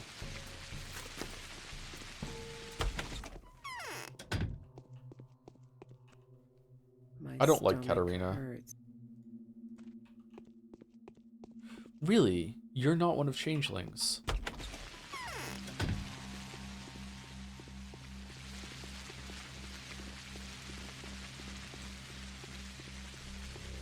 Loves Umineko though. The famous unsolvable mystery Umineko. Alright, well, that's it. We're out of Panacea. Been a while, Christopher Walken. What kind of thing? Don't care. Okay, same thing. The phrases don't always match about. Oh, is it really? Okay, let's go to Peter Stamatin and see. So if there's one more executor outside a house, is it random by the way? Then we're fucked. We only can cure one more person with the Schmouter, and that's for Aspity. So if Grace is poisoned, if Anna Angel is poisoned, or sick, then we don't have it. We'd have to find a Schmouter in a house somewhere, I guess, and I don't know if we can do that. I wonder if can you crush pills yourself in your Batcave in order to make Schmouters?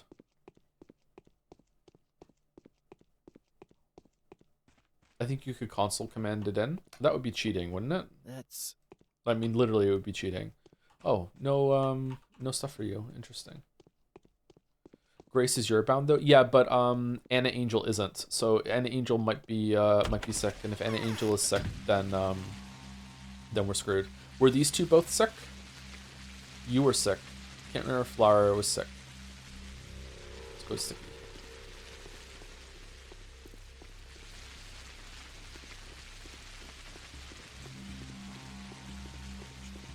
I think only kids can make them. Should give your kids some boxes of random medications and see what they make. Yeah, sure.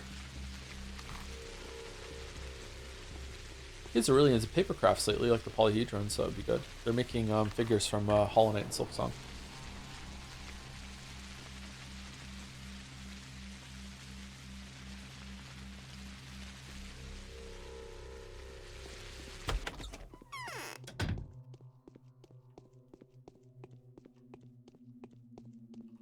As someone who is cheat, it's a slippery slope to flying and teleporting. Yes, it is.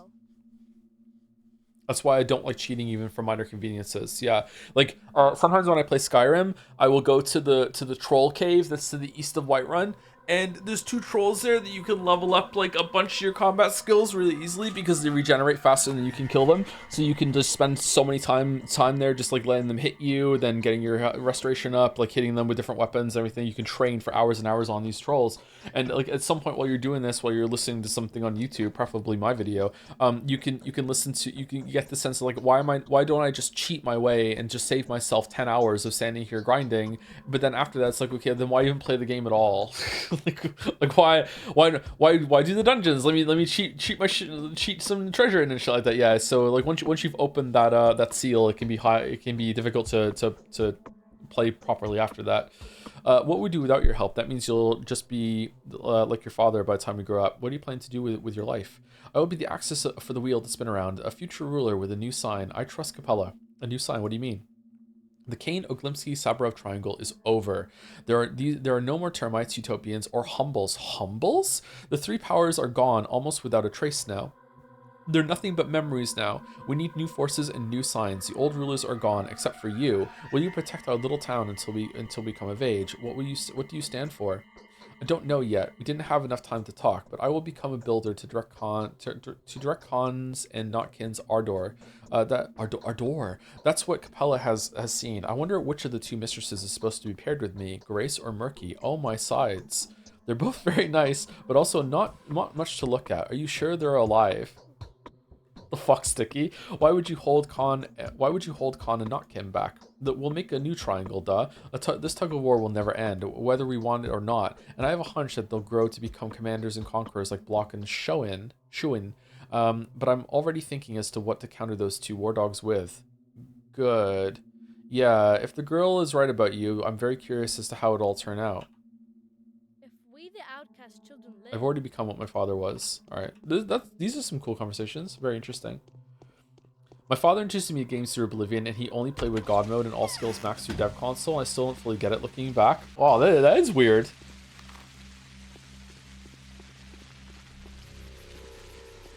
What was he getting out of it?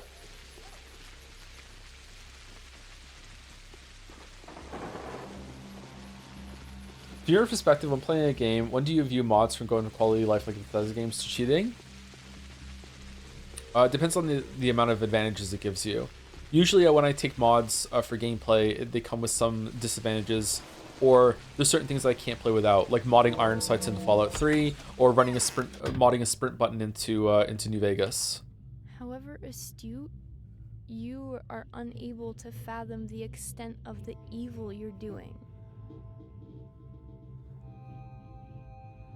See how everything turns out? Who could have thought? You have to sacrifice something, either the town or the polyhedron. One of the queens wants to destroy the Wondrous Tower, while the other seeks to raise as much as possible just to make sure. That's just how the world goes. Do you have a different solution? I can arrange it so that everything stays the way it used to, if I could get into the cathedral and look the Inquisitor in the eye, but I can't. I have to care for my confidants. They have put their faith in me already, you see. I cannot abandon them now. I'll do my best to help you. How do I recognize you're bound? All of them listed in the letter I sent you several days ago, and they're easily recognizable. The persecuted, the outcast, the villains, the criminals, those whose only shelter is me, the new mistress. Oh, maybe it's if one of them is dead, then they don't have to look after them.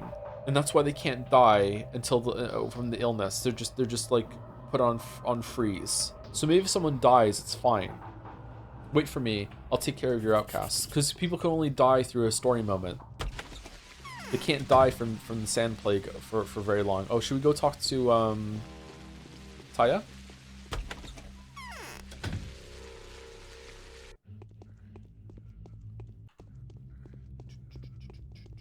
Chat, is Wither's Big Naturals quality of life or cheating? It's quality of Wither's life. Man, I would get nothing done if I had some Big Naturals, let me tell you. Holy shit. And I'm an ass man.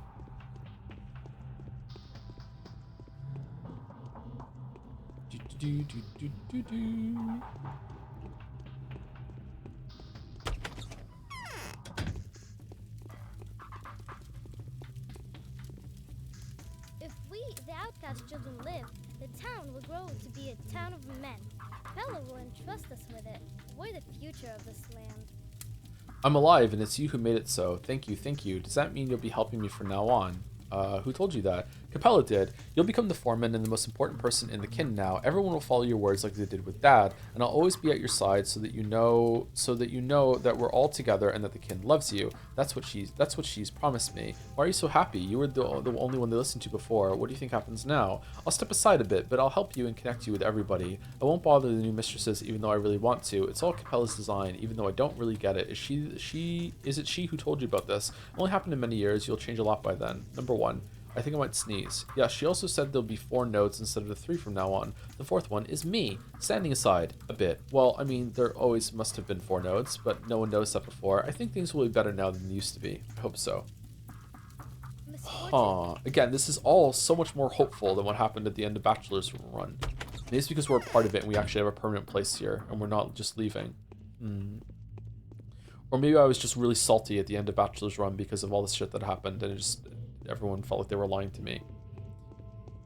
Really big change from what happened here. When you're Haru, like, you come here as hunted, people want to kill you, and now it seems like a lot of people here really care for you, and they see you as something, as family in the town. Whereas when you come here as Bachelor, people are really respecting you, and you have a lot of power, and you're like the visiting doctor, blah blah blah, and at the end everyone's lying to you, and just like you just want to fuck off.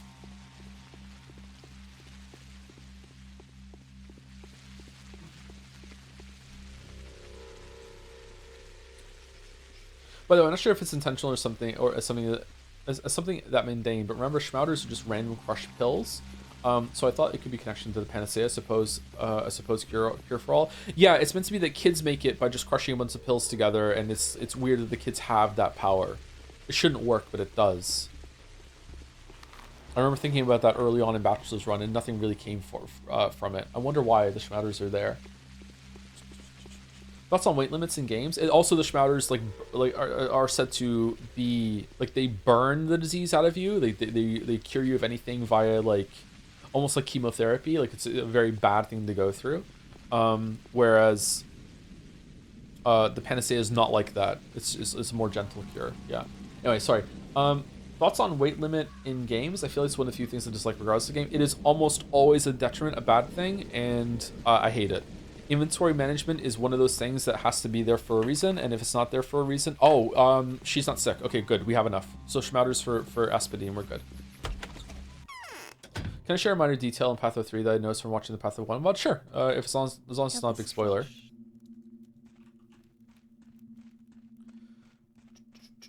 I'm trying to think of a game that has inventory weight or inventory management that's intentional and purposeful, and I'm struggling to think of one right now. They do exist.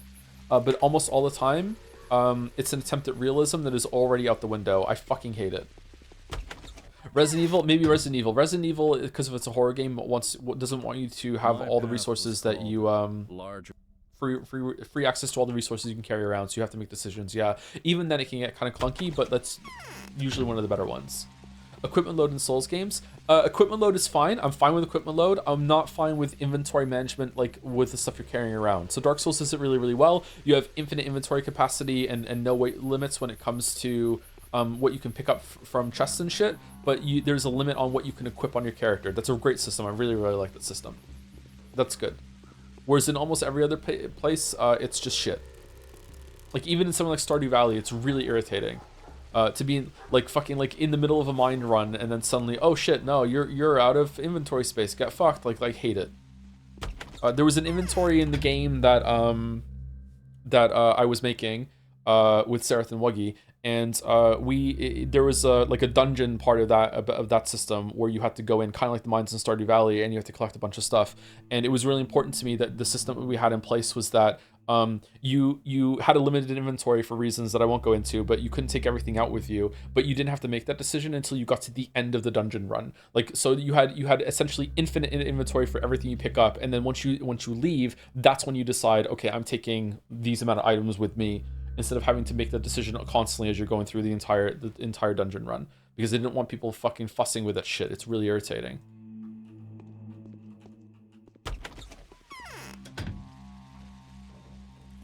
If only Reciteer worked like that. Good comparison. Would you consider playing Escape from Tarkov if I said it's like Pathologic 2 PvP? I really do not want to play Escape from Tarkov again. I didn't really like it when I played it. It was interesting, but I don't know.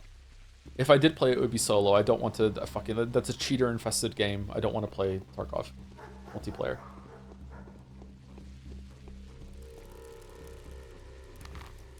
I actually kind of like that in Stardew for Mines, is it makes it mindless.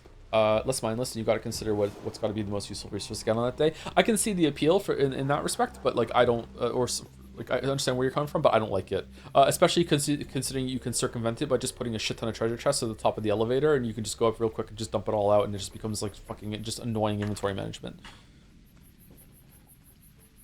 Watching some people on YouTube play Stardew really opened my eyes to how much you can just claim the whole entire town if you want to. Watching my boys play it too, like Finn and Leo have both played Stardew, and they just decorate everything. This is like the beach. It just like has like lampposts and carpet and wood floors, and they just put everything everywhere. It's like, wow, kid, like what are you doing? Like just yeah, I don't play that game at all. I have a box of Children's Schmouder. It could help. Yes, give it to them.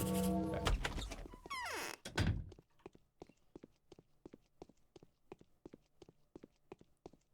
There's a hole under... What kind of death? Fucking hate you, Aspity.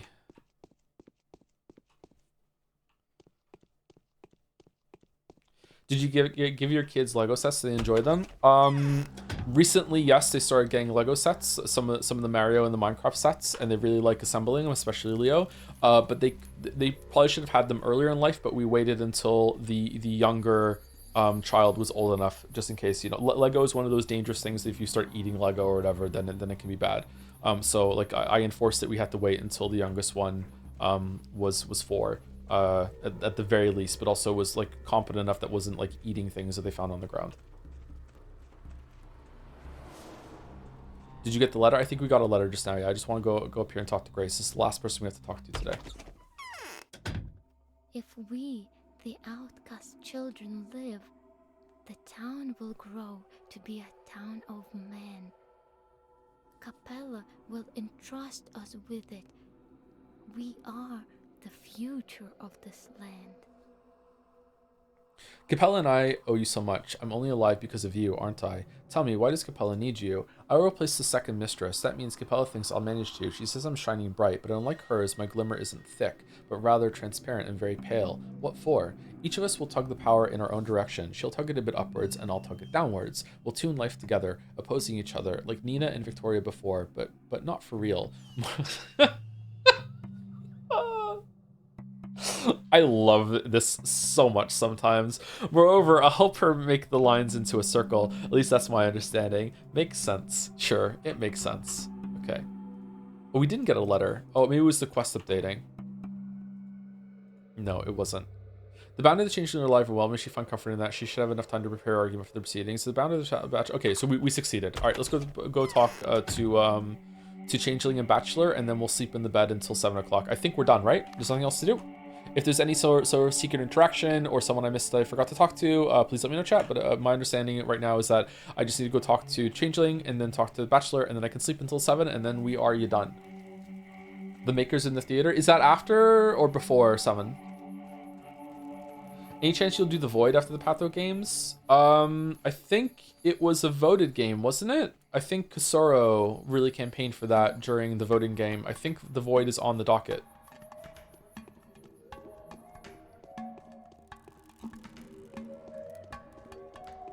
I don't know when we're doing it, but we will be doing it maybe probably this year. I would really like to finish the voted games this year, he said, for the 4th year in a row.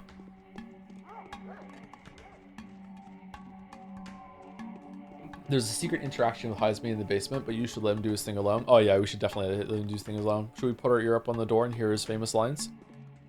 My power swells forth. I've retained my edge. Just imagining so many people who don't find that funny, just fucking like no park today, just staring into the fucking stream going, God damn it, Joe.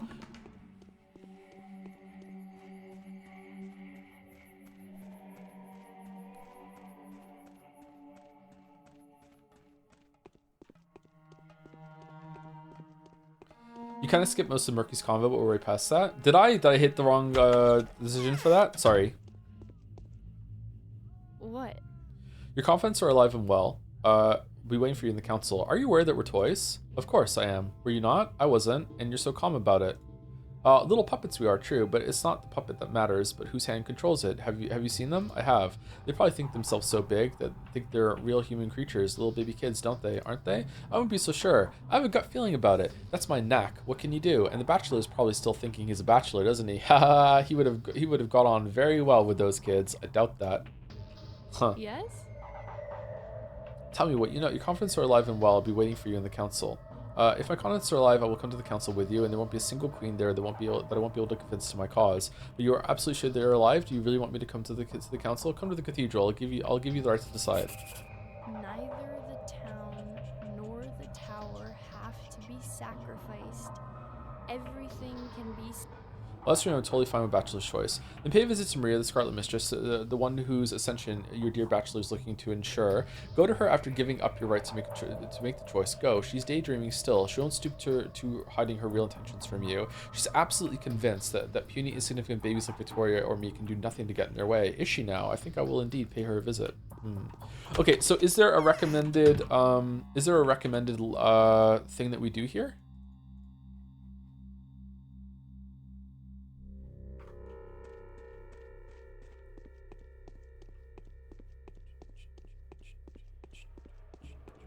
I wonder if a single person will be playing Pathologic in 100 years. They'll probably be playing Pathologic 9, which is finally the Changling inclusion. Yeah. Isn't there a canon ending for each of them? Like we saw, like Bachelor does this ending, but can also, if you unlock everything, can choose a different one. Like I want to see like what is Haru's like canon choice that he does, and then we'll do like maybe an interesting one that chat does after we reload a save. Canon, not exactly. Or is there like one that only Haru can do on Haru's run? Is there one that only Bachelor can do on Bachelor's run? That sort of thing. So not canon in the sense that like a unique ending. That's better.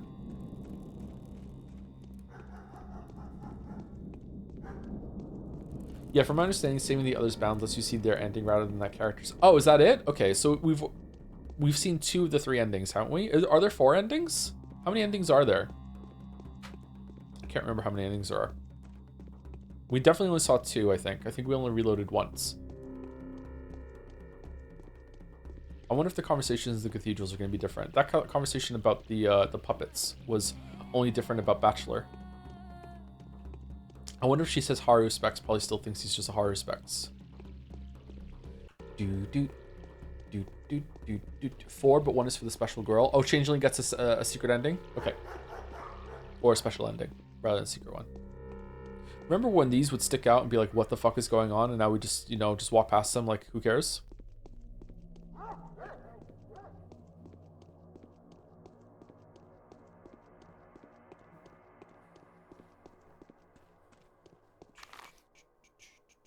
Ruining my stream with his fingers. One guy. Making me mad with his words. One guy. Do.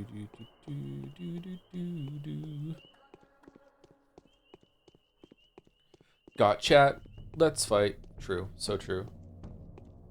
Chat fight. Chat fight. Do. Chat fight. Do. I feel like this took a lot shorter than Bachelor's run. I wonder if this was experience. Come in, good sir. They are waiting for you. Wow. Whoa. You are uncannily polite.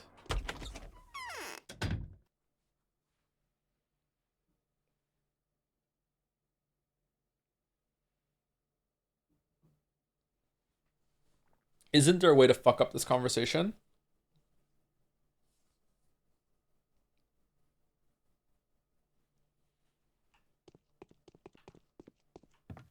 Okay, so which one first, left or right, or does it not matter?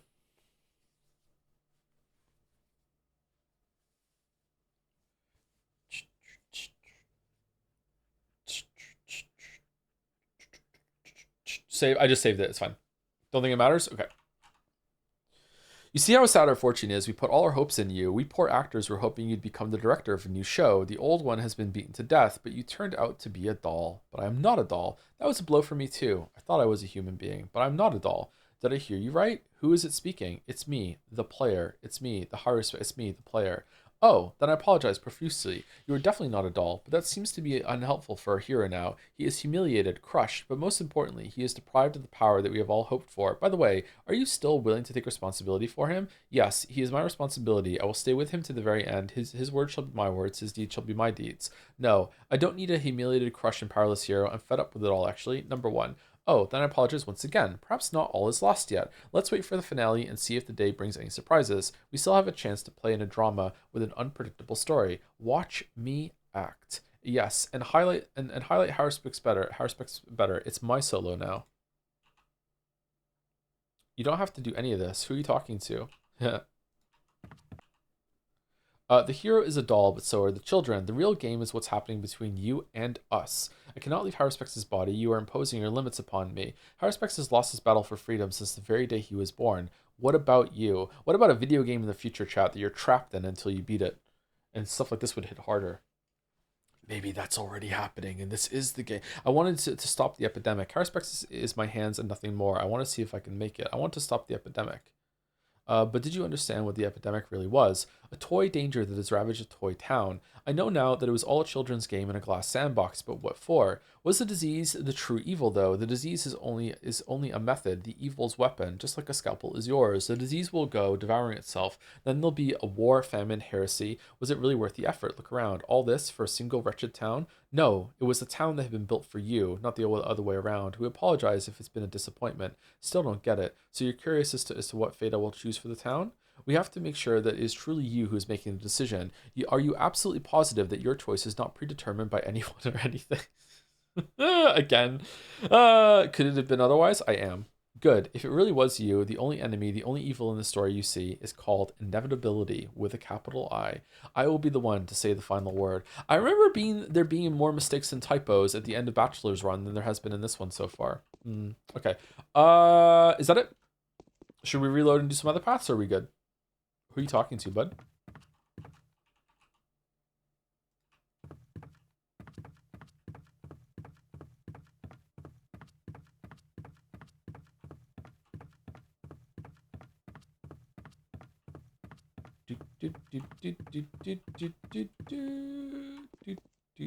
You're done unless you want to see the convos in-game Haru. Let's see what it's like as in-game Haru.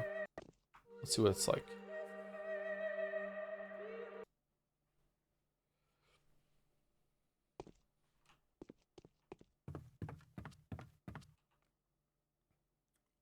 That was a blow for me too. I thought I was a human being. Oh, for fuck's sake.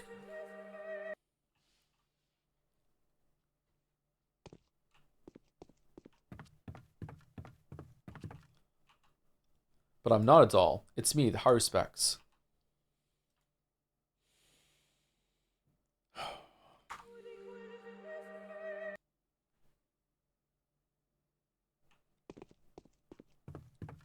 One guy.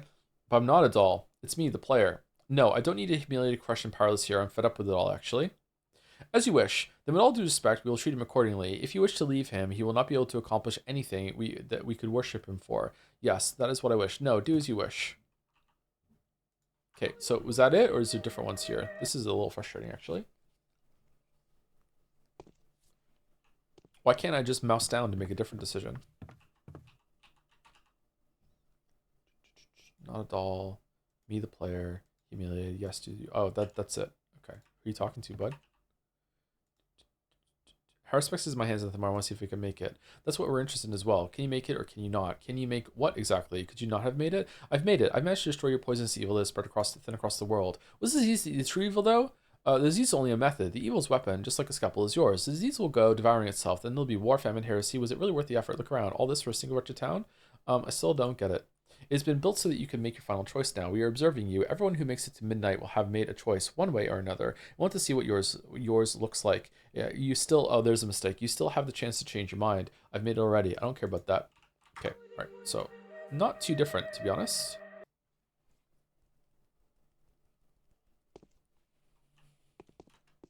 My bad, it's expanded as Bachelor from memory. Oh, is it really? Okay, Haruspex doesn't get that. I wonder if did we read it as Bachelor or no? All right, so now we go and see Boyfriend, and then we go to sleep until 7 o'clock, and then we go to the cathedral, and then we are done. Do we want to take a second break real quick and then come back and like have maybe some post-discussion afterwards? We're going to end early no matter what. Let's take a second break when we get to Boyfriend. Doot, doot, doot. Doot, doot, doot. Doot, doot. Need a proofreader. I'm always surprised that when you play a game that has been out for a really, really long time and you see a typo, that it's still there.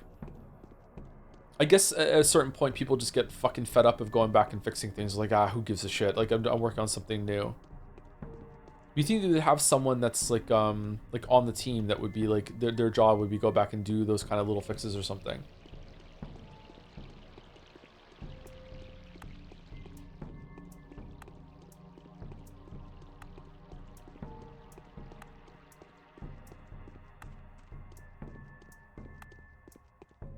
Sometimes typos are artistic choices. Then it's not a typo. Just like something supernatural that belongs in the world isn't supernatural anymore. Brought it back. We brought it back. We looped it back. Hey, Gatsby. The wretched wound has opened.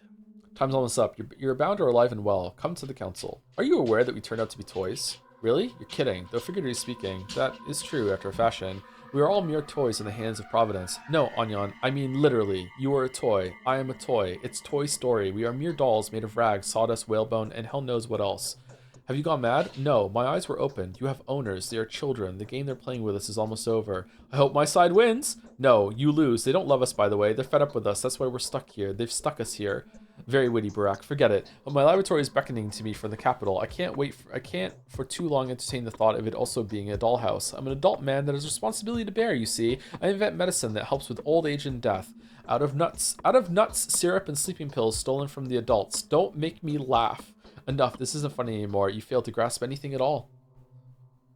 So no head. What it may. Sorry, you're bound or alive and well. Come to the council. Fine, I will. But if you tell Block yourself that you're on my side, the Inquisitor will be disarmed. See you at the cathedral. On Sorry, I'm so sorry. The wretched.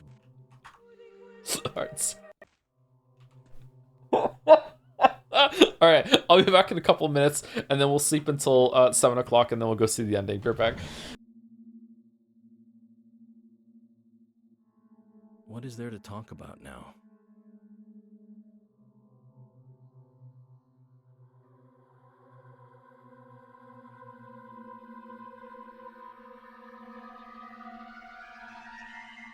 What?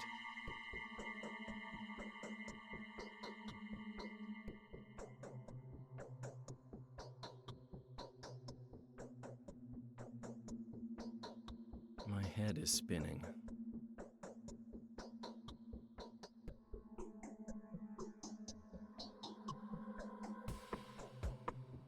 Should I just give up?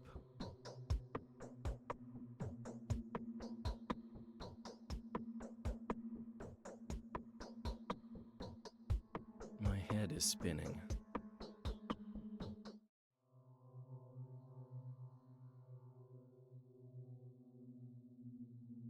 Should I just give up?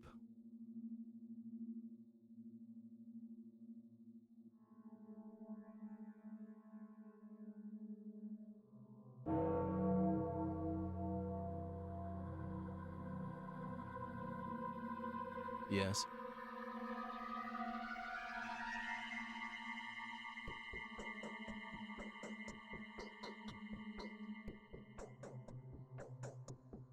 This headache is splitting.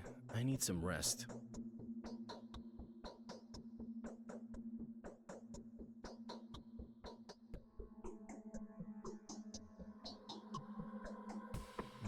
is spinning.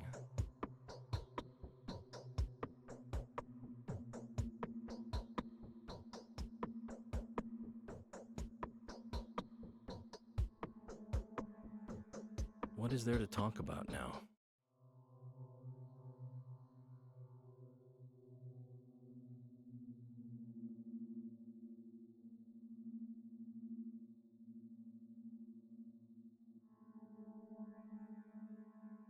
I'm tired. I've had enough.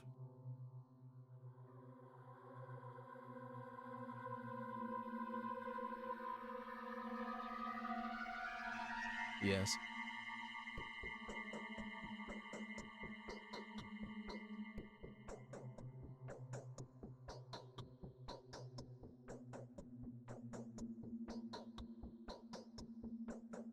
What?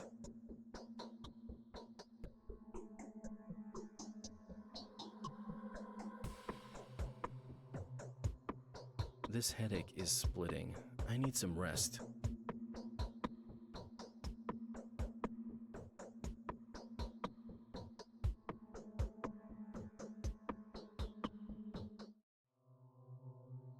What?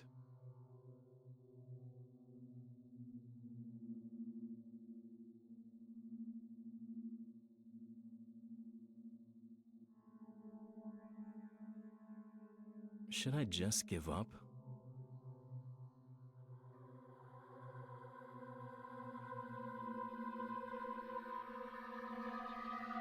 Yes?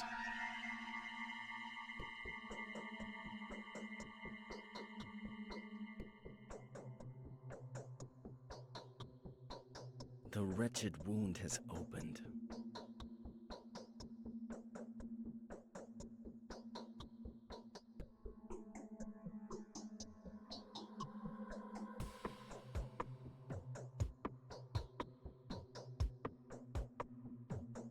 This headache is splitting.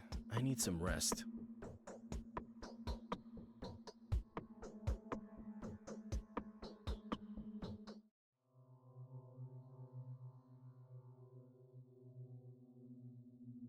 What is there to talk about now?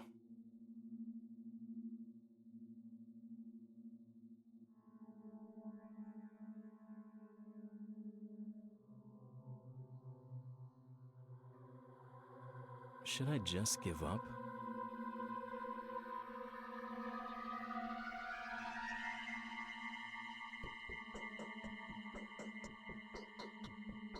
The wretched wound has opened.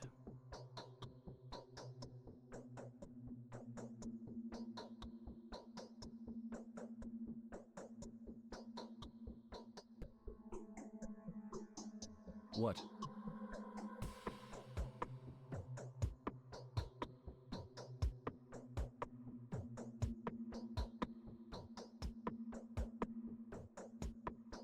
What?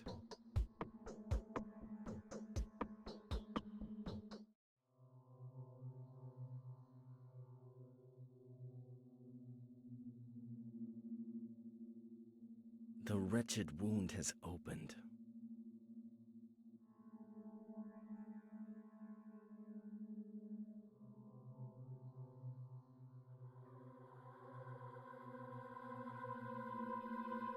The wretched wound has opened.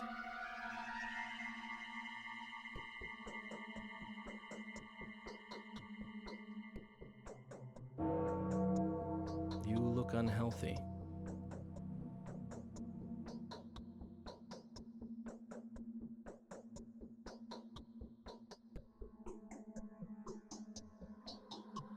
I'm tired. I've had enough.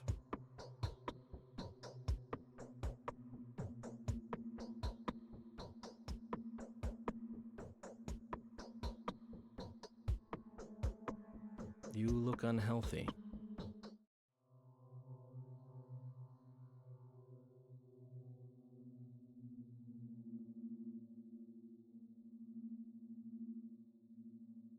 Sorry, but I have to get back to work.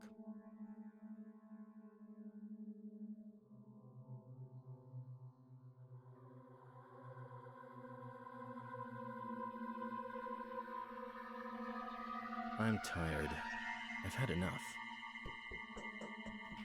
Oh, has he been talking the whole entire time? Sorry. I have a tea steeping, so in a couple minutes I'll have to get up and get it. It's 7? 2 hours? 3 hours. Sleep for 3 hours. Or we can sleep for 2 hours and then chill outside Cathedral until it ticks over. 6:15. Ooh, what do we get?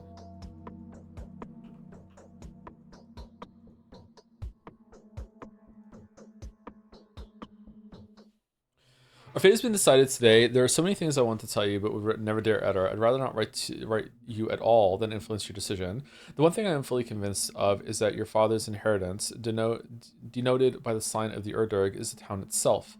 The settlement made of 3 parts: Earth, the Knots, and the Stone Yard. Everything else...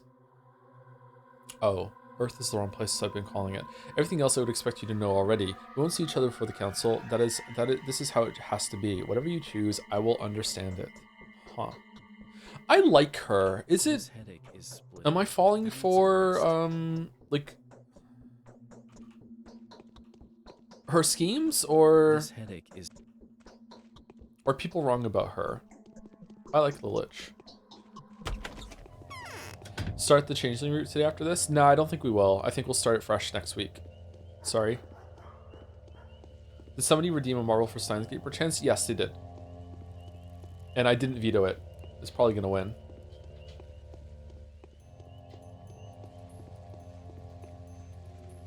What is Changeling? Changeling is the 3rd route. There are 3 routes in this game, kind of like Fire Emblem 3 Houses, and we are ending the 2nd one right now. The 1st route is Bachelor, 2nd route is Haruspex, which we are right now, and the 3rd one is the Changeling. So you play this game 3 times and see a different perspective every single time.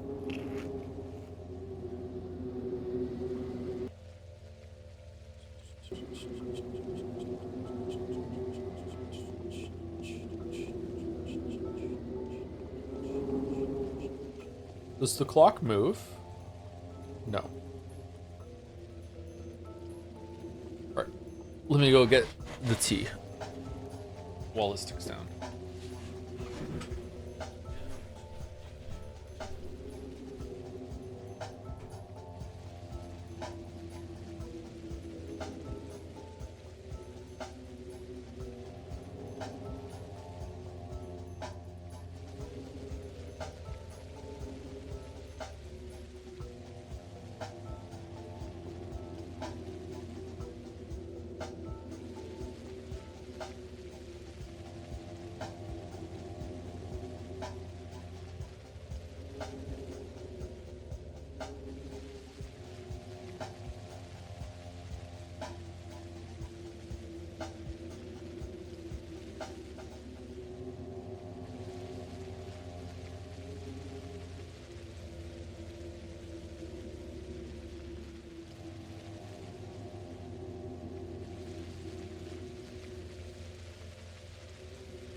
This is a nice shot. Yeah.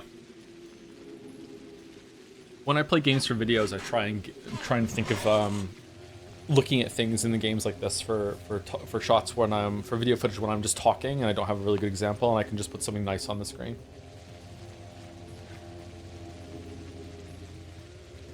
H-Bomber guy shouldn't have tried to discourage people from playing. He oversells the difficulty. I disagree. I have had a pretty good time with this, but I am an old school gamer, or I'm just an old gamer that has played a lot of games like this. I still struggled, especially with the combat, but I also had chat to help me with a lot. I don't know exactly what H-Bomber's exact words were, because I haven't heard him yet, but if it's just a basic, like, this game might be too difficult for most people, I would agree with that. I think that it probably is, and it would be really frustrating.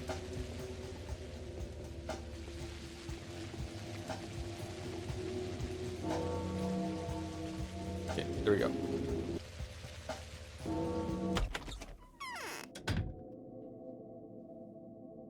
Is he handsome, chat?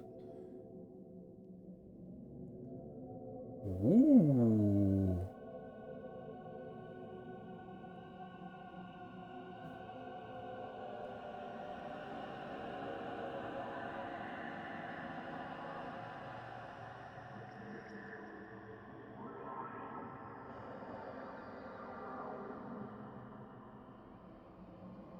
Was Capella here last time? Or was it Maria?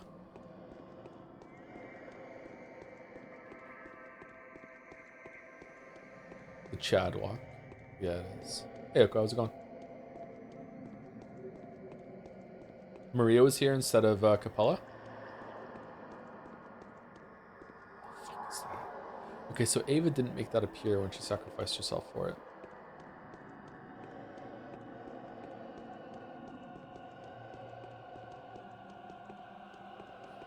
The game is about siding with powerful women, as is real life.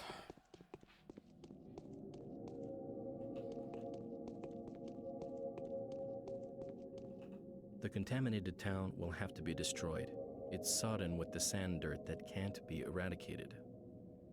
I'm here on behalf of my insomnia. One of the good things that come out of it. Oh, I'm sorry, Oko. I'm intimately aware with insomnia. I'm sorry that you're going through that. Hopefully it passes. Sometimes what happens when I can't sleep is that I think maybe I'll watch something to relax myself and then I'll drift off, and then I end up watching something and it's so interesting that it just wakes me up even more. And then I end up like, now I've just fucked myself harder for getting to sleep, and then I have to actually like get out of bed and go and just like reset somehow and then try again later on, yeah. I see the Inquisitor lady has charmed you into submission. You shouldn't trust her. She'll take advantage of us all, including you. What did she ever do to you? I make my own choices. And what do you suggest? How do you suggest we destroy her? Worry not, Anyan. Ooh, should we be a good boyfriend or what? What'd she ever do to you? She lied to me. Fooled by her, I was acting on her prompts the past few days, and I even encouraged others to do the same. My discovery has been reinterpreted and presented in a fashion that has turned out to turn truth into lies. I've been violated. So what? Think you're in a better position? She has simply chosen a different tactic for each of us. She's abused my hate and anger. She's abused your love and sense of commitment. I wonder what she did to get to Clara, if she found the changeling worthy of her schemes at all. If you are still fooled by her, how come you speak so confidently? What if it's also part of her plan? It was lucky enough to reveal her plots. I think it's because you're smarter than me, Anyan? Is that what you wanted to say? And what do you suggest? Because you're smarter than me? Let's put it this way. Because I am more predisposed to logical thinking. What a banger interaction. Holy shit. Amazing. What an absolute banger of a back and forth. Okay, I get it. Truth does not do as much good in the world. How do you suggest we destroy her? Destroy the town. That will be her death sentence. She was responsible for it before the powers that be. I understand. Cost what it I will make my own choices. Then why did you bring me here at all? I don't get it. I'm giving you solid advice and you are not listening. You'll find out soon enough. The wretched... What do you suggest? I suggest you use the chance she is giving you, or do the unexpected. Although, what if she sees through that too? It's scary to think how far her acuity goes. Yeah, you're fucked, man. You have no idea. Really? Perhaps I tend to demonize her, but I'm furious about what happened to me, and you want to keep the polyhedron intact just to spite her. Yes and no. Polyhedron and the Inquisitor are mutually exclusive. The polyhedron will stand if she's gone, and vice versa. I suggest you end her. That's how we can keep one of history's greatest monuments for the humankind. It's a sprout of our future. I see your point. It is a marvel of architecture. Yeah, that's true. That's true. You are the one. As you choose. Oh, that's it. You were the one to make the choice. Yours shall be the mouth to utter my words now. My lips are sealed. So you were the sacrifice I was supposed to make? I'm confused. What should I do? Were you really lying to me? Die, Inquisitor. Here and now I shall fulfill my destiny and inherit my father's burden. You are my sacrifice. And what's that mean? We are all toys? Oh shit, we can bring up the toys line with her? And you're a product of imagination, a made-up illusory creature. You don't exist. You have a fate, but not a future. What does it mean? We're all toys? Yes, exactly. Not a pleasant surprise? I thought I was a person. I didn't know myself at first either. My only advantage was that my mother took me to bed with her when she was young. I know many things they don't. The fuck does that mean? Like, as a toy? What? So you're older than me? Never thought about it. It's not like we have age. New ones are better than the old, and not that much I know for certain. But they restuffed me not long ago and made me a new dress. See, that probably makes you a bit older than me. Huh. What did we ever do to them? Are you calling the child that plays with you mother? Oh, what the fuck? Oh, I'm sorry. I just physically recoiled at that revelation there. What?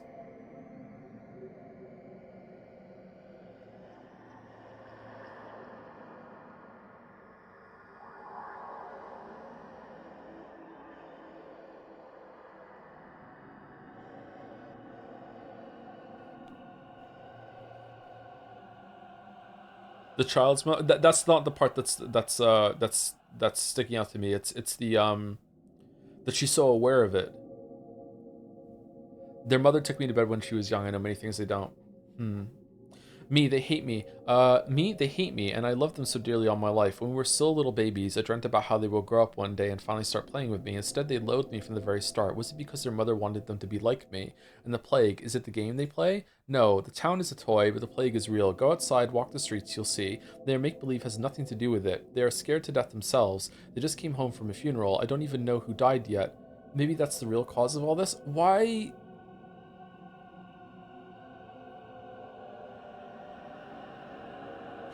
Okay, so why do you care about what happens here then, in terms of like you're gonna get executed when you go back to the capital, or is that am I talking to the doll right now? But when I talk about the capital thing, I'm talking to the character that the doll is playing.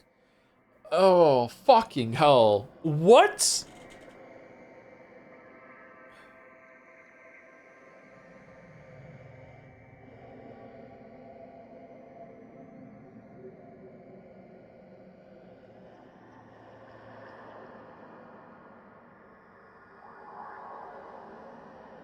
Oh, Jesus Christ. I refuse to believe that. What? So you were the sacrifice supposed to make? What, were you really lying to me? I never told you the whole truth. Is that a lie? Yes. I kept from you my desire to crush the evil tower, but you could say I had no obligation to reveal that. You didn't tell me you were the sacrifice the kin expected. See? You found out everything all by yourself. I never resisted you. Trust me. All I had to do was keep you in the dark was to endeavor to do so. Imagine, you make your sacrifice, and at first you don't even notice that the butchers never accepted your offering to the earth. And then, one day, you do. But I'm far away by then. I believe you. Sure. So you were the sacrifice I was supposed to make? I was. If I'm captured and taken off the board, then the commander will be free to make his move. If you choose Capella's path, I don't understand why she's the sacrifice. By the way, I'm just straight up being honest and open. I have no idea what the fuck this is all about. If you choose Capella's path, then I'll live. If you choose Clara's or Bachelor's path, then you'll lead me off the scaffold and fulfill your purpose. How does Capella's path save you? Speak to her yourself, but she is the only one who can help you keep this town alive, and this is essential for saving me. What's the price of this solution? You know the answer. The polyhedron, the cause of the plague, will be destroyed. That is what Alexander Block demanded. He has to spend some ammo for his report. Fucking hell. The town will survive. This is my pardon warrant. This is how you fulfill your destiny. But the sacrifice, my head is splitting. Two possible variants of my life have now crossed. I feel for you. It's one of these moments when no one but you can decide what was your destiny. Choose a future, choose a past. You are free. You are the only free man I see here. It's how I fell in love with you. Oh, okay. The town is my Odurg, then my sacrifice must be the polyhedron. You are my sacrifice, then my Urdurg must be Simon, preserved inside the polyhedral shell. So there's a lot of falling in love in this game. Is it always romantic, or is it just kind of like, you know, sometimes you just meet someone and you just kind of fall in love with them a little bit? Happens to me a lot. Like, you know what I mean? It's not always a romantic kind of thing, right?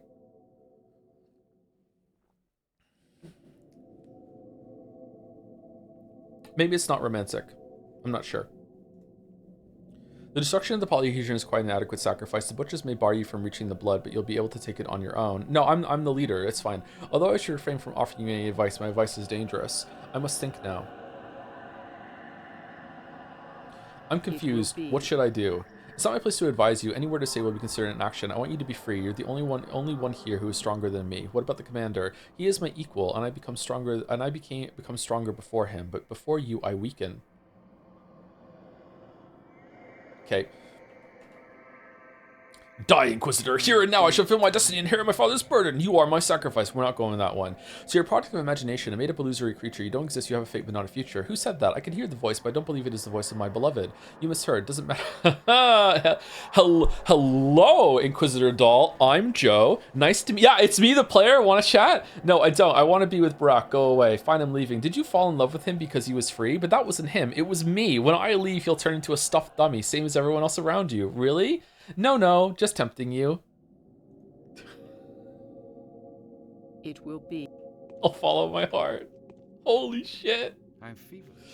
So Barack the healer, your father used to be the leader of the local caste community.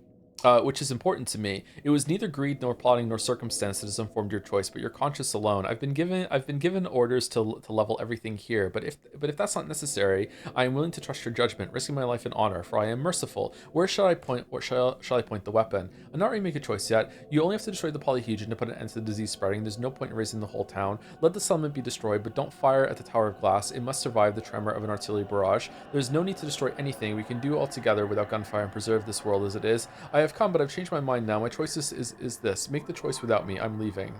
This one, he's going to say no. Gotta shoot something. You believed Clara? You passed the right to decide to her? I want the Inquisitor to hear this. Yes, I believe in her. Speak, Clara. Timmy Barak, are you sure you have nothing else to tell me? I'm sure, Commander. No, no, no, no, no, no, no, no, no, no, no, no, no, no, no, no, no, no, no, for fuck's sake. This happened last time.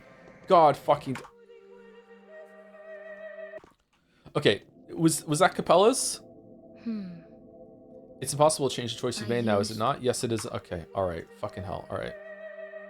When did we save it last time? No! No! Why didn't I save it? What's wrong with me? Why didn't I save it?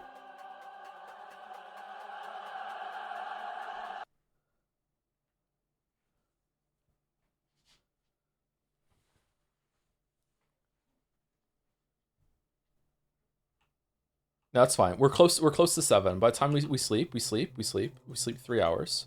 Right? Nah, this will go by fast. It's fine. No. 2 more hours. Oh shit! We slept too long. Quick! Dun dun dun dun dun dun dun dun dun dun dun dun dun dun dun dun dun. Oh, we can say something different to the Lich now with if we're fucking with her or not. Why don't you save before every convo is a question I ask every stream. 2 reasons. 1, I forget, and 2, sometimes when I save it, it crashes.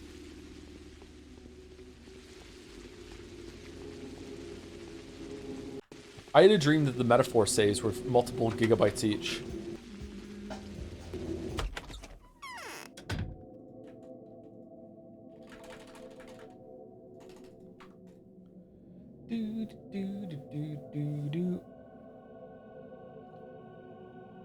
Weirdly specific? Yeah, I know.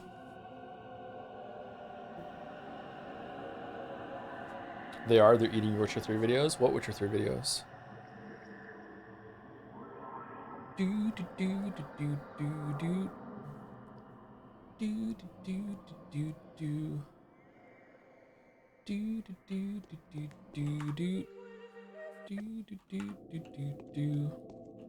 Yes. The contaminated town will... My head... You look unhealthy.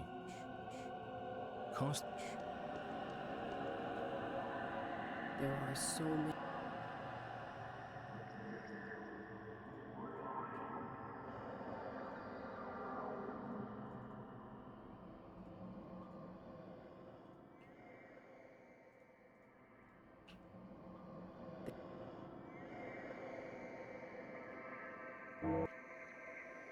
I haven't slept. It's me, the player. Did you fall in love with me because he was free? It wasn't him, that was me. Really? No, I'm just tempting you. We said no last time. Yes. Get out of here, scram. I won't talk to you anymore. I need my Haruspex. Hey, gorgeous. Hey? Oh my god! What the fuck? The winter comes. So the people I told you about are all alive after all, are they not? Why do you think that my victory is impossible without them? You wanted to protect the town, didn't you? But the Urdurg is a living being. It's a body that contains the world. And do you really think that the world can exist without activity inside? Who is going to govern it? Who will paint it different colors, tints, and shades? I will distribute these roles among the children when they come of age. Tell me what the children I've saved are going to do until then. The Mother Superior will start managing the kin right away. You don't really understand their day-to-day life, do you? You can rule and guide knowledge. If will be the power of Malachite and Black. It will be? Go on. Notkin will be a scout exploring the steppe for now. He will also keep an eye on the warehouse and the station. You'll have to start communicating with the big world soon. Red gold will be his color. Who else? Murky will look after street improvements. The town must look pretty. I'll also assign her to be in charge of the water supply and the sewage. She'll become the lilac mistress. Very nice. Sticky will be in charge of commerce. He'll be the chief merchant, controlling all shops in the town and making sure everyone has everything they need. He'll become a ruler later, just like all the other boys you have saved. His power will be of amber color, right? Grace will keep doing her job. She'll bury the dead. They have a whole realm of their own, you know, and they need a caring hand too. She will be a beige mistress. The most valuable aspect of this color is a subtle shade of dawn, a little nuance of pink and lemon. And who will be head of all this? We will enter into a marriage with Khan. This will put an end to the enmity and the disagreements of our families. We will restore the harmony of ruling. I will become a mistress and will do what my mother used to. Khan, with his army of dogheads, will rule a town. I'll make him white, as I am the white mistress. So that's what the town is going to be like now. So the people I told you about are alive, are they not? Yes, they are. Okay. All right. What the fuck do you want to do, Clara? Yes? Well, are you planning to make up your mind anytime soon? I would still like to know how you're going to keep the town intact. Barak, what are you saying? I told you it's my secret. I will only reveal that to the queens. General Alexander will never compromise. You know that full well. And if I can't persuade Aglaila that mine is the only way to is the way to purge this world of plague, then nothing happens at all. What is to happen will happen. Are you evil, Changeling? It seems like you have a strong influence on Block. Even if I mesmerize him, he won't forget his procedure. Don't worry, I'll tell the queens everything separately, of course, but not to you. I don't want you to see my secret become gossip all too quickly. So I don't want to see my secret. Aren't you afraid of telling the queens? My choice demands they destroy one another, Barak. It's all taken care of. Don't you worry. Now that's some news. My choice is full of surprises, Barak. Or did you really think this little dilemma of yours was unavoidable? An either-or thing. Look at you talking. It's like you're a different person. God damn. Enough. Sorry, perhaps it's not the same me you knew before. There is more than one me. A lot, perhaps. We've got the same pretty face, but who knows whose will is behind it right now. All the children arguing through the one child character that represents them. Enough. People are willing to sacrifice. Well, are you planning to make up your mind anytime soon? What happens to Aglaia? Aglaia will die. Can you make it so that she lives? No, I have no power over that. This is a mandatory part of my plan. Then step aside and do not meddle. Yes? Okay, so that's everyone, right? We spoke to everyone? Okay, so let's do a hard save. So what is... Haru's ending seems to be Capella, right? We need to go back to the front. Destroy the polyhedron.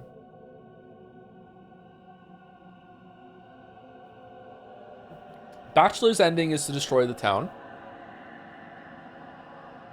Haru's ending is with Capella, is to destroy the polyhedron, which is weird because that's where Khan lives and she wants to marry Khan. And Clara's ending is to just let's not destroy either. Okay, so let's go with let's see all three of them actually, but let's go with destroy the polyhedron and see. So there's a certain deposit beneath the town that you would that will allow you to make enough panacea. Rumor has it it's blood, indeed. How do you prove that this choice is sensible? Here are my arguments. Panacea, the evidence of the underground blood deposit that feeds the town, my rightful and supported claim to take this blood. I've seen a report claiming that the kin will not let you have this blood unless you killed the Inquisitor. Is that true? It is. How are you going to kill her? I'm not. We will destroy the tower. The blood will pour from the tear of the ground. That will be enough. If the town is destroyed, that spells her doom as well. I could have killed her by giving the Bachelor the right to decide. I know what he would have done. Number 1. True, that's what I've been told. Victoria Oglimskaya, styled the White Mistress despite her young age, confirms that you are capable of accomplishing this goal. The people you have saved support your claim. Act then. The cannons will rumble at 10 to 12. Evacuate the children from there by 10. It will be taken care of. Aglaia will give orders. This is my choice. No question. There are so many crows in the sky. No question escapes my lips. I'm not asking anything of you. We'll leave this place, you and me together. Will we? We are? Apparently we are. Okay. Cost what it may. Do you have any regrets about what you've done? Remain intact. The tower is clean. Regret is the most honest of feelings. Who said that? Was it him? However, I'm looking forward to midnight. Me too. We're being manipulated. I'm ready for my dessert.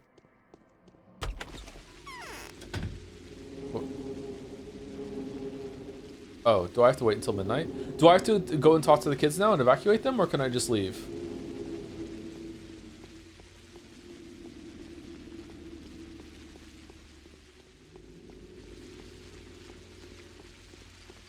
We just sleep, right?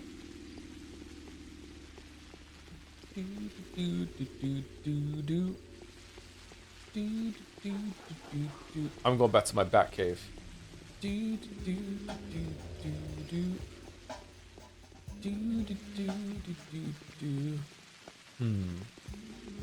How does Clara convince Block to not shoot on anything? Does he shoot on the abattoir? Does he just shoot into nothing?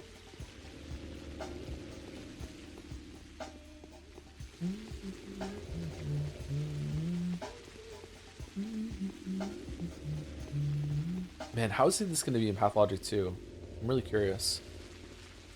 Kind of wish that there wasn't a Changeling route, so we could just get to 2, but I do want to be thorough. I do want to do Changeling. That was really entertaining. A lot of the dialogue in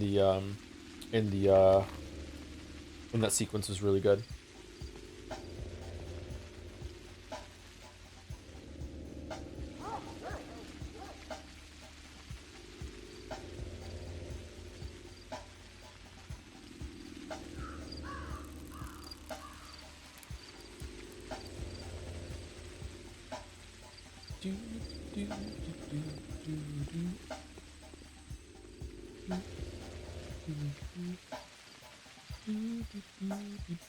Bachelor is very sad that you're destroying the polyhedron. He expects you to be in his bed to give your atonements.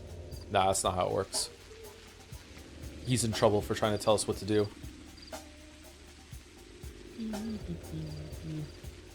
Rat chiller? Oh, Joe, what the fuck is wrong with you? Alright, let's go. Not planning to sleep to midnight? Yeah, I am. I'm just going back to the Batcave. I'm going to sleep in the Batcave. With the other endings that we get, I'll sleep in Bachelor's bed, but we're going to sleep in the Batcave here. Going home seems like a thematic fit. Thinking about what we did as we walk back home in the rain.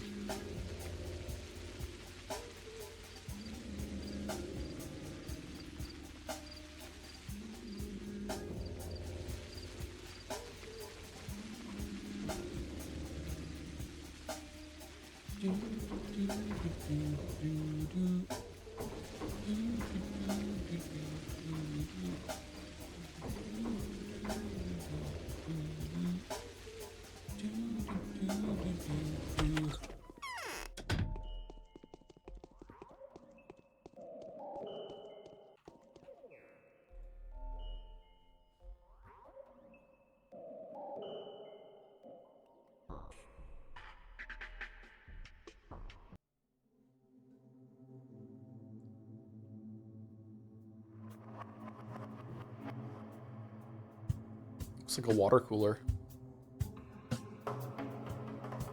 Sounds like one too.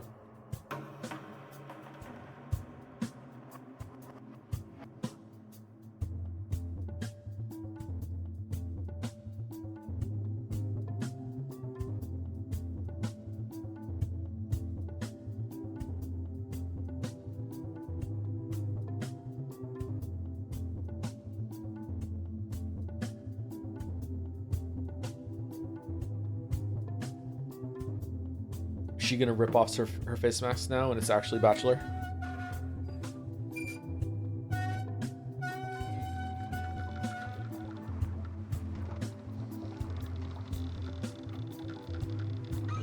Oh, the water's back on. That's good. Did we learn about the water being shut off in Haru's run? Look at all this progress. The wheel keeps turning.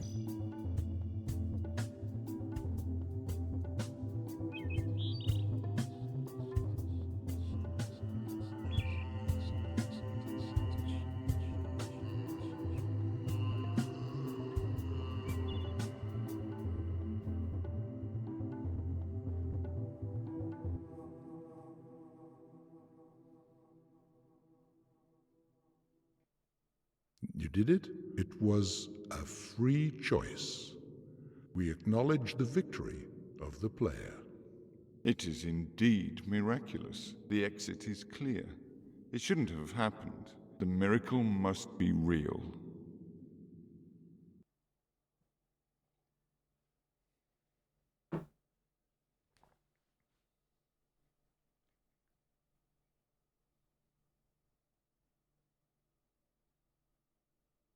Tuckered out.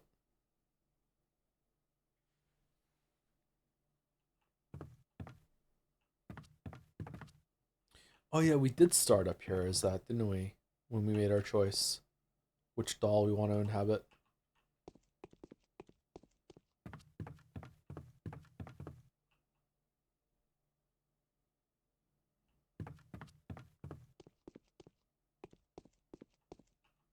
Who is the audience? It's you.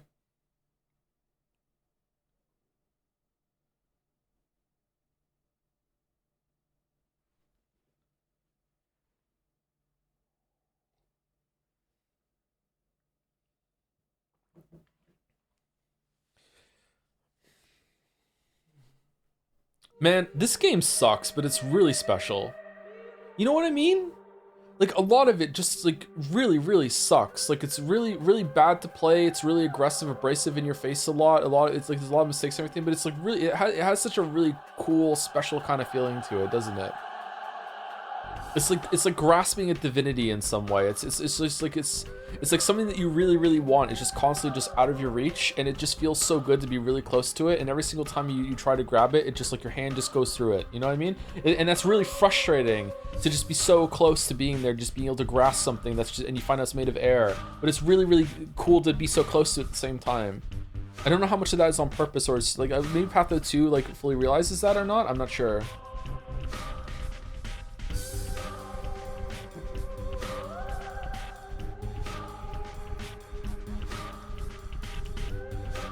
To be honest, I still don't get it, but I'm glad you like it. I don't know if I get it either, to be honest. Like, I don't know if I could explain it. Maybe that's why videos on this game are so popular, because someone collects their thoughts and finally puts some stuff into words, and you're like, okay, I can get it through this.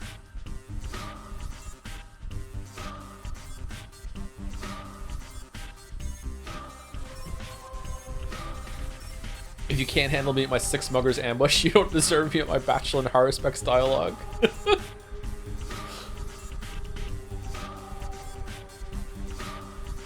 The simulator was made possible with the kind help of the simulator?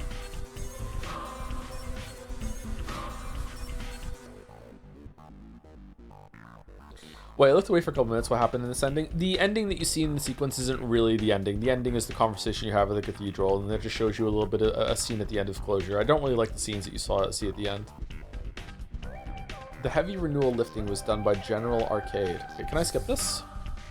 Yes. All right, so let's see the other endings, just to see what they're like. Let's do Bachelors, and then we'll do Claras. Luck and temper rule the world. Let this element be destroyed, but don't fire at the Tower of Glass. It must survive the tremor of an artillery barrage. Bachelor will, trust him. I know you have nothing but about the tower except that it contains the life in that my father was instructing me to preserve. We will now be talking to you, Bachelor Denkovsky. Artemy Barak, are you sure you have nothing more to tell me? I'm sure, General. I've made my choice. We'll leave this place together. Truth does not... No regrets.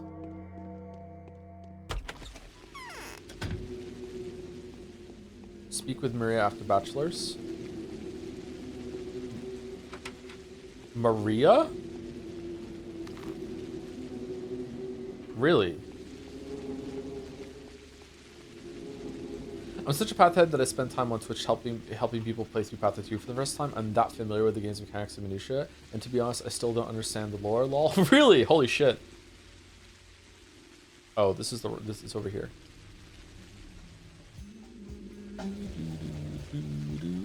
Maybe that's by design. Are you satisfied with the Haru route? Yeah, I'm pretty satisfied with it. If we're in the majority, the fragile polyhedron will be left untouched. Childhood will not dissolve into thick time, and we'll live the eternal wonder. Sure. Why did you come? The door was unlocked. The Bachelor's putting his hopes in you, isn't he? Hopes? I have no idea. What does this have to do with the Bachelor anyway? He's played his part and is now heading off the stage. I will be in charge now.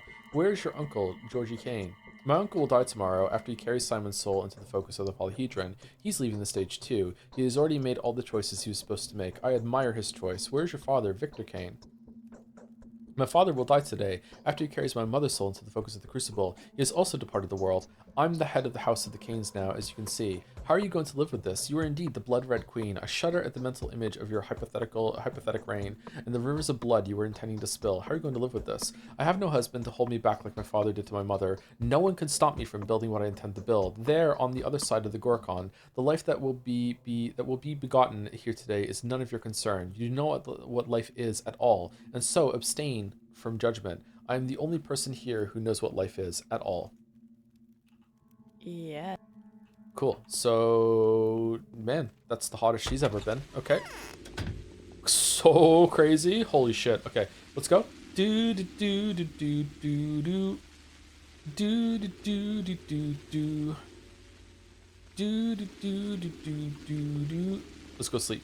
Do, do, do, do, do, do. Was there someone to talk to like that on Haru's run that we missed, or no?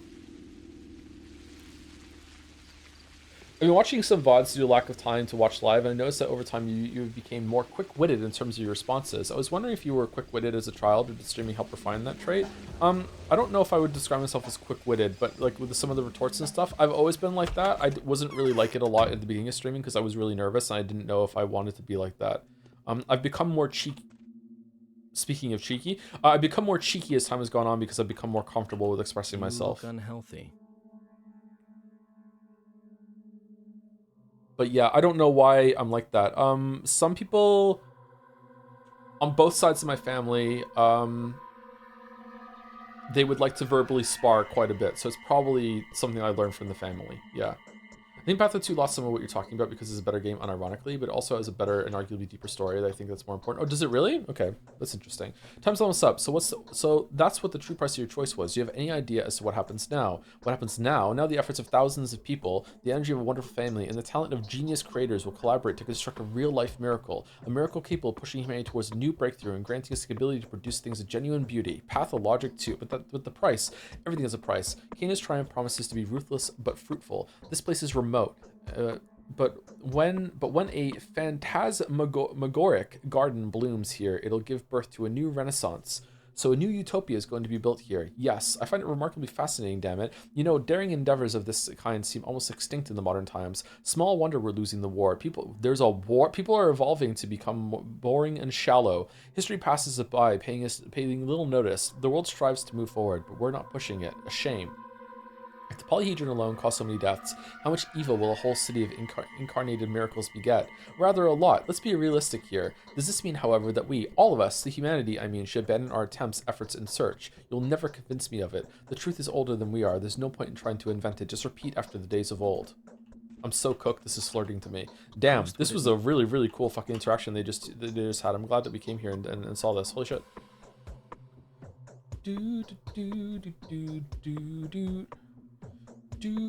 Streamer doesn't know Russian history, man. I don't even know what year it is.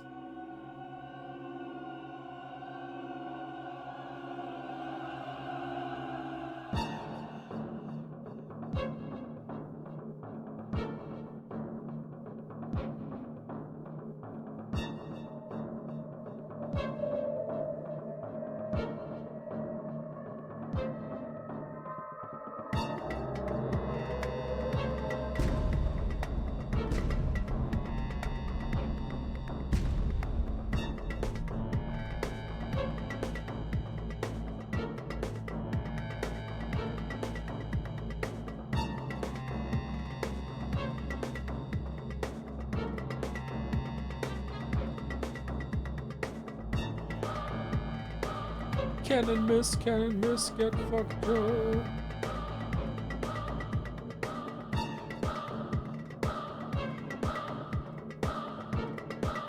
It's usually it's kind of intentionally vague, but certainly 19th, 20th century. Oh wow, look at her new outfit. Are you sure about that, Jeremiah? Because I feel like the train station and looks almost futuristic in its design, that it could be in like a post-apocalypse sort of thing. I don't know.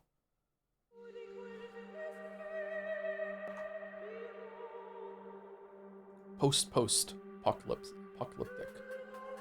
Hard to say. I'm inclined to agree with you, but I don't know. The train isn't that modern at all. The train isn't that modern, but the station itself looks fucking crazy. And then there's this over here too, which is wild. There's a peculiar smell on the outside.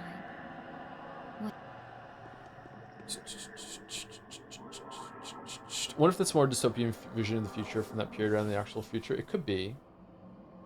The time frame betrays itself a few times here and also in the Pathologic 2, someone says. Or directly contradicts itself, sorry, I misread that.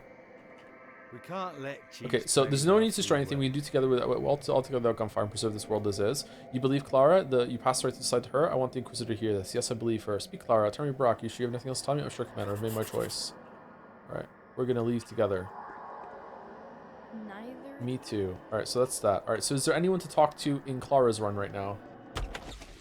Like there was to talk to Maria. What if we talk to Maria now? She's probably gonna say nothing?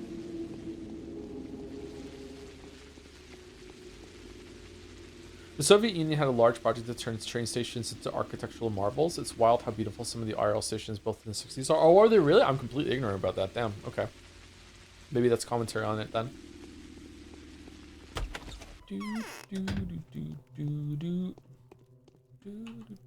There's more life in me that can be lived. Do not despair, Maria. Do not regret a thing. You will not become the Scarlet Mistress. I'm already become the Scarlet Mistress, Barack. Even if I were the last living creature on this earth surrounded by barren desert, even then I would have become one. It's not within your power to stop this. Then at least do not regret your most precious thing. The polyhedron will be raised to dust in a few hours. Will it? I thought we were not shooting anything. Curse you. Spare me the curses. What does Pathologic do different from other games with vague stories that you didn't like? I don't think the story is vague. I think it gives you a lot of things to work with, and I do feel a sense of authorship and intent behind a lot of what's happening. Whereas like the infamous example, because I made a video about it, like Inside, I feel like it's just vague for the sake of just vague posting, and they don't really know anything behind it. They're just following the rule of cool about how they're building this world and shit. Just have some fun moments near the end, and they are fun. Don't get me wrong, but like I feel like there's no intent behind it whatsoever. Maybe there is, but I don't know. So who am I talking to? It seems that Clara doesn't really bring arguments in like Bachelor and Haruspex to each other. What do you think you'll see now? I have no idea what I'm going to see now. Someone said just let go talk to Clara in here maybe, I guess. Or do we just sleep? Is there a reason? Is it worth it to go across?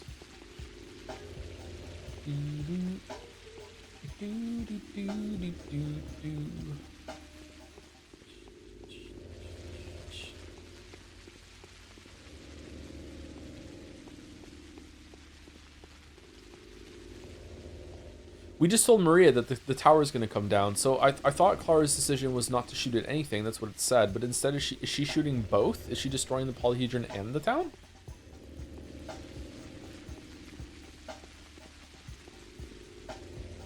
I wonder if Bachelor has dialogue too. Maybe we should run back over and see Bachelor. Let's save it right here actually, and we'll load jump over there.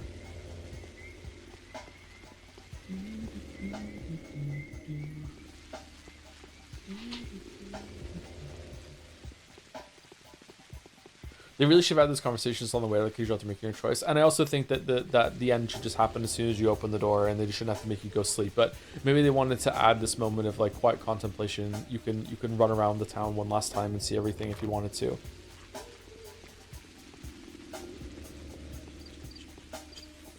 Haru is just lying. It seems like maybe the ending got a different flag there. That going and talking to Maria when it's not Batch's ending just makes it default to Haru's ending, and you're making fun of her. I actually feel like this suit is better for actually giving you info on the stakes and ideas.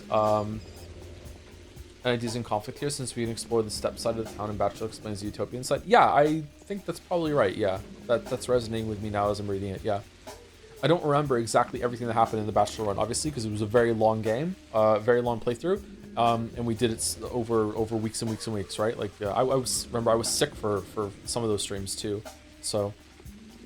But yeah, that is ringing true to me as I'm reading out loud.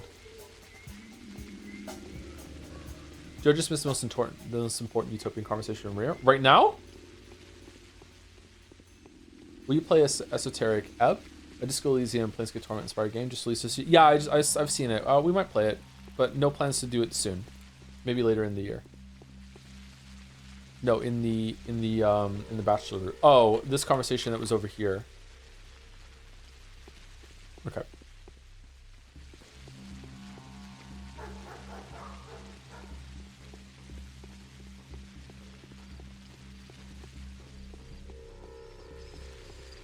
Do you have a feeling or knowledge from the perspective of the two characters why the disease started and why to heal it? I believe that the disease is coming from the ground. That might not be true. Maybe it's divine blood that we can make the penance. Did it always look like that? God, that looks like an apartment building.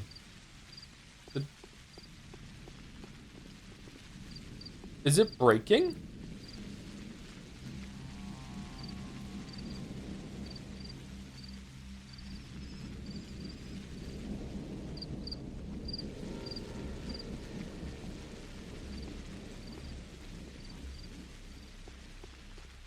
Yeah, that's not right, is it? Okay.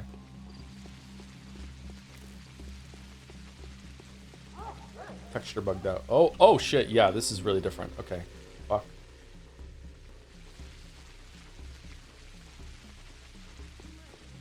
Uh-oh.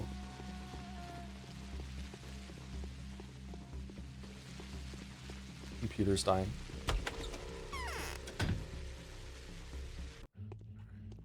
This place looks fine. Yeah, there we go.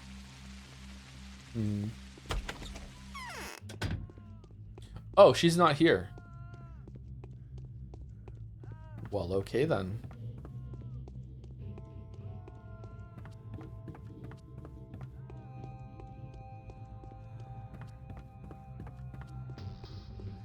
Clarissmus, get fucked, Joe.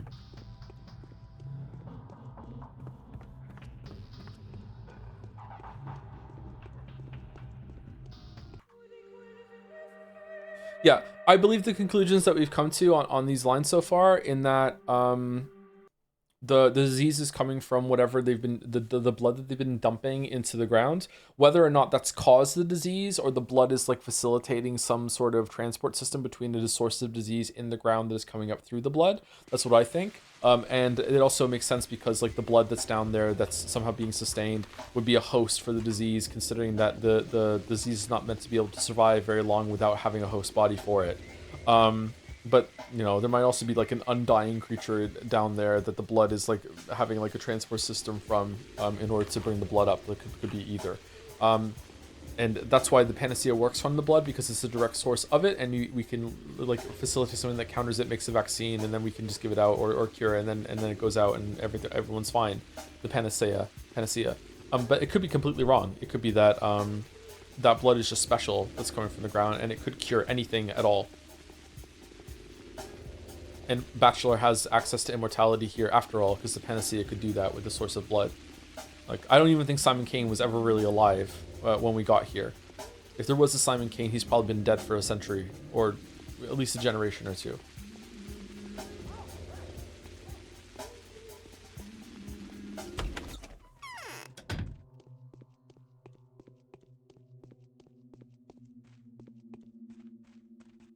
Cost what it may, the tower should remain intact. Thumbs up. I don't give a damn. damn. Clean. I might refuse to choose anyway. Oh, okay. So there is no dialogue. Okay, let's just sleep and see what happens. All right. I don't think I've seen this ending, so let's see what happens.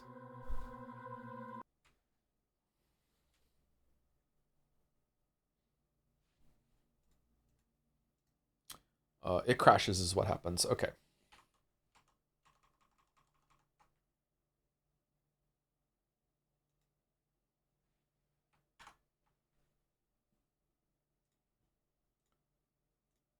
Are you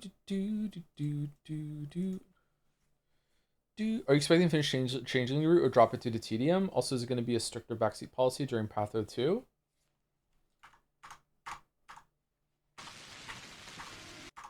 Chat hasn't been backseating Patho 1 unless I asked them to, so I think it's okay. I wonder if the save is fucked because of the texture thing. Yeah, it's flickering now. The save is fucked. Interesting. I have to reload the save in the cathedral and go from there again. Is the flickering coming through in the stream or no?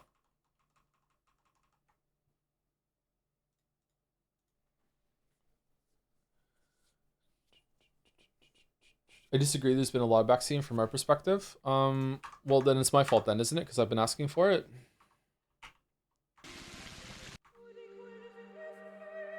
I think it's been fine. I don't know if I'm going to drop... Oh, this one's fucked too now. Uh-oh. I don't know if I'm... Oh, it's fine. I don't know if I'm going to drop the Changeling route due to tedium because I don't know what happens in it, so I can't answer that, sorry.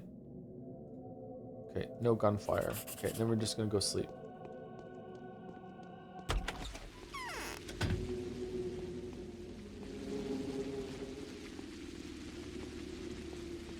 Hey, you don't ask directly, chat, but they respond and you read it anyway. Is that backseating?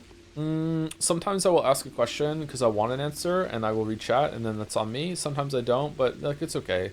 Some amount of backseating is impossible. For example, someone has been asking a question in chat over and over and over again for the past like 20 minutes and I've been purposely not reading out loud because I think it's kind of a spoiler. So like that sort of thing. It's just not really, it's just something you have to accept as part of the stream.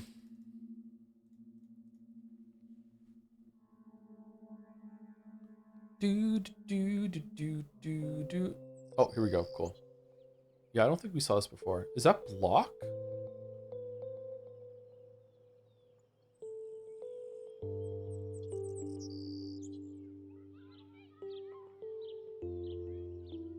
Oh god, that slide looks so unsafe. Oh. Free tetanus shot with every fucking slide down. Lemons? No, lemons hurt.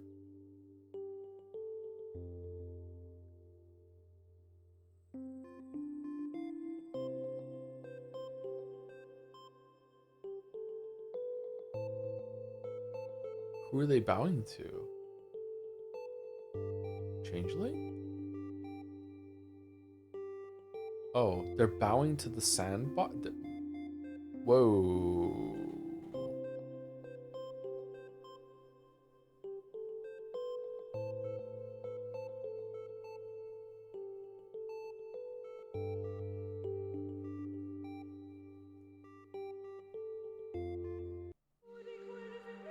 Oh. Okay, well that kind of sucked. Alright,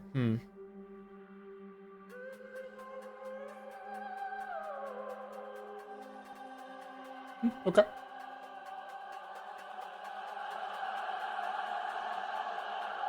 Not sure what that means. Maybe it'll make more sense on Clara's run. So, it's all about trickery to you? Wherever have you come from? No. I detest trickery. Yeah, sure, okay. We ourselves are to suffer deception. Okay, so just to be clear, so this we did Bachelor, or to lay it out, Bachelor is the one we did last time. We just finished Haruspex's run, and then we're doing Changelings. We'll read it out next time, next Saturday, I think. So, and we'll also listen to the speeches here too. Okay. All right, so yeah, that was way more interesting than the ending of Bachelor, and I don't know if it's because I understand more what's going on now and I have more context, or if it was just more interesting than Bachelor's. I'm not sure. Yeah, so we're 2/3 of the way through Pathologic 1, probably more than that because Changeling's run shouldn't take as long. I am worried that we're not going to be able to fight as Changeling, and if that's the case, then I don't know how we're getting resources to get food and stuff. Maybe we have to beg. Maybe we have to do favors, and maybe we have some sort of like magic that we heal people with. I remember saying she could do that. Maybe we can shapeshift. Maybe wear the Shabnak or something like that, and we can kill people like that. I don't know, but I guess we'll find out. Yeah. Okay, this was interesting. I feel like I enjoyed the game more doing a second run, which I'm surprised. I thought it was going to be a lot of the same stuff, and there was a slump in the middle there around day 5 or 6 or so that I felt like it was kind of slumping. I was like, oh, okay, there's not enough new going on, but then it really pulled it back near the end there. So yeah, it was really interesting. I like it. It was a really cool game, really cool experience. Gameplay fucking sucks, but yeah, really interesting. Thank you to Polar Suki for the 32 months too, right at the end. No, it was 20 minutes ago. Sorry, I didn't see it. We were in the middle of ending deliberation. Thank you, Polar Suki. Sorry, I didn't see it till now. Thank you again for the gift subs, base jerky. 20 pathologic gift subs. Okay, who are we raiding? Usually Saturday is Walrus. Walrus raid, hypothetically.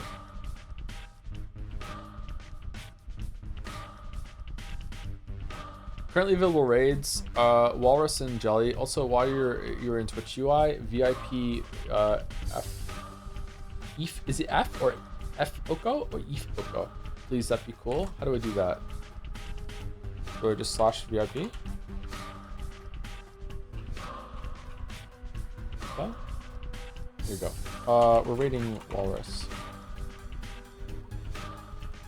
Does Walrus have an underscore?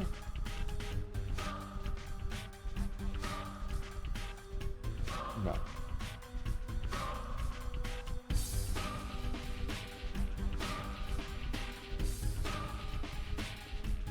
Delete TF. Take care, Joe. Thanks for streaming. You're welcome. Thanks for watching. I'm not here tomorrow. I will try to be here on Monday for more Mugenics. I can't promise though because I might be too tired. I'm not sleeping very well, so we'll see. But yeah, I'll try and go. I'll try and be here for that. On Monday. But if not, I'll be back on Tuesday for Metaphor, and hopefully we can finish it soon. If we do finish Metaphor late in the week, we'll probably do Slay the Spire 2 and maybe another Mugenic stream to finish off the week. And then we'll start Resident Evil 9 on the 17th, and then it'll be a Resident Evil week. And then we're starting Pathologic, Changling next Saturday. Maybe we should try and push and do 3 days to get it done faster. I will teach you the pronunciation someday. Thank you, Caps. Great stream. All right. I will do my best to learn pronunciation because I'm so good at that. Everyone knows that. Everyone knows that. Man, I'm kind of tired all of a sudden. I need to go get some food. Huh. Man, this gave me a lot to think about at the end here. How the characters can like become the dolls if they're aware of it. Like 3 layers. There's like character Haru, doll Haru, and then us player Haru. Fucking hell.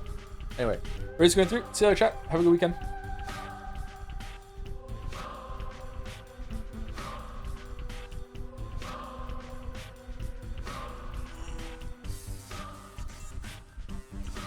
Boyfriend Haru for bachelor only. Confirmed bachelor.